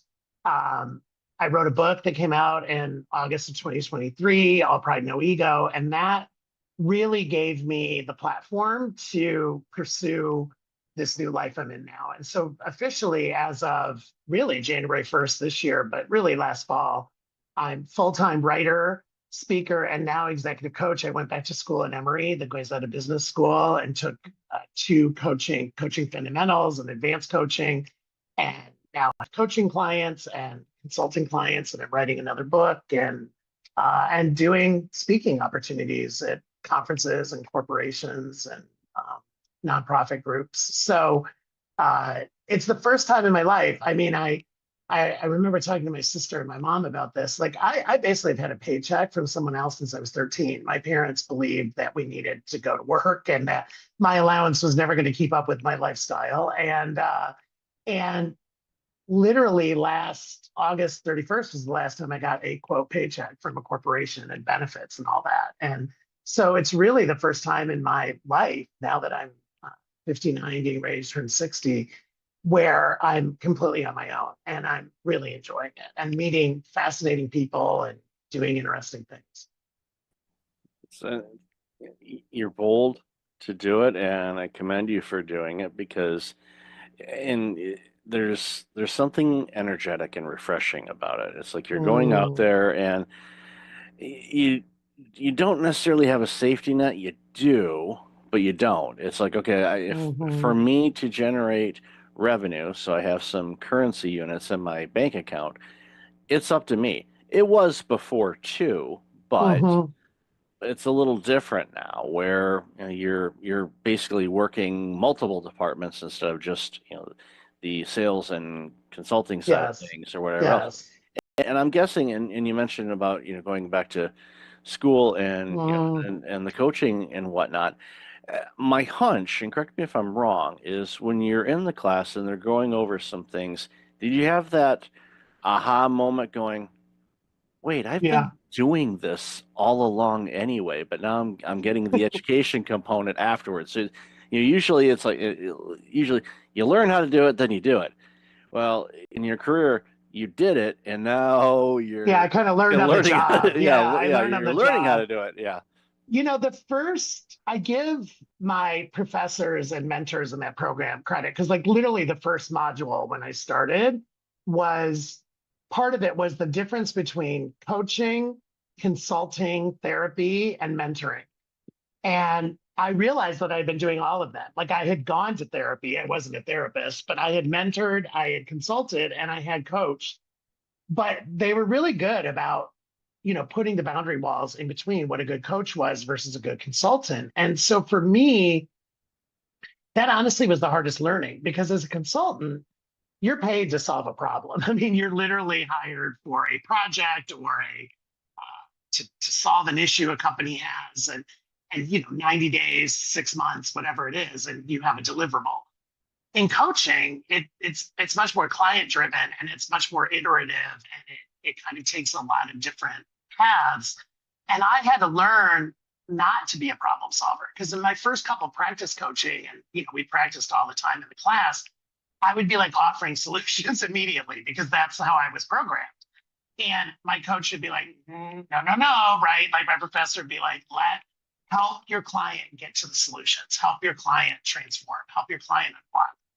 And I love that. And it's actually made me, I think, frankly, a better partner and son and brother and uncle, because I'm not just running around solving. And listen, I was in the C-suite and I was a consultant. That's what I was paid for, to your point. I was paid to solve problems. I was paid to drive business. And so I was like making decisions on the fly and going. And in coaching, it's a much different process. It's a much different timeline. And I have a very diverse set of clients, which I love. And so each coaching assignment is very different. Each client is different in what they want to accomplish in the assignment. So, but yes, I would have said a year ago, I've been coaching forever, until I got the academic foundation and was like, oh, I need to learn some new things. And it was really important to me because, to your point, I could have just gone on LinkedIn and announced I was a coach and started booking people and put up my website. I wanted to do the academic underpinning first.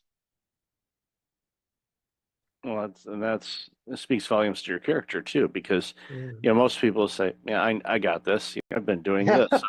I worked at this consulting firm or whomever, forever. I know what I'm doing, and Right. and you would serve your clients well by doing that. But the analogy a lot of times, for me, when I think about consulting an organization or coaching, the big thing for me to help remind myself of the same situation is, okay, what did they hire me to do? Okay, they hired me to coach them. All right, well, that means I'm on the sidelines.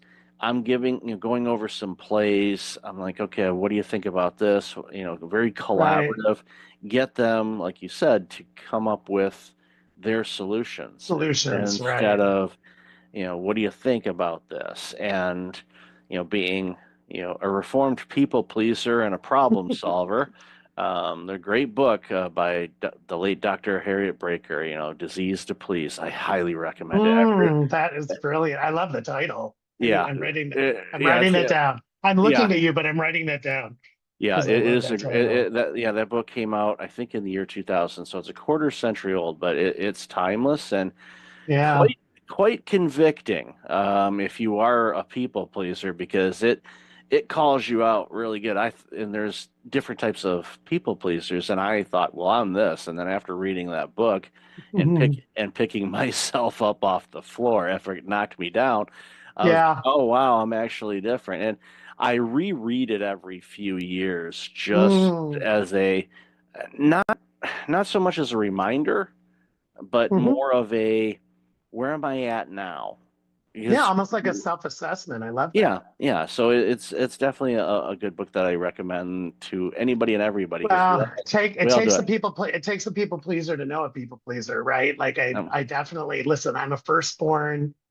The first one in my family to go to 4-year college. Like I had a lot of expectations on me, and I was pleasing a lot. I was pleasing parents and grandparents and extended family. And you're right. So I had not heard of that book, so I love that you gave that to me, and I will pick up that pearl. Yeah, I'll share a real quick family story. A late uncle of mine was in our family the first family member to go to college, and he made some questionable choices and did some crazy things in his life, to the point where when my brother and I, because we were next to go, and we saw some of the annex he pulled, I told my parents, I'm kind of afraid to go to college. Why? Is it going to be hard? I said, no, because I don't want to do the crazy stuff that Uncle Joe has done. And they said, don't worry. I said, that has nothing to do with academic. So it was like, okay, good. Exactly. Doesn't mean I haven't done some crazy things, but hey, it happens. Yeah, right. No, for sure.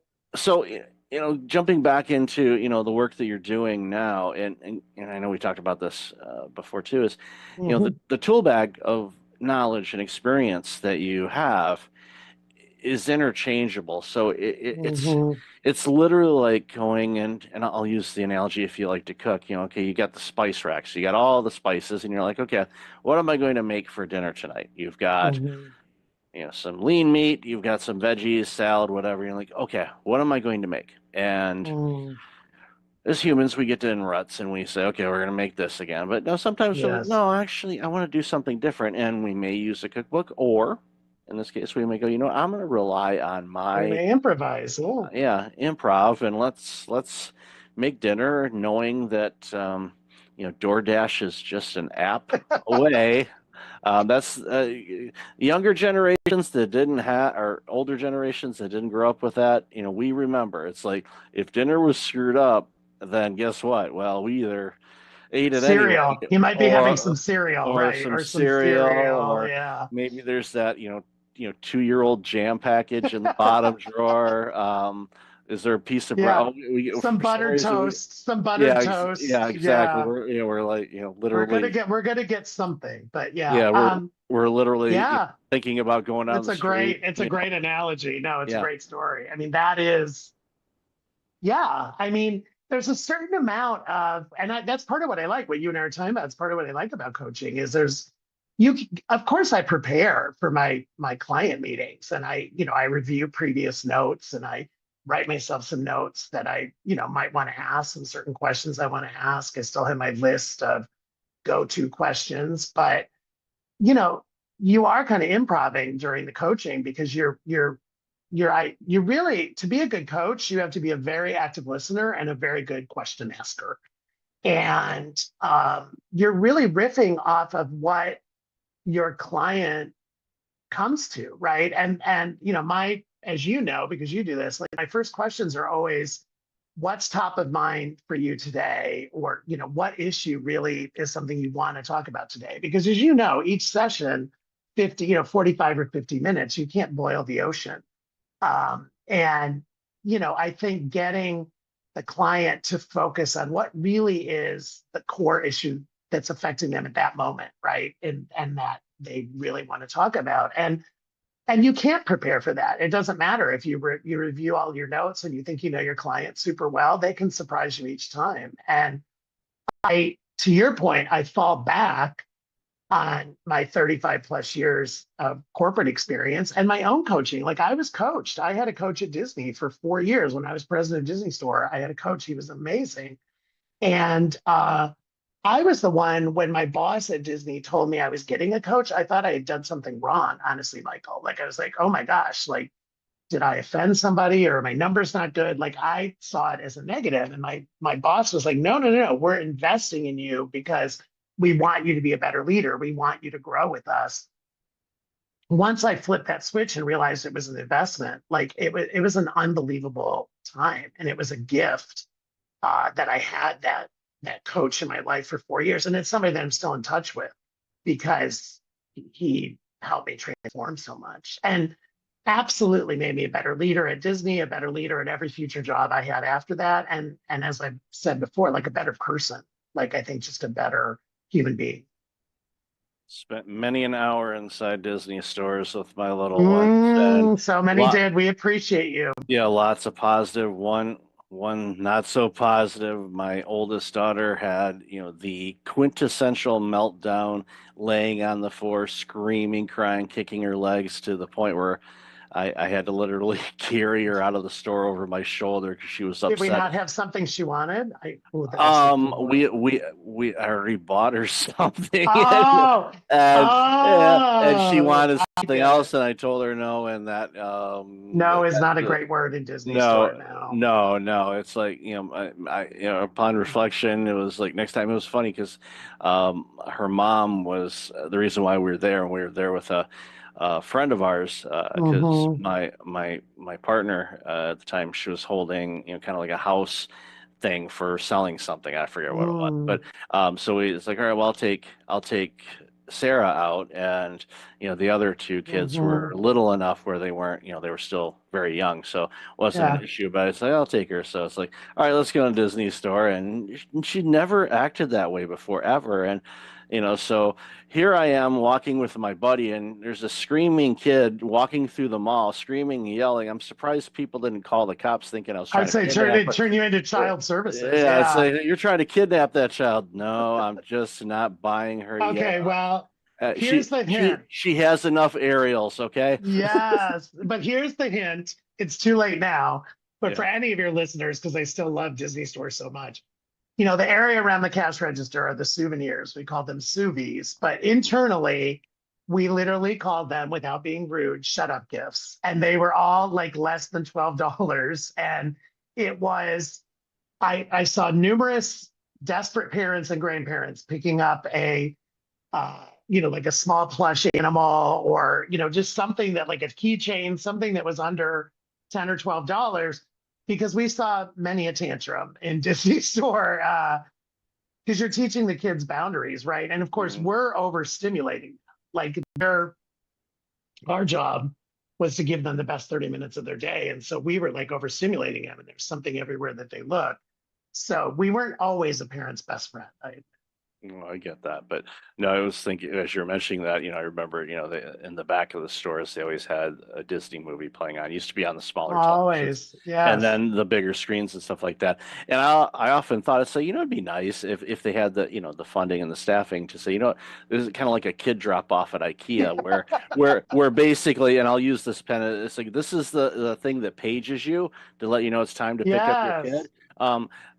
I was one of those parents that probably ignored the page and like I didn't feel anything. Yeah, I'm gonna squeeze another something's 15 wrong. minutes out of this. Yeah. Meanwhile, the poor staff's like, it's like I don't know. For some reason, it wasn't working. Yeah, no, it was You're working quite well. totally, you're ignoring quite it. smart, Michael. Yeah. We thought about it. And it's funny because on Disney Cruise Line, they have that. I mean, Disney Yep. Cruise Line, they have Kids Club. Yep. And you drop your kid off and you get a wristband, or now it's an app. But yeah, we thought about it. And by the way, we had parents do it without it being official either. Like all of a sudden we'd look up and we'd be like, whose children are those? Right. And Yeah. we'd be like trying to match child, and all of a sudden the Mhm. mom would come back carrying like a Banana Republic bag or an Ann Taylor bag. And we'd be like, oh, okay, now we're reuniting them. But we had, Exactly. of course, you can imagine, we had not lost children or missing children protocols, but we definitely had we had standards and operating procedures for Oh, yeah. matching parents to children for sure. Yeah. No, if it's ran by Disney, there's going to be protocols and systems. We didn't miss it on that. We knew how to do that. Exactly. So going forward, what I always ask people, and I don't ask the 5-year plan because the last 5 years, who the heck could have planned any Who of could have that? planned those? Yeah. But so now that you both feed in and you're working with people, what are some of the things? Is there any like common, if anything, common things that businesses are looking for help on? For I know. sure. Okay, so I'd love to hear what your thoughts are on that. I mean, I'd say my three biggest topics, Michael. One is management and communication and team building in these new hybrid work environments, right? The return to work. Part of my staff is remote, part of my staff is hybrid, part of my staff is in the office. How do I do it? And for many of us in my generation, we grew up as physical leaders where basically our teams were in an office. Even if you managed multiple offices, you could still go to the office. And I'd say that's one area I'm spending a ton of time on. I think the other clients I'm attracting are people who are in a certain stage in their life. So I don't want to say a certain age, but more of a certain stage of what's next? How long am I going to keep doing this? Like, do I want to consult? Do I want to slow down? Do I want to maybe go teach? Like, these moments where, running companies, running a division, running a corporation is not easy and is very tiring. And they're they're not ready to quote retire, but I mean, there's almost like most people don't like that word. Most people don't like retirement. They like changing gears or something like that. And then I'd say the other thing, it really is kind of belonging, inclusion, DEI 2.0. Like what do these programs look like? I mean, there's obviously been in the news lately that there's been a lot of rollbacks. President Trump announced that we're rolling it back at a federal level in the federal government. However, the reality is there's a business imperative to manage situationally and manage diversity because our teams.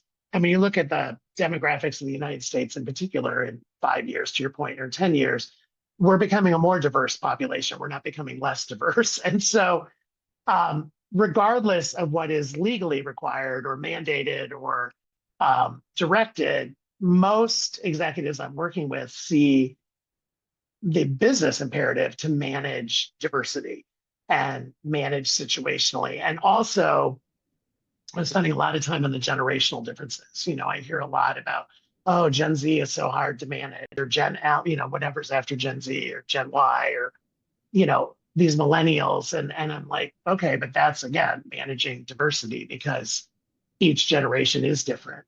And I guess the fourth one, if I had to throw one in, is the impact of AI. I mean, we're in an AI age, and where is it going to help your business? Is it going to hurt your business? How do you harness it for efficiency and effectiveness? How do you not be afraid of it in some cases? So I'd say those are pretty much the themes that I'm working.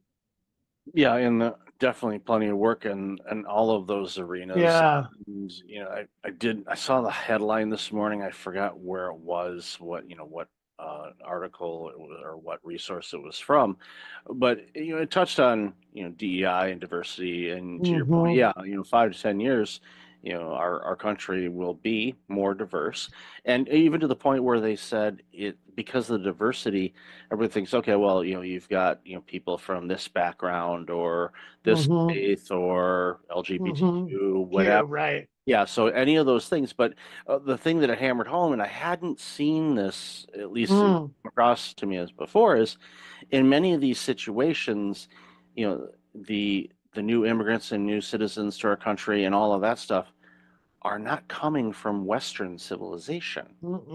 So what that does, and this is my perspective, and why I was such a big fan of the internet when it first showed up, and why I'm a fan of AI and everything else, is the world is becoming more global, which means we can look and experience different skill sets, learn new things, adapt things in a different way to see benefits that we wouldn't think of, because we've been spending all our time on Comfort Avenue doing the same things over and over again, expecting a different result. Remember the insanity? Right. Insanity. Yeah. So I am a huge advocate for new experiences, whether it's coming from eating in a different restaurant to working with different people. My last role for going full in on this one was running a multiple site healthcare clinic. We had 16 different nations represented in my clinic. Yes. The potluck lunch was off the charts. Yeah. I was just saying, I used to love the this? holiday celebrations. Yeah, I love because it's like where everybody brought their version of cookies, right? And yeah, or it was different thing. I'm like, what's this? It's like you go in there and your senses are just going crazy. You're smelling all these combinations of foods, and you're like, crap. I said, I can eat maybe a plate, and there's like 10 plates worth of food here. It's I know. We had to retool it because there was so much leftover food. Thankfully, there was a place, a charity just down the street, so they were able to take all the food, and they were fed amazingly, and it was like, so it worked out well. But all of these things opens things up, and for those companies that are looking at that going, I know 5 years down the road things may look a little different, it's perfect that they're doing that now instead of, for sure, I'm a big proactive person. I'd rather be proactive than reactive, because you can plan it. Disaster recovery and emergency stuff, that's when you really start using your tools, but I'd rather not. I'd rather use the tools in a planning way. So that's great to hear that. And I love that you know all that, Michael, because the data and facts are there, right? And so again, regardless of what is legally mandated, it's a business imperative that you do this. And when I was president of Disney Store, I had one direct report. I had 2 direct reports in Europe, 2 in North America, 1 in Japan, and then 3 who we call global. They were based with me in LA, but they had global responsibility. And so by nature, all of their perspectives were completely different. And I loved back to cooking, I loved the stew that was, because I've always been a 2 heads are better than 1. And I think retail and Disney retail, I didn't ever claim to have all the answers. And I wanted, well, what do you think, Japan? What do you think from a European perspective? And we would try, and we use the word global, that word. There were certain things about Disney Store that were global, that were like the standards and the expectations, but we also enabled local execution and local adaptation. So it made sense for the Japanese guest or the Italian guest or the German guest or the Mexican guest. And I loved that about our team, that we literally embraced the word local. And that was how I led. There were listen, every store was going to have Mickey Mouse. Every store was going to have the princesses. There were certain things that were non-negotiable. But, depending on the market, there was a lot of local execution. Yep, and I experienced that. Yeah, I experienced that in the various places that I, would visit or live. And we had Disney Store fans that would literally, they were at our peak, we were in 14 countries. I knew of people who were going to visit us in each one of those countries and like buying a plush or buying a pin and or a snow globe. And I'd run into them all the time when I was president, and I loved them. And they would tell me the good, bad, and the ugly of their experiences. But it's kind of the same thing with the Disney parks. Like, there's parks in China, there's parks in Paris, there's parks in Japan, there's parks in Florida, and there's parks in California. And each one is Disney through and through, but they're also localized to that market. Yeah, that's what makes them special from across the board. So for sure. Love this conversation, Jim. Where can people find out more about you? And the easiest is my website, hijimfielding.com, just hijimfielding.com. LinkedIn, I'm Jim Fielding, really easy to find. And it is me, I say, in this land of AI. If you contact me, DM me, it's going to be me. It's not a bot that's answering you. And those are the two best places, LinkedIn and the website. And then the book, All Pride, No Ego. You can find that at Amazon, any of your local bookstores, Amazon, Alstora. It's also, I did record the audiobook. I get asked that a lot. So it's like me talking to you for almost 7 hours, if you can handle that. You can do it in small doses. But yeah, I read the book and it was a great experience. Awesome. Definitely have all that information in the show notes. And I listen to audiobooks at 2x speed, so it'd only be 3.5 hours. So, I'd sound like Jiminy Cricket, but okay. There are some voices you can do that, and there are some voices where I don't know if mine is. I'm gonna try that now. That's on my to-do list. Yeah, there's some that for some reason I can't hear it, but my dog is going nuts for some reason. So I'm afraid I might be setting off your dog. I'll have to try. There you go. We'll give it a shot and let you know. So thanks again, Jim, for your time today. Really appreciate it. Such a pleasure. Thank you. Welcome back. I've got Katie Truss on the line. Katie, how are you? I'm doing great. Thanks for having me. I'm excited for this chat. Yeah, I've been looking forward to this one for a while now. So for those that aren't familiar with you, why don't you share a little bit about you and the work you're doing, and then we'll jump into the conversation. Happy to. I'm an advisor in the tech ecosystem. I mainly work with CEOs and their executive team, sometimes the board as well, and pretty much 360 around the CEO, everything from their leadership, internal, external brand, how they show up in the ecosystem, what's their brand, but then also just the whole internal operations and implementing operating systems and scaling organizations. Mainly, as I said, tech, so usually around 100 to about 500 employees.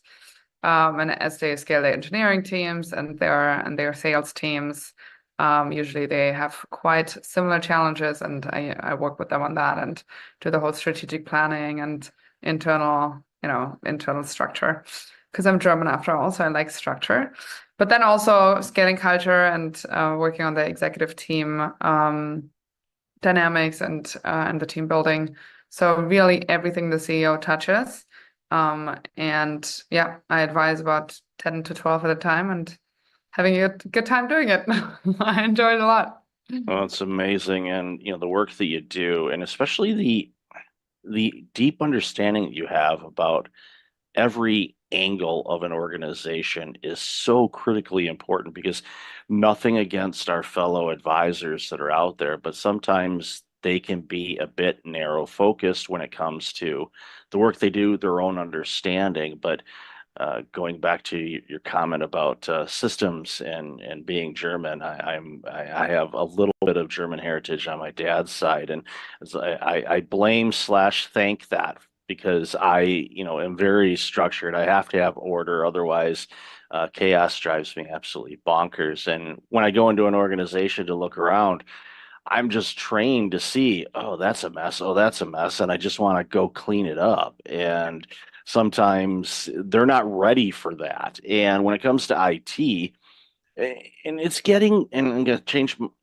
obviously correct me if I'm wrong here, but in the early days of IT, going into organizations and things like that, it was definitely a bolt-on type of approach, and it was never really part of the DNA of an organization. It was like, okay, we're adding this on type of thing, like you would add on an expansion to a building or something like that. But now it should be, but I'm guessing it may not be as much as it should be, a crucial integration with how everything flows. And I think, again, going back to what I said a moment ago, I think that's where your skill set really shines, because you can help people connect the dots and have it part and just kind of flow through the organization instead of being this add-on or outside source or resource or Yeah. whatnot. Yeah, I think that's the massive difference between being a consultant and an advisor, because I need to create the whole buy-in, not only from the CEO, but also from the executive team, from the VP level, director level, across the whole org. You really need to get the buy-in. They need to see the pain point. They need to see how the solution actually, almost getting them to the solution themselves. And then I'm like, oh, by the way, I have this very convenient tool for you. And they think they basically got there themselves, because then they really push it and they really want to integrate it. Where a consultant would go in and assess and identify and put together a plan, and it's never executed, or you feel like you have to go uphill. It's a complete battle to integrate or change anything. This whole change management, I mean, it's just a complete train crash. So yeah, I think that's where advisors and consultants are very different. I also have a coaching background. I was an executive coach for a while in corporate America. So lots of my advisory work is based on has, you know, their roots in coaching and in that methodology. And it really works a lot with buy-in, and you just get so much better and faster change accomplished than just going in and pushing things that you think are right. Yeah, I agree. And I think it a lot of times too, you know, the quicker you can convince the client it's their idea, the better. And Yeah. they'll say, look what we came up with. And like, yes, that was great job. Proud of you.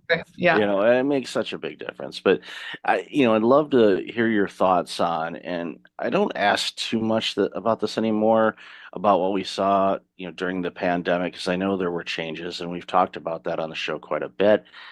But as you and I were chatting in the pre-show a little bit, people behave and act the same. Yeah, there might be some differences out in what's going on in the world right now, but when it comes down to it, CEOs and leadership and the challenges they face continue to be the same. And what are some things that you see just are some tough habits for CEOs to break in the work that you're doing?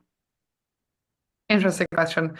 I think in general, the whole ecosystem behaved very, on one hand, very similarly, where we had obviously the big tech spike, and the valuations went through the roof, and people were just fundraising like crazy and scaling like crazy, and there was not a lot of substance behind it. So a lot of companies then had this empty shell, no revenue, very little revenue, no real product to show, no real product market fit. And then obviously they have to cut after, and they have to let people go. And I think that is something that people and that CEOs deal with on a daily basis and outside of the pandemic as well. But this was just very accelerated and very much, just top of mind.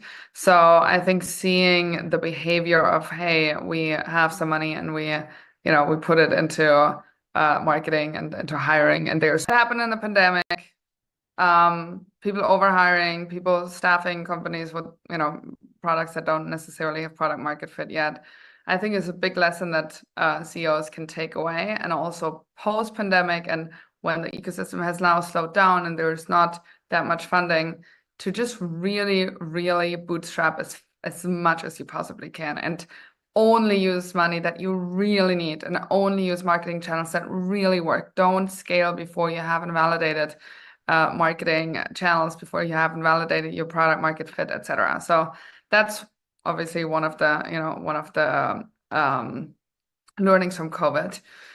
I think in general, the whole VC ecosystem and the VC landscape has changed a little bit, where it's just not that attractive of an asset class anymore to LPs. So there's just less money, and therefore there's deals, and therefore lots of companies have to go towards the profitability route because they just can't really raise, and some still haven't really had that insight, so they're still trying to raise, and they get low and low valuations and do down rounds, and they kind of give away the whole value of their companies, right? Lots of CEOs who are stuck in a business that, yes, has good revenues, but the growth rate has slowed down, and they already gave up so much of the business that there's just not much to to take out once they sell, right? So they were kind of stuck in this. And how do you lead through that, right? How do you keep your team motivated who really is just there for the equity? Because otherwise, why wouldn't you work for Google or Facebook where you have like the best benefits you can think of, right? So how do you keep your team motivated? How do you keep yourself motivated if there's not, the big gold bucket at the end of the race? Those are just a few where I think the pandemic and that whole tech spike and tech crash has really challenged CEOs on how they run their business and and the strategy and the way they motivate the team. I agree with you on that as well, and brings to light a couple things. One, I agree with you wholeheartedly on the bootstrapping side of things. The more you can do that, the better, because we all get married to this idea that our product or service is the greatest thing ever, and maybe it's really, really good, but if the market for it is only at a certain level, that's what it's going to be. And the second thing you said really is an interesting challenge, I think, is as the founder of an organization, you've basically sold off your company before you sold it off with all of the venture capital funds and things like that. And now you've hit this plateau and where you need that additional round. And as you said, it's not easy to find that anymore. So you're kind of capped at where you're at. And you're just, here we are, nice company. We're just doing what we're doing and not able to grow it at the rate that you want to. And that can get you, pretty disgruntled as an executive to the point where you start mailing it in or you don't do the work, and your people are going to pick up on that. And then you're going to start losing those key people to Google and Facebook because they're going to say, you know what, this stock's not going to be worth anything. So I'm getting out before I take too much of a bath. And they leave, and all of a sudden your company starts to sink. And a real life example, this was yesterday. I was going through some old emails, and I was looking for a particular message, and I came across one that was from 4 years ago. It was just before the pandemic, from a company that was like, we're going to partner up, we're going to do this, and we're going to have this, and we're going to partner with me on some things. And we did some early things, and we kind of stopped, and I was like, okay, well, let's see where they're at with that. I don't know, maybe this is a better time for that. I don't know. Let's kind of see what they're doing. I click on it, and of course the domain's gone. And you can go through old emails 5 years ago, look at those companies. The majority of them, in all likelihood, aren't around anymore because it was this flash type of thing. And I saw it during the .com era too. I'm that old. So I was through that. And thankfully I went through and was working for a company that's still around, publicly traded. But most of the companies in that space did not survive. But when they were getting all the VC money and growing like mad, that the parties were off the hook, and it was like the booze was flowing and everybody was having a great time, and they actually had a product that they were selling. It wasn't smoke and mirrors like unfortunately so many organizations today are trying to push out. So with AI as well, that's going to be a really interesting dynamic, because I'm sure you're seeing it too. We're getting inundated every day with all of these new companies that have had this great product that's created that's going to do this and this and this. And, I see it and it's like, okay, going back to our history repeats itself commentary earlier, I know the majority of these companies are not going to be here in a couple of years. They're just not. That's just the nature of it. So as an executive, when you're looking at ideas and different tools and things, especially in the tech space, to figure out, okay, is there anything out there that can improve efficiency, return our, the better ROI rates, bring in new talent, all these things. It's hard to wade through all that noise to figure out, okay, this is what it is. So when you're advising organizations that are facing too many options, how do you help them kind of navigate through that? Yeah, very good question. I think it's whenever I work on certain topics, usually top 20%, like what's most painful. So sometimes that's on the people side, sometimes because you cannot possibly solve it all, right? There is just no way. Like as a CEO, you scale your company to, let's say you start with 10 people, right? And then eventually you have 100 people. It doesn't mean that you have 10 extra time to spend, right? It's not that you work 10x more when you have 100 people. So your whole approach needs to change. It's you just with every time the company doubles, there's new things that need to be in place, and there's things that are gonna fall through the cracks, and that's okay. Not everything can be taken care of. There's always so many products to launch. You can have so much additional revenue if you just launch in this country, and this product and that product. But then your team is getting completely, scattered in all different kinds of directions and loses focus. So you cannot do it all. And if you can do it all, you probably need the money that you don't want, right? So you probably need to have multiple organizations within your different organization, have business units, and just run them as separate organizations, basically, right? And then you rather have a different kind of portfolio in terms of having different kind of companies that they are at least separated. So in case there's any legal issues, right? But I think knowing that you cannot do it all necessarily.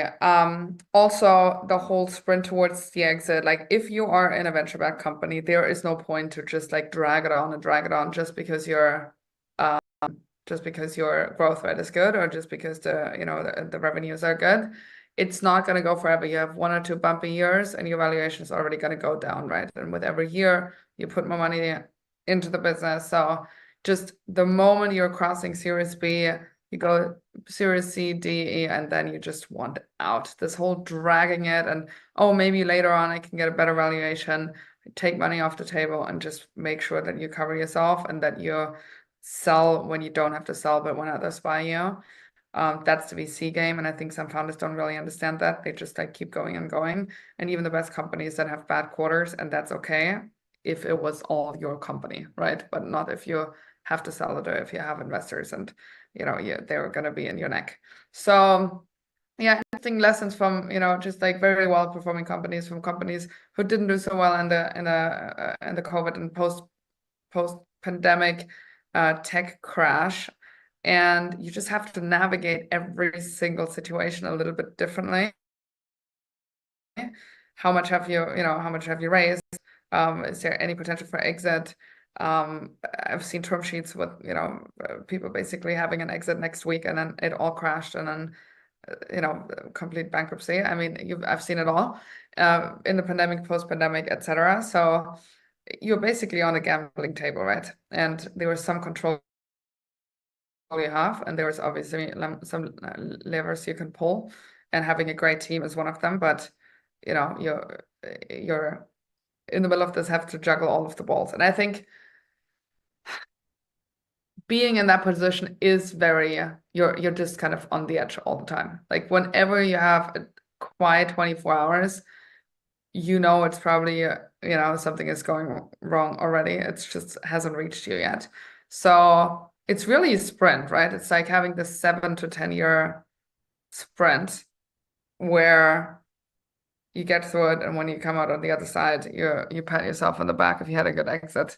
But most people never make it. And yeah, that also needs to be, kind of being realistic about that. Okay, what if I don't get the valuation I want? Like, then what? Can I buy out my investors and make it profitable and just run it as a cash flow business? Or, can I get more secondaries? Whatever it is, but there's not this one thing of you exit for 700 million and that's the only strategy. There has to be a little bit more wiggle room, I guess, in order to make it a successful exit for yourself, no matter if it's, if the timing in the market is great and the product is perfect and everything is perfect.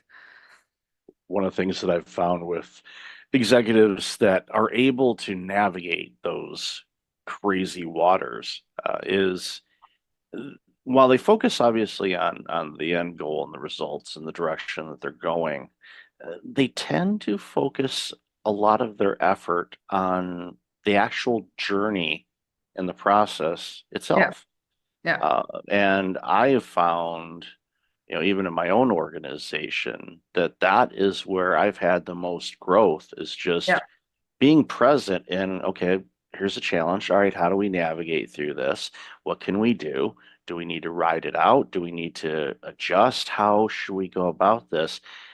Obviously, you have an end goal in mind, whether it's an exit strategy or to hit, a certain percentage of the market or raise this type of revenue on an annual basis, whatever that happens to be. Those are great targets. You got to set targets, because if you don't set a target, you're guaranteed to hit it, because you don't know what it is. But Yeah. for a lot of people, it's the ones that I find that stick around, not only just the companies, but the executives themselves, are the ones that are, basically having the time of their life in this. And it's sad that so many aren't, because it's an amazing opportunity. And think Well, about it. I But get yeah, I go get it ahead. both completely. Yeah. Yeah, it's so it's amazing to see this. So a long time ago, you used to ask, okay, where do you see things going? But in this world, it's hard to, it's impossible to. But you've kind of mentioned it already, where the VC funds are a whole lot harder to gain. So, what are some easy, quote unquote, easy things that some executives can do to navigate whatever the world throws at us over these next couple of years, which I anticipate it's going to be bumpy. Not trying to predict anything, but I anticipate we may see some real choppy waters for a bit. So I'd love to hear your thoughts on that. Very good question. I think take it one day at a time. As you already said, the execs that are the best, they're usually, hey, I want another challenge. I'm really excited about this. I just love problem solving, and every day there's a new set of problem that we haven't seen before, and I'm using my expertise and my ways of thinking and my ways of problem solving to come to the other side, to get to the other side, right, and find a solution. And if you approach it that way, then every day is a new challenge, and every day you find new solutions to that. And it's exciting, right? That's something that's engaging, where you feel like you can motivate the team as well. If it's a drag, obviously, and you feel like, oh my God, another problem, not the right way to look at this, and not the right way to approach your job as an exec. I think for CEOs especially, you're really on the hot seat. And what I find pretty interesting, and again, I'm not giving advice here at all on how to necessarily approach this, but if we are politically or economically, you have to lay off people, you have certain, political views, etc. I've seen a lot of CEOs who get backlash on it, right? Because you make one little comment and you're kind of a celebrity, you don't necessarily know the ripple effect and the impact that you have, not only on your employees, but also, externally, and that, that personal brand and how you're perceived externally. If you're a CEO, especially in the tech world, there's a certain kind of celebrity status to it, especially if you have a certain size company. So, I mean, laying low, I would say, is probably the best advice, to not be hyper, obviously Elon Musk is a little bit different here, but to not be a hyper, opinionated on certain things. And when you have layoffs, just in a very human way. I remember Airbnb did it very well when they laid off people, and they had an amazing strategy around that. And so nobody walked away with resentment, and they could totally understand why, and they obviously saw reasons, and etc. But yeah, I think a human way to leadership, a very human approach to leadership, and internal and externally building your brand around that, and trying to have people understand your decision-making process and why you came to certain conclusions and why you have certain strategy and why you change certain things in that strategy, and being relatively transparent, not too transparent, but relatively transparent with that. You usually, again, coming back to the buy-in, you get people's buy-in, and they usually understand why things have to happen the way they need to happen. And I would say, I mean, the biggest nightmare is always for your CEO to let go of people, right? It's always I have to do a RIF, and I have to let go of 40% of people, and what's going to happen, and how, and that's the biggest pain. And I think once you do that once, and once you have the skill set to do that, and you have the experience to do that, many people say, well, it wasn't so bad, and actually it was almost good for the people who had to leave, because that was not the right thing for them, right? And they found something that's better. than what they had. So yeah, it's not a straightforward answer. But you just navigate your way through the waters, and every day is a new day, and you see the challenges and opportunity. I think it's a lot about the outlook and the mindset you have when you're sailing through that world. And get yourself the right support, have a good board, have good advisors, and make sure that your executive team is sound, and that you have a good pair of execs around you that can make a big difference. Otherwise, you kind of carry it all on your two shoulders. Yeah, and that's when you start seeing executives burning out, is if they got to carry all the weight and they don't have the strong board or the strong team. And those points you mentioned, there's so much to carve up there, but I want to highlight just one. I think that the transparency one is definitely a good one, and it can take years and years and years to build up a reputation, and literally a couple seconds to destroy it. Laying low, especially in a very public type of world that we're in right now with social media and stuff, is not easy, but you have to, I highly suggest it. And, I love that you mentioned Elon Musk. If he has a filter, it's not installed, which at least, if you understand that about him, then you get it. And sometimes you're like, oh, I totally agree with what he said, or it's like, okay, wow, that he needed a little more tact than that. And that's just who he is. And if you understand that, I think that goes a long, long way to figuring all this out. So, Katie, I've loved this conversation. Love the work you're doing. So let's share where people can find you and follow what you're doing. Of course, I would say easiest is my LinkedIn, Katie Trost, or my website, katietrost.com. I'm spelled with a Y. And you find all the information there and more about my work, etc. Yeah, it's great stuff on there, and I'll definitely have that in the show notes. So, Katie, thanks so much for taking some time out of your day to have a chat with us. Really appreciate it. Thanks for having me.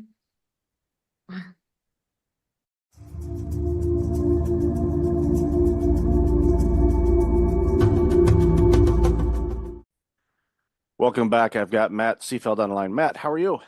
I'm doing great, Michael. Thanks for having me on today. Oh, thanks for being on the show. Really looking forward to this conversation. And even in the pre-show, we talked about all kinds of different things, and it's going to be a really good chat for the audience. So why don't you share a little bit about you, and then we're going to jump into this important conversation.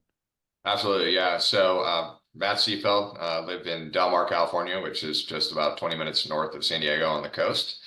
I grew up in the Bay Area, identical twin. So spent most of my childhood and even into adulthood competing with somebody, which I'm sure some of those topics will come up on our show. Basically, sports was a big part of my life. Played sports all through college, and continue to coach, as part of giving back and being of service to others, and help motivating this next generation of athletes to create I call it the callous minds, to be able to take on this world, right? Not let the world take on them. So, a lot of things there. In my career, I've been in healthcare my entire career. After undergrad, went right into working for a couple of the big four consulting firms, PwC, Deloitte, trying to fix health systems problems financially. Fast forward 24 years, I'm still trying to fix health systems and provider group problem. I did start developing software. Early in my career, I left Deloitte in 2007 to start a company, healthcare software company. Eventually sold that to a public company, and pretty much have been an entrepreneur ever since, and really do enjoy it. And again, I think we'll talk a little bit about what it takes to be an entrepreneur, what it takes to lead a team, what it takes when you're trying to recruit people, and the types of personalities and the challenges that come apart with it. I would say the last big thing that's really why I'm here talking to you today is I did get sober almost 7 years ago. I'd struggled for many years with alcohol. I was using that as my coping measure for stress, trying to avoid feeling. And when I got out of treatment, I realized there was no easy community out there, virtual community to connect with. And this was pre-COVID, right? And so I built an app. It's free for the world to use. It's called My Life Link, and it's a place where people have a soft entry into recovery, right? They can go in, they can basically be as open and honest about who they are, and we connect them digitally to people like them and people who have gotten sober and are in recovery that can help them with this journey. So it's an amazing experience. Again, if any of your listeners out there are struggling with substance abuse, behavioral addiction, or emotional addiction, then or know somebody in their family or friends, pass them on. We'd love to have them. We have lots of virtual meetings. We have lots of things that we offer through the app, and it's free. It'll never be charged for. It's my trying to get back to society as another way to get away from the chaos of this world. As if we focus more on others and less on self, right? That's when healing begins. That's when we start to evolve again as a society. That's amazing. I'll definitely have the link to the app in the show notes for sure. And I highly encourage those that are struggling with any type of addiction to check it out for sure. So let's bounce back to the healthcare side of things. I worked in healthcare administration, the primary care setting for almost 15 years. And every year was trying to fix healthcare. And my colleagues that are still in that industry, and I've been out of that for several years now, are still trying to fix it. It's a weird thing. And I have my guesses as to why it's so challenging to quote unquote fix it. And I think you kind of alluded to it a bit.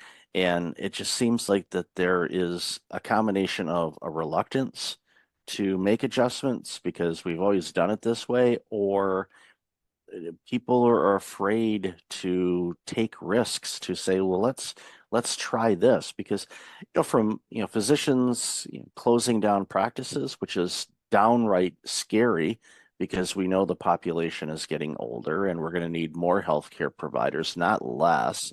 So it's frightening to see that there's so many practitioners that are closing up shop or just saying enough of this. I'm going to go work at Target. Nothing against working at Target, but when you're a medical provider and you've gone to school for as long as you have, and you're able to help humanity with their healthcare challenges and needs, and all of a sudden you just say, well, can't do it anymore, I'm walking away from it. Society loses on that. So I'd love to hear your thoughts on that. Yeah. I mean, you already touched on two of the big ones, right? We've always done this, right? There's an apathy in healthcare, and I see it whether you're a large academic medical center or you're a 3-doc shop, right? It's the physicians have put so much trust in the administration side to just get it done. And that worked well. That worked well years ago when reimbursements were decent, cost of delivering care was less. But today, right, what has inflation done to supply and labor costs to deliver the service? It's skyrocketed. And I don't know of anyone who's getting more money from insurance companies, right? So you have pressure on margin now without you doing anything wrong. It's simple, right? I was actually got a knee surgery in November of last year, and I'm sitting on the OR table. The anesthesiologist is about to do his thing. And I said, hold on a second. And I said, hey, do you know to the doctor, my orthopedic surgeon, do you know what the allowable is for my meniscus surgery you're about to do? Do you know what you're going to get from Blue Cross? And he's like, I don't know. I said, $1,400. So that's pretty good for a 20-minute procedure, right?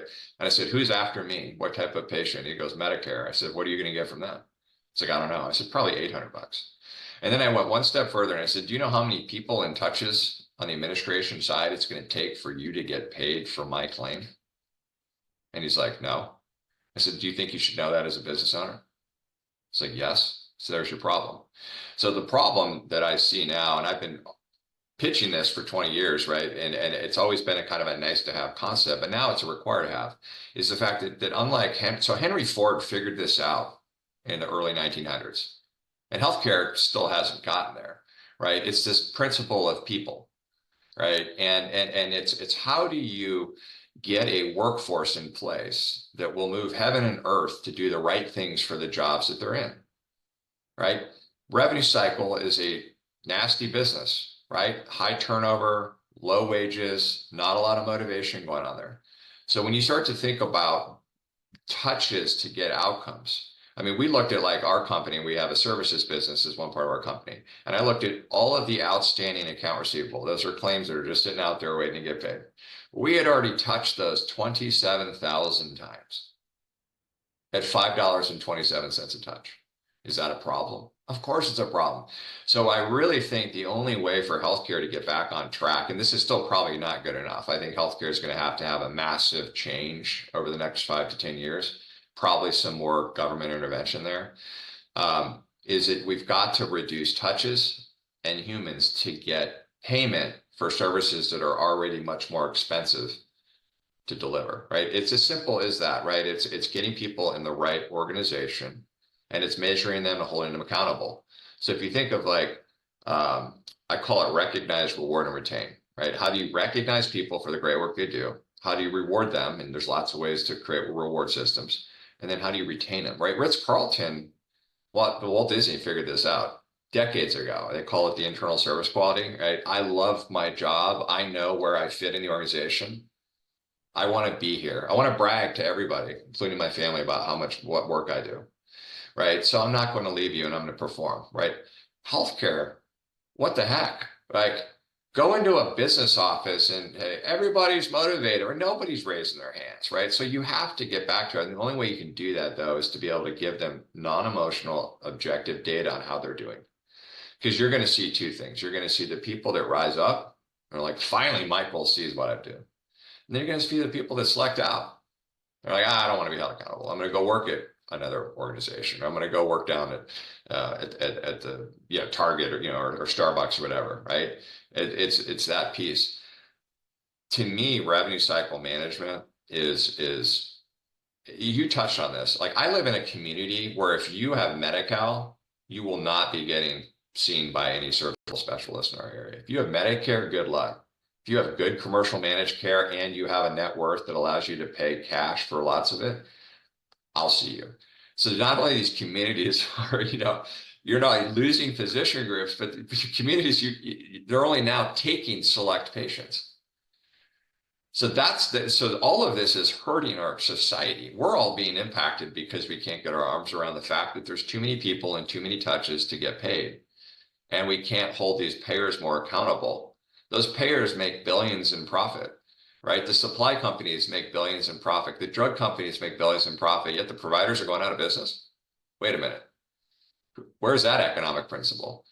So I've done this for so many years. And so like the software we develop really sits on top of these billing platforms that measures every unit of work and provides that feedback to administration to say, hey, this is where all these humans are getting involved. Let's look at why.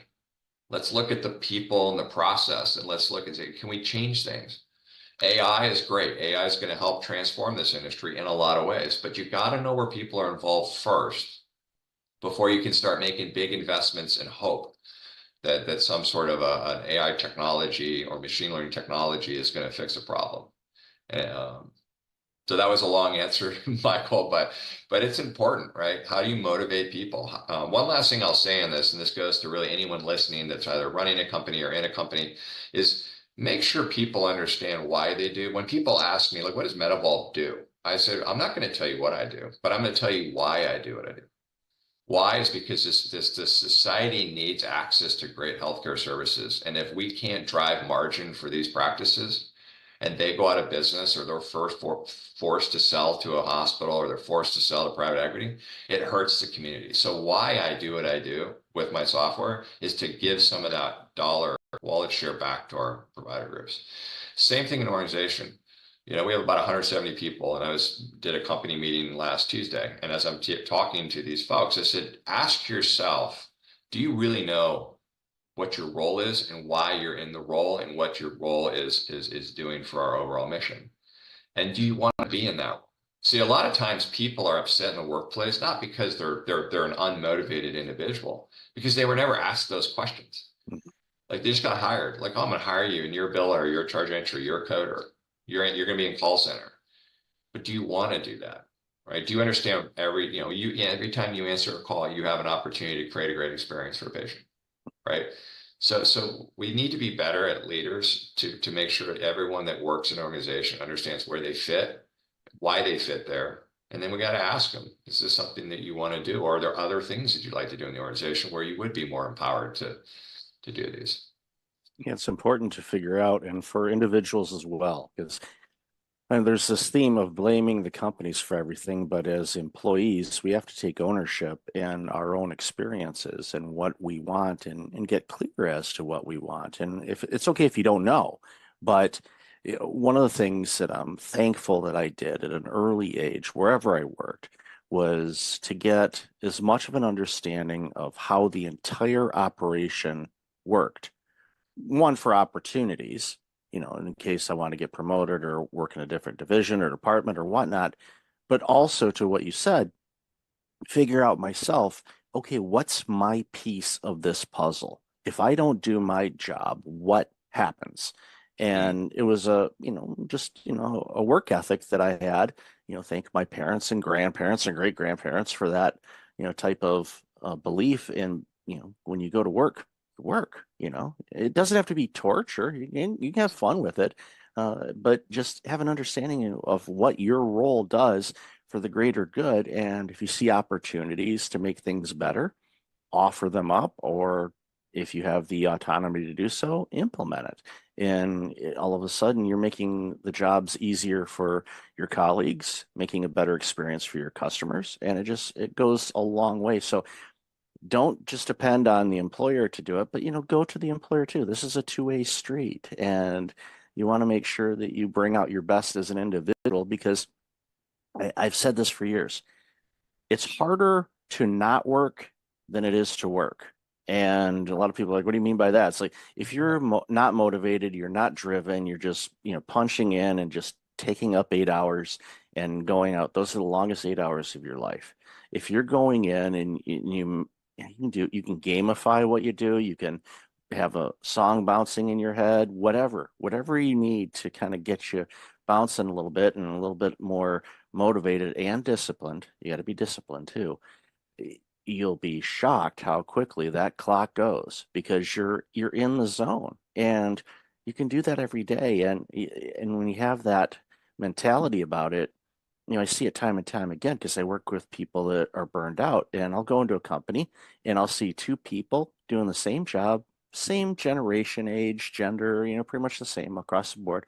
One of them burned out like you wouldn't believe. The other one is on top of the world and doing the same job, same workload. All the ingredients are the same. And like, okay, what's different here? Well, the individual and how they approach life, their mindset, their energy levels, what they're eating, external factors, and mostly internal factors, their mindset around things. And it impacts so many businesses, because we come to work with a bunch of baggage, and we get mad at our company when it's, in many cases, has nothing to do with the company.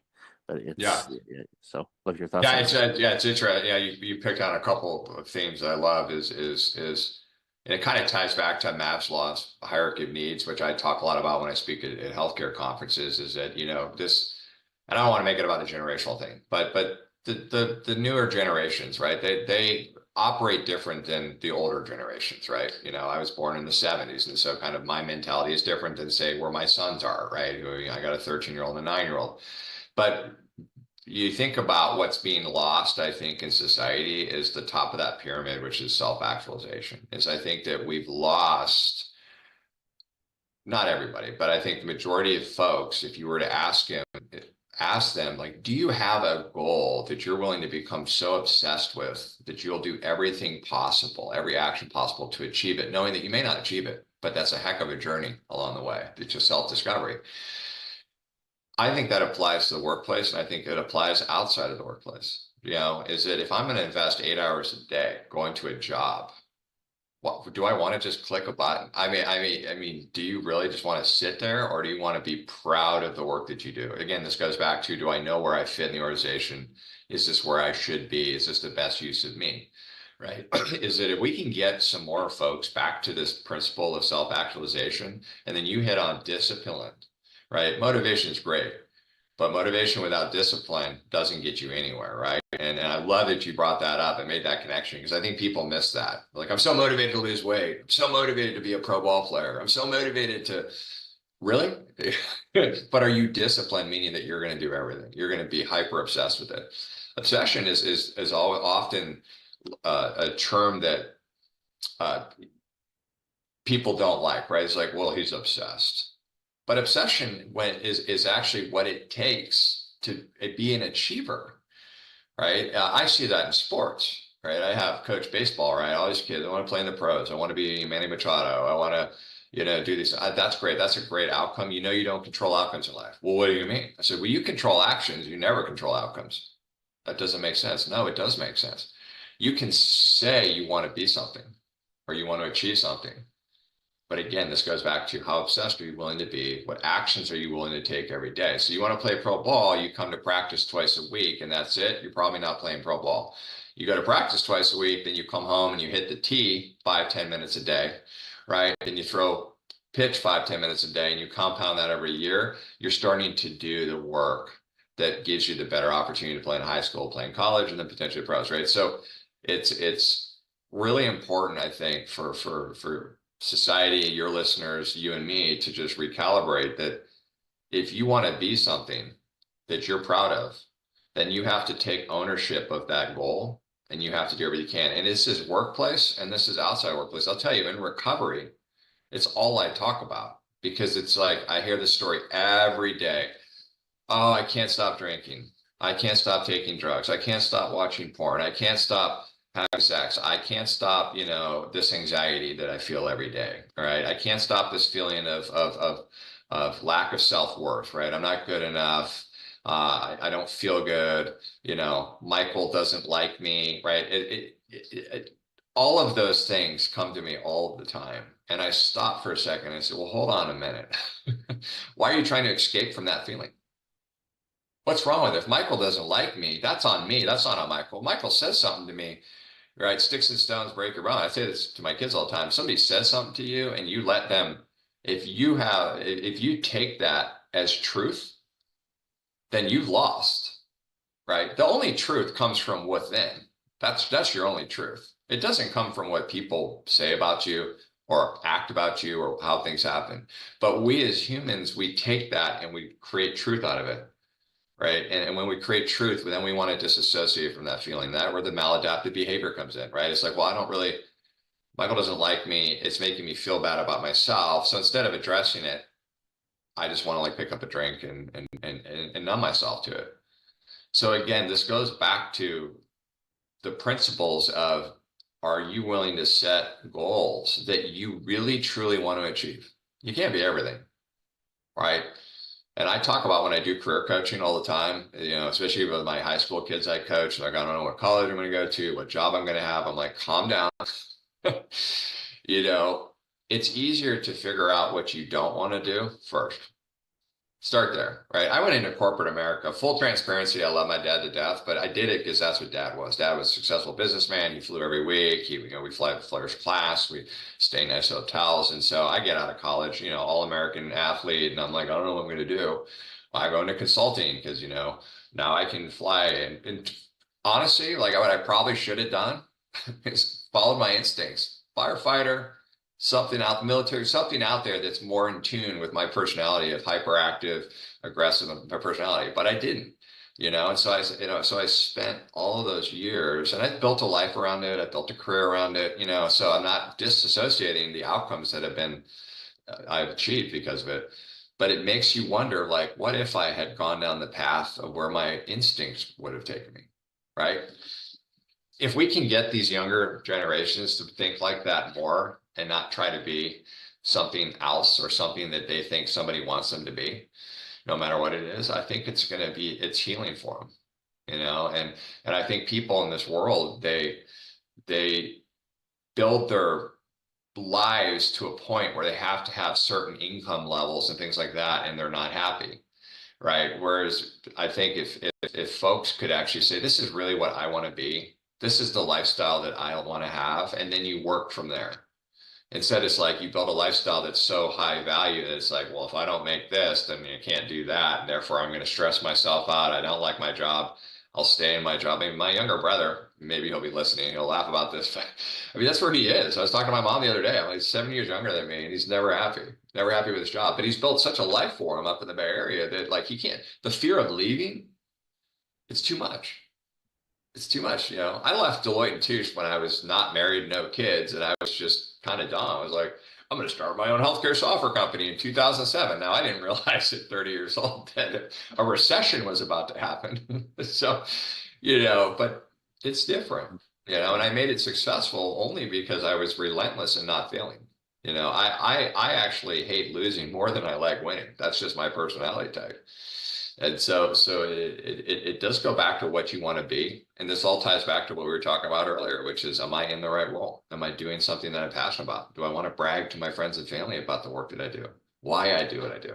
And if the answer is, I don't know, or no, look at that and set goals outside of work, right? I love it when people are like, I want to run a marathon, or I want to lose 10 pounds, or I want to swim, 3 miles, or I want to learn a foreign language, right? I love that. I'm like, sweet, those are all like awesome outcomes that you want to have. Well, now what are you going to do about it? Yeah, it's easy to write down the goals, but you have to live them. They have to be a living, breathing document. Like Brian Tracy says, write down your goals every day. Every day. And, yeah, and I love that guy. look, and Yeah. I know he's amazing. And you look at them and you look at the goals, and you just, and over time, you say, okay, if I had to pick 1 or 2 things today that I know if I stick to it, motivation there or not, but the discipline to do them, that will move things forward quicker, then what are those things? And sometimes those things are going to change. And, going back to what you said earlier too, and this is something that I picked up a while ago, was, when we have negative thoughts, or we're feeling bad, and we want to mask them, or, go run away from them, like so many of us do. The approach that, I was taught to take was welcome those feelings. They're there anyway. You could just welcome, like, hey, how are you? Glad to see you. Not really, but I'm glad to see you. Have a seat. Why are you here? Why is this thought coming across my mind right now? What triggered it? What did I see that reminded me of it? It could be something that has a direct correlation with it, or it could be something completely off base, where you see a yellow lid for a container, and for some reason it reminds you of going to a restaurant and having a fight with a friend of yours or something. It's like, well, was the restaurant name yellow? No. Right. I'm not sure where the correlation is, but there's something there that you subconsciously picked up on, and it brought it to light. It's like, then welcome and say, okay, what do you want me to learn from this feeling? What are you trying to teach me? And if it's not clear, then you just say, journal it and say, okay, this came to mind. I'm not sure why. Maybe it will come to me, but I'm not going to let it, interrupt me too long. I'm going to give it its moment and say, okay, thank you so much. I'm focusing on this now, and go that. And again, these techniques vary for people. Whatever helps that you can, change your mindset, or your thought pattern, your focus back to what you were working on. Even if it's simple breathing exercises, just to kind of center yourself.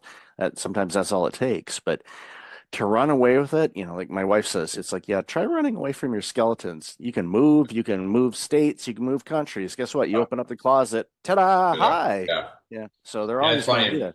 I love you brought that up. Yeah, in recovery, they always say, if you can move, but if nothing changes, nothing's going to change, right?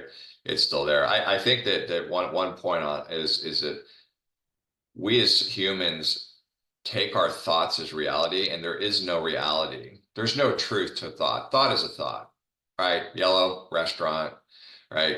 Whatever, it's a thought, right? But when we create that and say that's true, the only truth right now is you and me having this conversation at this exact moment. That is present moment. And that's what we're trying to do, right? We're trying to bring ourselves to present as often as we can. And the amount of time it takes you to bring yourself back to present when you have the thought about the yellow restaurant, that's where you start to be successful, right? Can I just flip that switch in a second and laugh it off?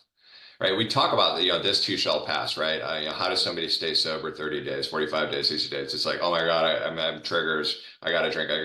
Give it 2 minutes and see what happens. 2 minutes. Think about your consequences if you do pick up, right? So how quickly can we send ourselves back to reality is really important. I think the other thing is that and I do this a lot, right? I grew up with anxiety. I could play for anxiety every day. I wake up at 6 a.m. in the morning. If you want me to just be like, let's just be anxious today, that's me. right? I had the nervous tics as a kid. I was very unsettled as a kid. I always put myself in stressful. I was a quarterback. I was a pitcher. Like I always put myself in stressful positions, which was like subconsciously, I think, my attempt to try to get over this need to be anxious all the time. But what's interesting, and I say this to my kids too when I'm coaching them, is that if you don't stay in present moment and you let what just happened impact you to right now, you lose, right? You strike out, you miss a ball, right? You have a bad throw at the discus, right? If you carry that to the next moment, you might as well walk off the field because you've already disrupted your mindset. The same thing is don't create a future that hasn't happened yet. I do this all the time. I'm like, I can play for like what's about to happen. I'm like, well, I might lose a game tonight. Kid might not do as well as I want him to be, right? Those are futures that haven't even happened yet. If it impacts any minute of my day today, I'm just taken away from this moment of being present with you. So it's the whole thought addiction. We do it. My twin brother is it's ironic. He's a physician. He's an ER physician in recovery with me. We're about the same time frame, and he works with me on my LifeLink, the sober app. But he's actually taken the next step further, and he's created curriculum around thought addiction and emotional sobriety, which has been amazing to really see how he's evolved now in terms of these topics. But it's just amazing to me. The farther I get away from drinking, and the more people that I meet who are struggling, the answer is so simple, yet it's so hard to get to that level of disparity that you're willing to do something about it, right? I think Eminem has a song where he's talking to his daughter. He said, I got sober for me, but I actually got sober for you. And there's truth to that, right? And I wish there was a pill I could give somebody struggling. If you have listeners right now that are struggling, I wish there was a way to be like, take this pill, you're going to have your bottom and you're going to be on to healing, but there is nothing. It actually has to come from within. You have to have that spiritual awakening that says, you know what, I'm willing to do anything I can possible to get help, right? Become obsessed with it. And what I'll kind of leave you with this is that what I've found in my life is the more selfless acts I can do throughout the day and in my life, even though it takes a lot of time, when you're volunteering your hours, you're coaching, you're still trying to work out and be healthy, you're still trying to run a company. It's absolutely what's kept me grounded, is that when I can serve others and not focus on me, and those others can be inspired to serve others, that's what drives hope, right? When I pass away, my hope is to leave a legacy of memories in people that inspire them to keep that going, right? And I think that's what this life is about, right? Is can we stop the nonsense on the news, and can we just get back to helping each other? When you become selfless, you build self-esteem, which is important for me because I grew up with almost no self-esteem. Always never good enough, right? In my mind, nobody ever said that. It was in my mind, right? I'm not good enough. My brother's better than me. My dad doesn't, love me. My mom, right? I mean, it's all in here. Again, I took thoughts in my head and I created a reality out of them. I made them reality. And how much of my life, how many hours of my life, days of my life, months of my life, years of my life were wasted on creating anxiety around stuff that was never truth. It's something to think about. It definitely is. And it's one of those things where, you created that reality around anxious thoughts. You can also create reality on positive thoughts and being selfless and helping others. And real quick before we wrap up, this was a couple months ago. I live close to a mall, and when the weather's lousy, I'll just walk inside, get a little bit of walking in as part of my health routine. And there was this, it looked like it was some metal that came from some kind of scaffolding or something like that, but it was a small piece. They're just kind of laying on the sidewalk by a garbage can. So I picked it up and I put it in the can. I wasn't looking for any acknowledgement or good job, Mike, or anything like that, but I didn't even see him. There was an older gentleman behind me that English was not his first language, but he was able to muster up the words. He says, "I am so glad there are still people in this world that will do something like that." Well, And it was that shaped my day. And it was like, okay, keep Yep. my eyes open for other areas to serve. Again, I didn't do it to say, look at me, I am cleaning up the earth. No, I just saw it and took care of it. And Yep. by doing that, removed a hazard, made it cleaner, and it took me 3 seconds, if that, to do it. And it just look for those opportunities to help others. They can be small. It might be small to you. It might be gigantic to them. That's right. Just take those opportunities. So yeah, Matt, you never know the impact, right? You never know yeah. the impact you're going to have. I'm coaching a baseball team right now, and one of the kids who's first year playing baseball, single mom, dad's nowhere to be found. And she came up to me the other day and she said, I'm so grateful to have you as a coach and really kind of help be a father figure, to this kid. And I'm like tearing up a little bit saying it. And I thought about it. I said, wow, I take it for granted, like my house, where you got a beautiful wife. She's amazing. I've got two healthy kids. Not everybody has that, right? We were just down in Mexico on spring break, and we're leaving this nice resort, and we're driving to the airport. And I told my boys, I said, look over there. People live there. These are no running water, right? I mean, not the same life that they have. And I said, so you have to have empathy for that. You have to you have gratitude for where you're at. But you have the empathy for others, and how can I help other people, right, to rise up? And I'm telling you right now, if everybody today, listening, could just do one thing, one piece of service, whatever, pick up a piece of metal, open a door for somebody, help somebody grab something off the top shelf, whatever it is. I said, just imagine if that started to have that ripple effect. And it does. It feels good. Like that guy saying that to you felt good. And that's okay. That's a nice dopamine hit. You're like, okay, I didn't do it because I needed it. I did it because that was just the right thing to do. But it does start to build that self-esteem and confidence.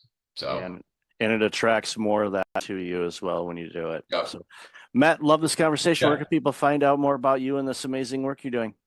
Yeah, so LinkedIn obviously is the easiest way to look me up, and regardless of which company you're interested in. But Matt Seefeld on LinkedIn, and then of course, if you want to put it in the show notes, My Life Link is the app, so you can download it on Apple or Google Play. If you or anyone is suffering, you can be as anonymous as you want to be.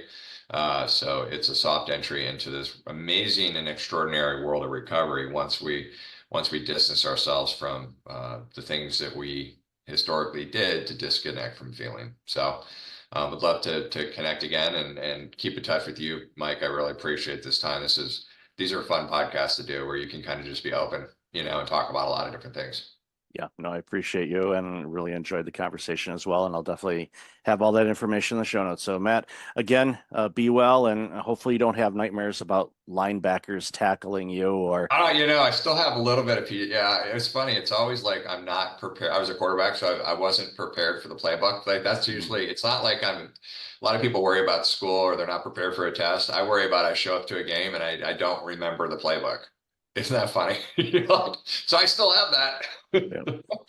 Or pitching, Manny's up at the plate and he hits the ball and the ball leaves Petco Park and lands in Balboa Park. So I know we've seen a few of that. Yeah. Yep. Awesome. Well, thanks again, Matt. Really appreciate it.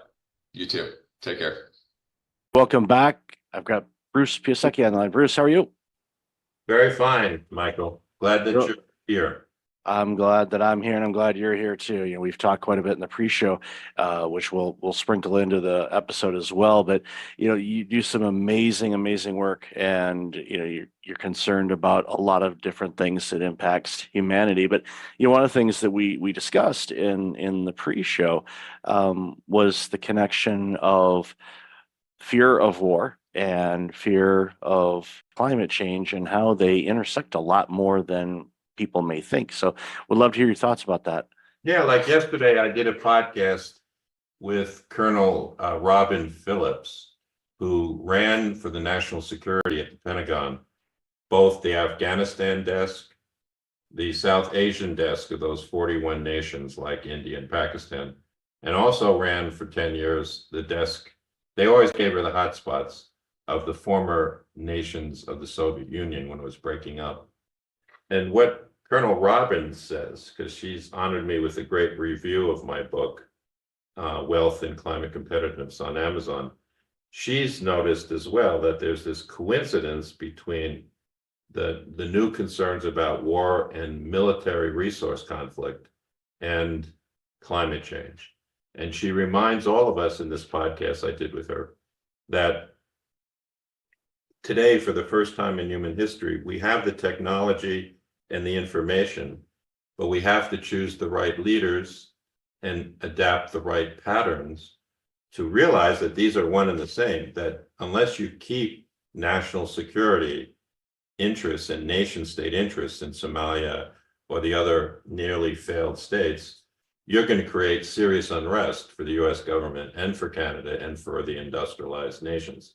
So I believe that they're one and the same. So I'd like your listeners to begin to visualize the solution. And I call it the sweet spot between business and society. If you think of two large circles, one is business interests and another is social interests. For the longest time, those two circles only met mildly, peripherally, when they bumped into each other. Now what I'm finding in the new generation, my daughter's a doctor and she's totally there is a sweet spot of innovation and wealth creation where the two circles meet, and they meet in 6 ways. First, they cut costs. When Walmart hired my firm, it was always the low price. They wanted to bring food into Africa with less cost, but it really is a sustainability and climate solution if you can give people nutrition in Africa in 22 nations without or over reliance on yams, right? Because it's not diverse enough.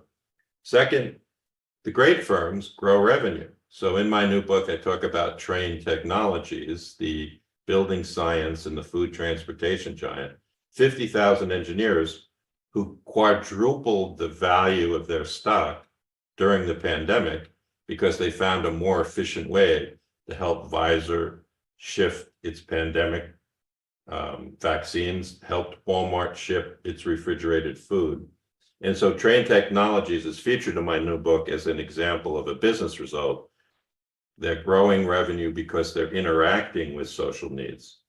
I think the third thing that happens is we begin to improve our relationships against the common prejudices.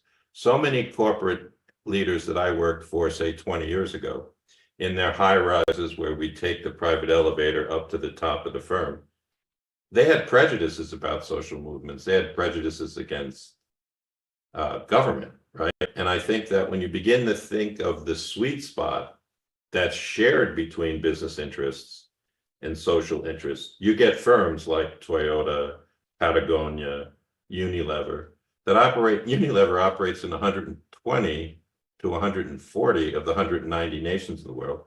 And they see that in the attitude of most people that buy their products, there is this sharing of the sweet spot. The other 3 things that I worked on in my firm with our lawyers and our engineers is that you attract and retain better talent by thinking about the sweet spot. And that's clearly evident in firms like Trane, where I write about a man called Scott Tew, who's taken my company's leadership training for 15 years, twice a year, and as a result is one of their managing partners. I also think that you strengthen the brand, and too often the environmental movement is distracted by that. There's only saying it's greenwash, right? But it does actually, when a Toyota makes a hybrid powertrain car that goes twice as far at the same cost, you're improving the brand of Toyota in contrast to the gas guzzlers. Now, I'm not willing to say that we won the battle at Toyota because it was at the same time trucks were very dominant. So although we launched 8 million hybrid powertrain cars, the Prius and onward, we didn't change the entire market. But the sixth and last thing it does is it reduces risk, right? So all those financial concerns about capital exposure. So cut costs, grow revenue, reduce risk, strengthen brand, improve social relationships, and attract talent. That's what we focused our company on for 40 years. And you recognized early on, how intertwined everything is. And when you get all of those pillars, as I like to look at them, working together, you create this system and this organization that is doing amazing work. It's addressing needs. It's fulfilling. You know, it's an organization, you go in there and like, okay, what, you have this opportunity to be creative because you're bringing in the best talent, because you're doing creative things to make a positive impact on the world, improving profitability. You can have both worlds or all worlds. I think you made a key point, Mike, so I'd like to build on it. I was trained as a classical financial literacy person, but you're talking about how today's generation and most people find satisfaction in purpose. And purpose at a firm is doing what you exactly described. So I go back in my work, my New York Times bestseller is called Doing More with Less, where I discovered this by writing about Ben Franklin. If you think about that American guy 300 years ago, he's neither Republican nor Democrat. He is creative in his force, and he thinks about social capital, not just financial literacy like I did. So, for example, he thinks about the bifocal because he notices he needs a bifocal to read better. It's self-interest, but he made it available to the people of Philadelphia. He's tired of moving his cart to the print shop through mud, so he helps the Public Works Department invent sidewalks. Once again, self-interest, but Philly becomes a mega place in America, early days, because of that. He's curious about lightning because he loves to swim and he's afraid, is this thing going to come down? So he thinks of the lightning rod. He's curious about efficiency, so he invents the Franklin stove, right? So in my work, I'm looking to liberate social capital in these firms, not just financial capital.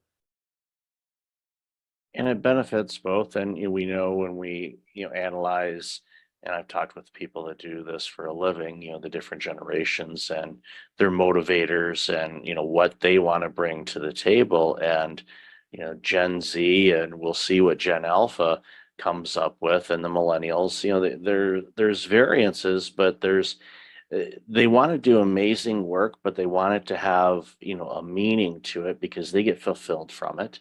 And not, obviously, the financial aspect of being compensated is a component of it. But I learned a long, long time ago, you can give your team raises, but they'll forget about it in a short order. order. Purpose, yeah. Yeah. They view so this is really where these new books of mine go. We want to create a competitive spirit in people in their relationship to their family and their friends and their firms, but that it be based on creative force rather than destructive, litigious force. So let me say this, I've come to conclude after running a capitalist organization for 40 years. Now, I'm happy to say, Michael, I could speak more freely about it because after having worked for a fifth of the Fortune 500, I haven't worked for these giants for the last 2 years. It was 41 years and now I'm retired. I do run a leadership workshop that's financed by some of these firms.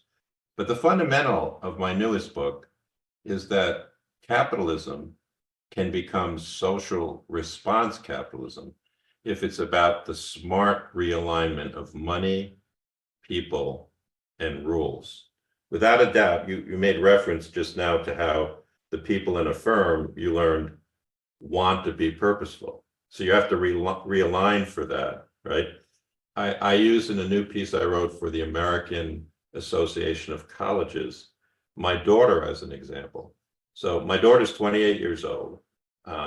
She's now a doctor in rehabilitation, brain and spinal injury. And I'm very proud of her. So is my wife. I think she's a doctor more because of the diligence of my wife than a bookish person like me.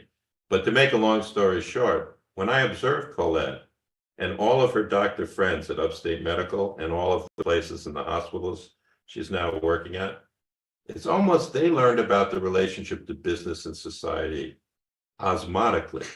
They didn't have to be told about it in graduate school, or they didn't have to be forced into it by policy.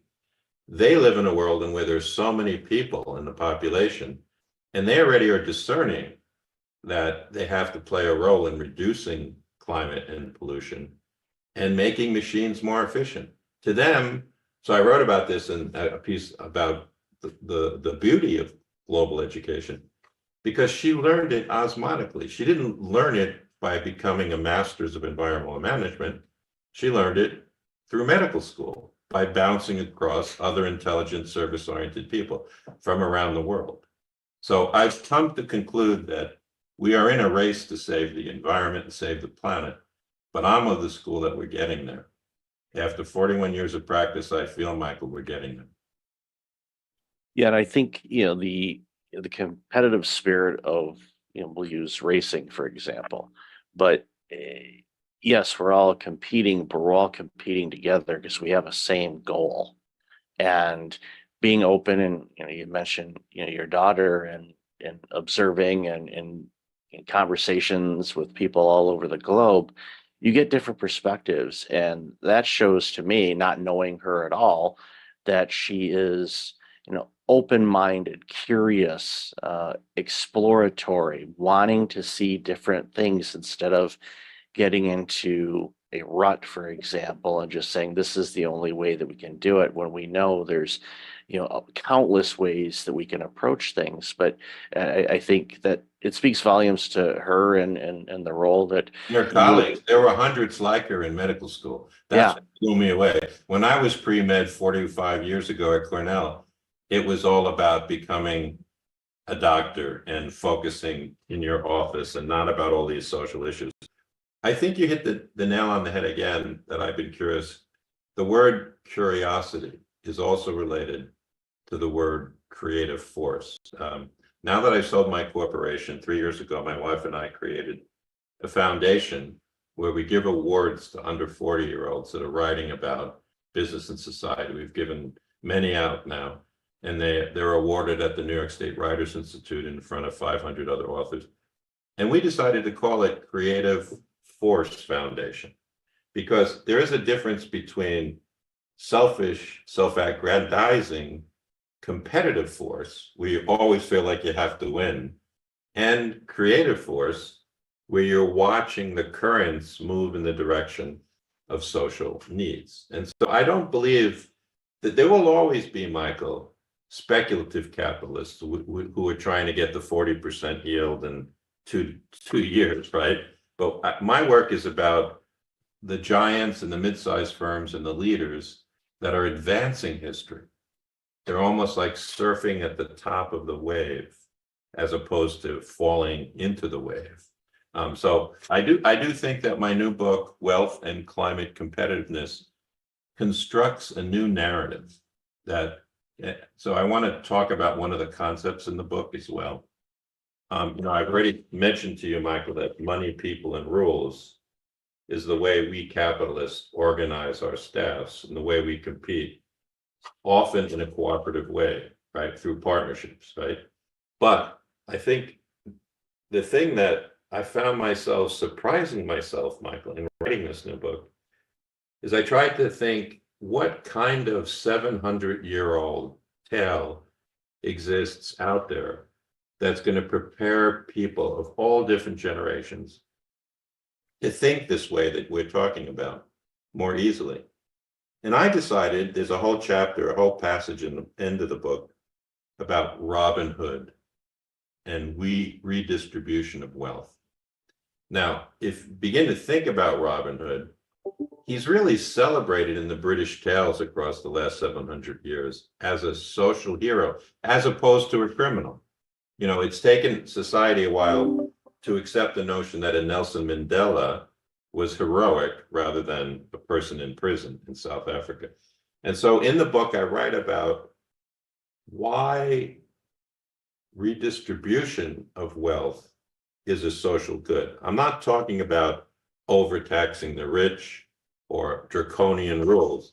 I'm just talking about how there's things happening in the investment community at places like Calvert Investment or Trillium or my pension funds, where every day 10,000 clicks are redistributing wealth to more efficient companies like Toyota or Train. And that adjustment of capitalism is the social good. All right. So it's almost like an invisible Robin Hood. It's not Robin Hood. It's instead the merry pranksters exist in capitalism, and they're beginning to click the change. So my book is a reflection about that hope and that optimism in a time where it is easier for people to despair. Yeah, it's very easy for people to go down the negative rabbit hole. If you look for it, you're going to find it. But working with organizations like you have, you know, okay, these are the ones that are, they're going to ignore the naysayers. They've got their mission. They know what they want to do. They know what they want to accomplish. They may not necessarily know yet how they're going to do it, but that doesn't bother them. They know that they'll have the creative willpower to be able to attack it and do the things that they want to do and make that impact on the world, both from a financial standpoint, but also a social good. And we've highlighted this throughout the conversation. Both of those can coexist. They're not an either or, but I think sometimes people try to pigeonhole them as an either or, and they're not. And the more that we recognize that yes, your organization can actually be more profitable if you do things in a way that benefits humanity and social good and all of that, you'll find efficiencies. I'm a big fan of efficiencies. Believe me, if you can do it in 2 steps and still give out the great quality, by all means, because that frees you up to do other things that can make impact as well. So it makes a ton of sense. I would like to learn a little bit more before we leave about your Breakfast Leadership Network, because Yeah. I'm happy to be on it. So can you tell me a little bit about who you're reaching? Yeah, of course. Our organization, we launched it. Actually, the website was registered 8 years ago on Monday, so it's been around a bit. And the initial premise of the organization was I was working with organizations and C-suite executives on burnout recovery and prevention, because I had my own. I noticed that. journey. Yeah. Yeah, I had a pretty bad case of burnout 15 years ago, and cost me nearly everything, including my life. And after recovering from all of that, I determined, well, I don't want to do that again. So what do I need to do? So I started researching burnout and went down that rabbit hole. And this was, 2011, 2012, when I still, I was, diving into it. And it started, as I got more aware to it, I noticed a lot of my peers, and I was working in the healthcare industry at the time, were going down the same road that I did, and it scared the crap out of me. So I thought, okay, what can I do about this? So started writing about it, started talking about it. One thing led to another, started doing keynotes, writing books, doing consulting. You launched the podcast show a little over 7 years ago to talk about that, and then just bring awareness to entrepreneurs and small business owners Good for you. across the globe to share that yes, you can build a great organization. Yes, you can run a great organization, but you don't need to burn out doing it. You just have Well, to more power to you, because I do think that that's an important lived experience to share. And Yeah. good for your work on the website. One of the things I hope you do is Rob Nyson, my publicist who put me in touch with you, is a very classical, wonderful ex-publisher of a Big Ten firm. He doesn't share your contact information. It's his style to preserve the relationship to you. So if you emailed me your mailing address, I'd love to send you 2 or 3 of my books for your home library, so that I can Awesome. become sort of like a brain trust for you. Because I've now that I'm retired, it took me 17 years to finish this, but a publisher came out with a book about my life, but I could tell it fits your sensibility, because I chose not to write about myself, but the 77 short vignettes are about the people who shaped me, because you've used the key words that I'm very interested in: curiosity, creative, and cooperation, right? So, if you think about it, I'd love to send you that in case you want to do another follow-up. The book came out a month ago, Yeah. so it's still getting its legs. Oh, it's beautiful. Yeah, I'll definitely after the show, I'll email you all that contact information, and I highly encourage people to, if they haven't already, pick up your books and follow your content, and because the expertise and experiences you have provide such a foundation for organizations to really thrive and grow and survive. And the stat, when you look at the Fortune 500, I saw this the other day, and it was surprising, but not that, almost half of the Fortune 500 in the year 2000 have either been acquired or they're gone. Isn't And you're that like, fascinating? it's like, you go, how in the world? Or even I saw a story the other day, one of the organizations in San Diego where I spent a bunch of time as well, called Q Health. They were valued during the pandemic, over $2 billion. They've shut up shop. They're closed. They're gone. Like from 2.3 billion to nothing in a couple of years. It's because, market changes. There was all kinds of other things that fell into place that created the situations that they were facing. But you can be top of the world and you can be underwater in a blink of an eye. And it's Take for example, Enron in their own lifetime. I remember I used to go down to Enron because there were utilities that my firm was working for that wanted to use them as a model. And luckily, the lawyer and I that would go down came back and said, there's something that doesn't smell right there. So, you just made the key point that even the global 500 changed. So in my books, I try and emphasize the lasting set of competitive principles that allow them to continue to innovate. Take, for example, Unilever. There are really 300 different small railroad trains on the same road. They're managed by the same vision and set of people, the most legendary one, Paul Pullman, but I've met many Unilever people. But each car is given a huge amount of innovative, creative freedom. So they buy Ben & Jerry's ice cream, but they have the capability of bringing it to Africa and Australia. And the formula doesn't change of the product or the vision. It's all attached to this huge, that's what the Lever brothers called the Unilever train. And I think there's a real genius to that, allowing innovation within the small units as opposed to homogenizing it all at the top. There's many different models of management success. And as you just mentioned, many examples of management failure, which is what kept my life so interesting, Michael. I bet. So I'll definitely have all your contact information in the show notes. So Bruce, really, really appreciate your time today and love this conversation. We could probably talk for 10 hours straight on this stuff because it's one of the things that, drives it home for me is I want organizations to just crush it and be really well because it benefits all of us when they do. And it's, I love celebrating companies and individuals and teams like yours that just, help these organizations do what's right and make things better for all of us because we all win when that happens. So again, Bruce, thank you so much for being on the show. I'm delighted to be part of your Breakfast Leadership Network. Thank you for your time, Michael.